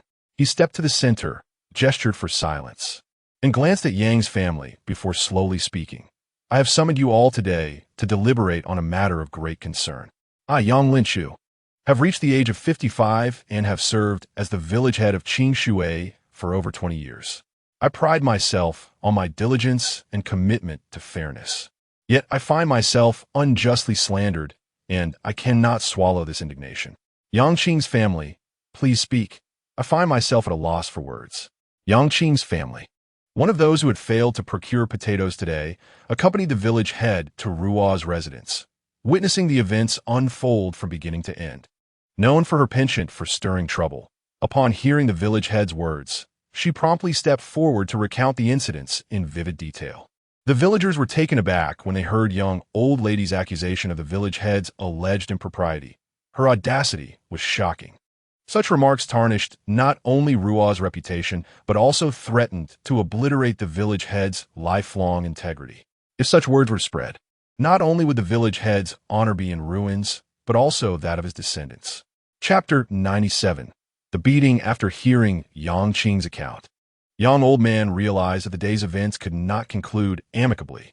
In a fit of rage, he approached and slapped young old lady twice, exclaiming, "You old wretch. Can you really create such turmoil over something as trivial as a potato? Is it impossible for you to live a day without causing chaos? Today, I shall tear that foul mouth of yours to shreds." Young old stood by, indifferent and making no effort to intervene. The villagers, witnessing young old lady's beating, felt a pang of sympathy. After all, she had been a lifelong companion to young old man. Yet, as her own son displayed no concern, they deemed it unwise to interfere. Only when the beating had reached a certain extent did the village head intervene. And it was only upon hearing his voice that young old man ceased his assault. The village head continued, "Understand that today, Ruoruo acted with good intentions. Out of respect for me, she agreed to sell potatoes to your family. Otherwise, given your words and actions, she wouldn't have even cast a glance in your direction. Who could remain calm upon hearing such a disrespectful remark about her receiving your money and growing fat from it? Anyone would be incensed. In the village, the few families selling potatoes were willing to do so solely out of a sense of community. The villagers understood the importance of gratitude, questioning whether the money from your family held more value than that from others. The village chief, without mercy, spoke bluntly, casting a glance at old Yang. "You need not put on a show for us here. Family matters should be resolved at home. Today, we are dealing with official business. We must either clarify our words, apologize where necessary, or face the severe consequence of being removed from the family registry. Should that happen, you would no longer be a part of the Yang clan, and any disputes you encounter henceforth will not involve us. If your actions become too excessive, do not blame us for being unsympathetic. We may simply expel you from the village." The gravity of the chief's words was unmistakable. Being ousted from the family registry was already a serious matter, while expulsion from the village could lead to starvation or frostbite for the family. Old Yang immediately knelt before the chief, pleading, "Chief, let us speak amicably. Is it not too severe to be removed from the family registry? You know this old woman has no filter. She speaks without thinking. Please consider her words as mere nonsense and show her mercy. If you truly expel us from the village, it will be a sentence of death for my family. The insults she hurled were not directed at me. I cannot forgive on behalf of others. Young Ruoruo has made significant contributions to our village. She is the one who carried those potatoes from the deep mountains. Everyone appreciates her efforts. Why should your wife insult her so? Furthermore, Yang Yi and Yang Wan are your own grandchildren. Yet she calls them bastards. How can that not weigh on your conscience? Yang Tianbao, in the afterlife, must be restless. Do you not fear his spirit confronting you in your dreams? The village chief's intention was clear. Old Yang and his family were to apologize to Ruoruo. The villagers, having heard this, recognized the rationale. Ruoruo had not only carried the potatoes from the mountains, but had also cultivated them and shared the harvest with everyone. Despite being purchased, one must consider where they could be acquired. The villagers remembered Ruoruo's kindness and knew that if she discovered something valuable again, she would surely share it. Offending her could lead to regrettable consequences. Everyone urged old Yang's wife to apologize to Ruoruo, but she was too proud to utter the words of contrition, her stubbornness evident on her pig-like face. Ruoruo, however, was not inclined to pressure her. Let it be. There is no need. Since the apology is insincere, it holds no value. Who knows what curses she may whisper behind my back? Turning to the village chief and the gathered villagers, Ruoruo declared, "From this day forth, I, Li Ruoruo, will sever all ties with the Yang family. In the future, no matter what fragrant delicacies I may find, I shall not sell a single item to them. I hope the members of the Yang family will refrain from provoking me. I ask everyone here to bear witness to my words." After speaking, Ruoruo bowed respectfully to the crowd. Chapter 98. The siblings' choice. Upon hearing Ruoruo's declaration, old Yang understood that there was no room for reconciliation. Yet, he felt an unwillingness to accept this outcome. Had they not forced Ruoruo into a separation, all her potatoes, her grand house, and even that soap would have belonged to them. If they were to truly sever ties with Ruoruo, not only would they lose these possessions, but they would not even be able to obtain a single leaf from her. Old Yang was contemplating how he might obtain something from Ruoruo. He thought, what harm could it do to apologize and endure for the moment? Therefore, he spoke, "Child Ruoruo, all the blame lies with your mother-in-law. She is old and has become muddled. Do not hold it against her. After all, what family harbors grudges overnight?" Upon hearing old Yang's words, Ruoruo felt a wave of nausea. She had not anticipated that he could be more shameless than old Yang's wife. "Uncle Yang, you seem to have forgotten. Allow me to remind you that I have long since been cast off by your family and am no longer one of you. She is not my mother-in-law, so please do not attempt to forge a connection through this matter. Li Ruoruo, do not fall for such tactics." Pointing at old Yang's wife, she continued, "Furthermore, please manage her better. If she dares to create a scene at my home again, I shall not be courteous." Old Yang chuckled. "What you say is quite something. Even if you have been cast off, those two children are still my beloved grandchildren. We are still family. So for my sake, please spare your aunt this time." Upon hearing old Yang's remarks, the villagers thought him exceedingly shameless. With matters having deteriorated to this point, he still wished to leverage the children to his advantage. Fearing he might lose out, the villagers regarded old Yang with disdain. After concluding his words, old Yang turned to Yang Yi and Yang Wan, saying, "Children, I am indeed your grandfather. Blood ties cannot be severed." Yang Yi had already been standing beside Ruoruo since her arrival at the ancestral hall, while Yang Wan had come with her. Now, the siblings exchanged glances, their expressions laden with unspoken thoughts as they regarded old Yang. The village chief observed the siblings, eager to see how they would respond, as did the other villagers. "Grandfather Yang, the moment grandmother Yang abandoned my sister, you severed ties with us. My sister and I are the true family," Yang Yi stepped forward to declare. Yang Wan then added, "Grandfather Yang, I see other children cuddling with their grandparents, who treat them kindly, buying them treats and new clothes. Yet, you and grandmother Yang have never provided us with clothes or food. You have only beaten and scolded us. Everything we longed for was given to us by my sister. Could you tell me why you do not favor us? Why now do you claim we are family? Are we truly a family? Old Yang was at a loss for words in response to Yang Wan's poignant inquiry. He was aware of their treatment and had never intervened, secretly agreeing with it. However, hearing Yang Wan speak so openly before so many people made him feel humiliated, and he cursed her silently in his heart. Then, he feigned a smile and replied, "How could that be? How could we not cherish you? You are my dear grandchildren. Who else could we favor? Of course, we are a family. Very well. From today onward, my sister and I shall live with grandfather. You need not worry about us anymore, sister. Just live happily," Yang Yi declared. "And, grandfather, I still owe Mr. Zhang 10 taels of silver for my school fees. Please help me settle that first. When I grow up and achieve success, I will repay you double." Yang Yi gazed at old Yang without so much as a blink. Chapter 99. A complete break. Upon hearing Yang Yi's words, the old man Yang found himself in a predicament. He had no desire to allow the two children to return. His intent was merely to leverage the siblings for his own benefit regarding Ruoruo. Now, he faced the prospect of not only having to take the children back, but also to hand over 10 taels of silver to Zhang Xiucai. However, to decline would mean contradicting his earlier statements, which would be akin to slapping himself in the face. As Yang struggled with his decision, a cold scoff pierced the air. "Humph, what is it, Uncle Yang? Are you reluctant to part with 10 taels, or simply unwilling to take the children home?" Yang looked up to see Ruoruo regarding him with a mocking expression. At that moment, he dared not speak, for any words would be inappropriate, and he feared that conceding even slightly would result in the siblings actually returning with him. He was not inclined to pay the 10 taels as a bride price to Yang Yi, so feigning ignorance seemed the wisest course of action. Yang Yi shook his head. "Grandfather Yang, I understand your intentions. Since you do not wish to have us as part of your family, I kindly ask that you refrain from claiming we are related in the future. My sister and I are only family to each other, and she is my sole kin. Sister, let us return home." With that, Yang Yi turned his gaze toward Ruoruo. Ruoruo smiled and affectionately ruffled his hair. "Very well, let us return home. Wan, come, we shall go back." She emphasized the phrase "return home" with great weight, not even glancing at the old man Yang, who knelt on the ground, or at the old lady Yang, who had been knocked down by him. As the trio reached the entrance of the ancestral hall, Ruoruo turned back to address the village chief. "Uncle Village Chief, my words today remain valid.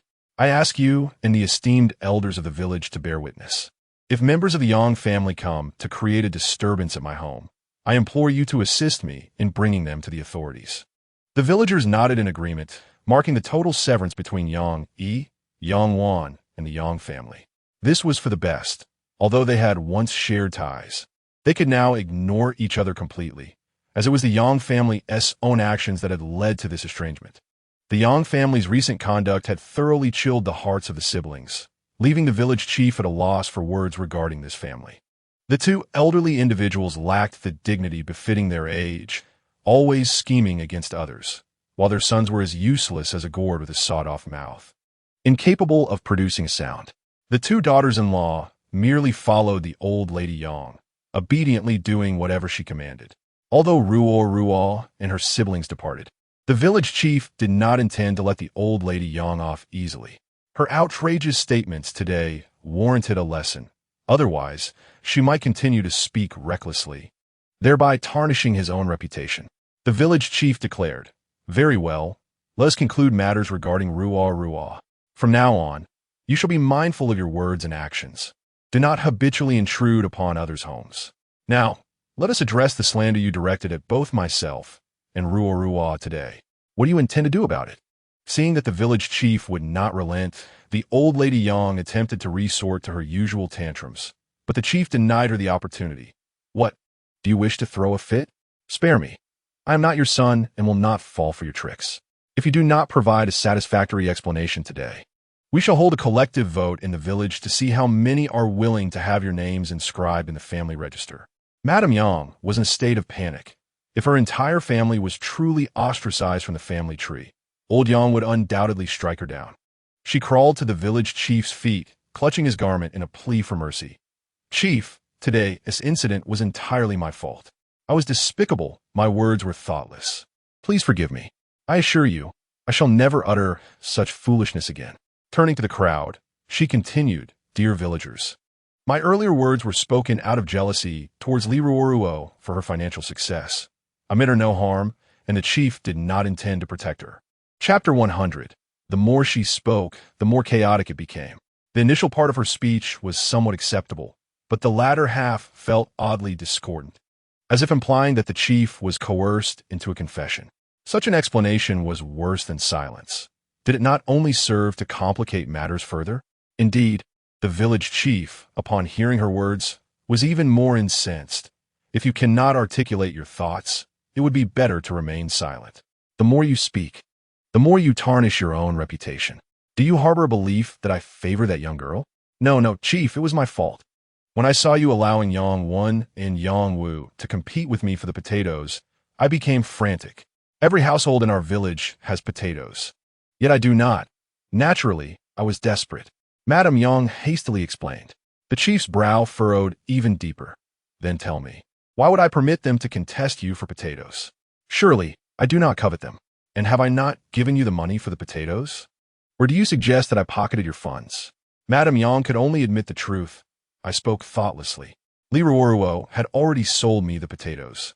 Yet I foolishly said she wouldn't fear taking my money and choking on it. This angered her, as she refused to sell to me. I also insulted the two children, calling them illegitimate. My actions were wrong. I cannot blame the chief. At this moment, Madame Yang disregarded her dignity. Her life was far more precious. The chief nodded.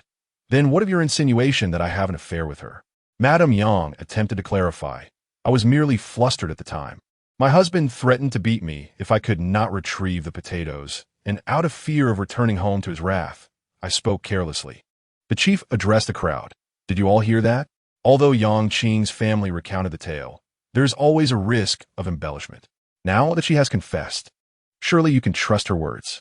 The villagers immediately nodded in agreement. What nonsense, chief. From the very beginning, we believed you. You have been our village chief for 20 years. What matter has not been resolved with your assistance? If we were to doubt your character, we would truly be blind. And why would we heed the wild mutterings of others? Madame Yang recognized that the others they referred to was indeed herself, labeled as one given to wild talk. Under normal circumstances, she would have rushed to tear their words apart, but today she could only grit her teeth and swallow her indignation. Yes, chief. It was I who lost my senses and uttered those ridiculous statements. Please do not hold it against me. Madame Yang forced a smile towards the chief.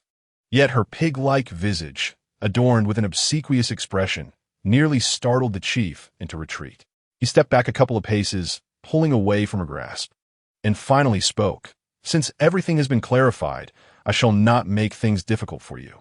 However, one must understand that actions have consequences. Today, with nothing but your words, you nearly ruined 2 families. If I were to let you off so easily, it would set a troubling precedent for others. Henceforth, you shall receive 20 slaps. Do you accept this punishment? Upon hearing the impending punishment of 20 slaps, the elderly Mrs. Yang felt a tumult of anger and fear within her. Reflecting to herself, how can one claim impartiality when such bias is directed toward my own household? Yet, she could not voice these thoughts, merely nodding in acquiescence. Subsequently, the village chief summoned a young man from the village to administer the punishment. The young man did not hold back. The resounding slaps echoed through the ancestral hall of the Yang family, accompanied by Mrs. Yang's heart-wrenching cries. Outside, the trio of Ruoruo, who had remained, shivered upon hearing the sounds, silently retreating home, convinced that henceforth Mrs. Yang would think twice before hurling insults.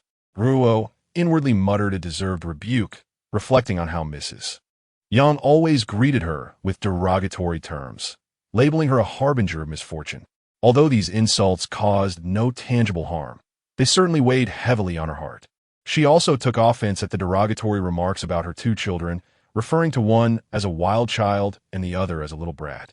Thoughts that stirred in her mind, igniting a desire to retaliate, yet upbringing and decorum reminded her that violence was unwarranted.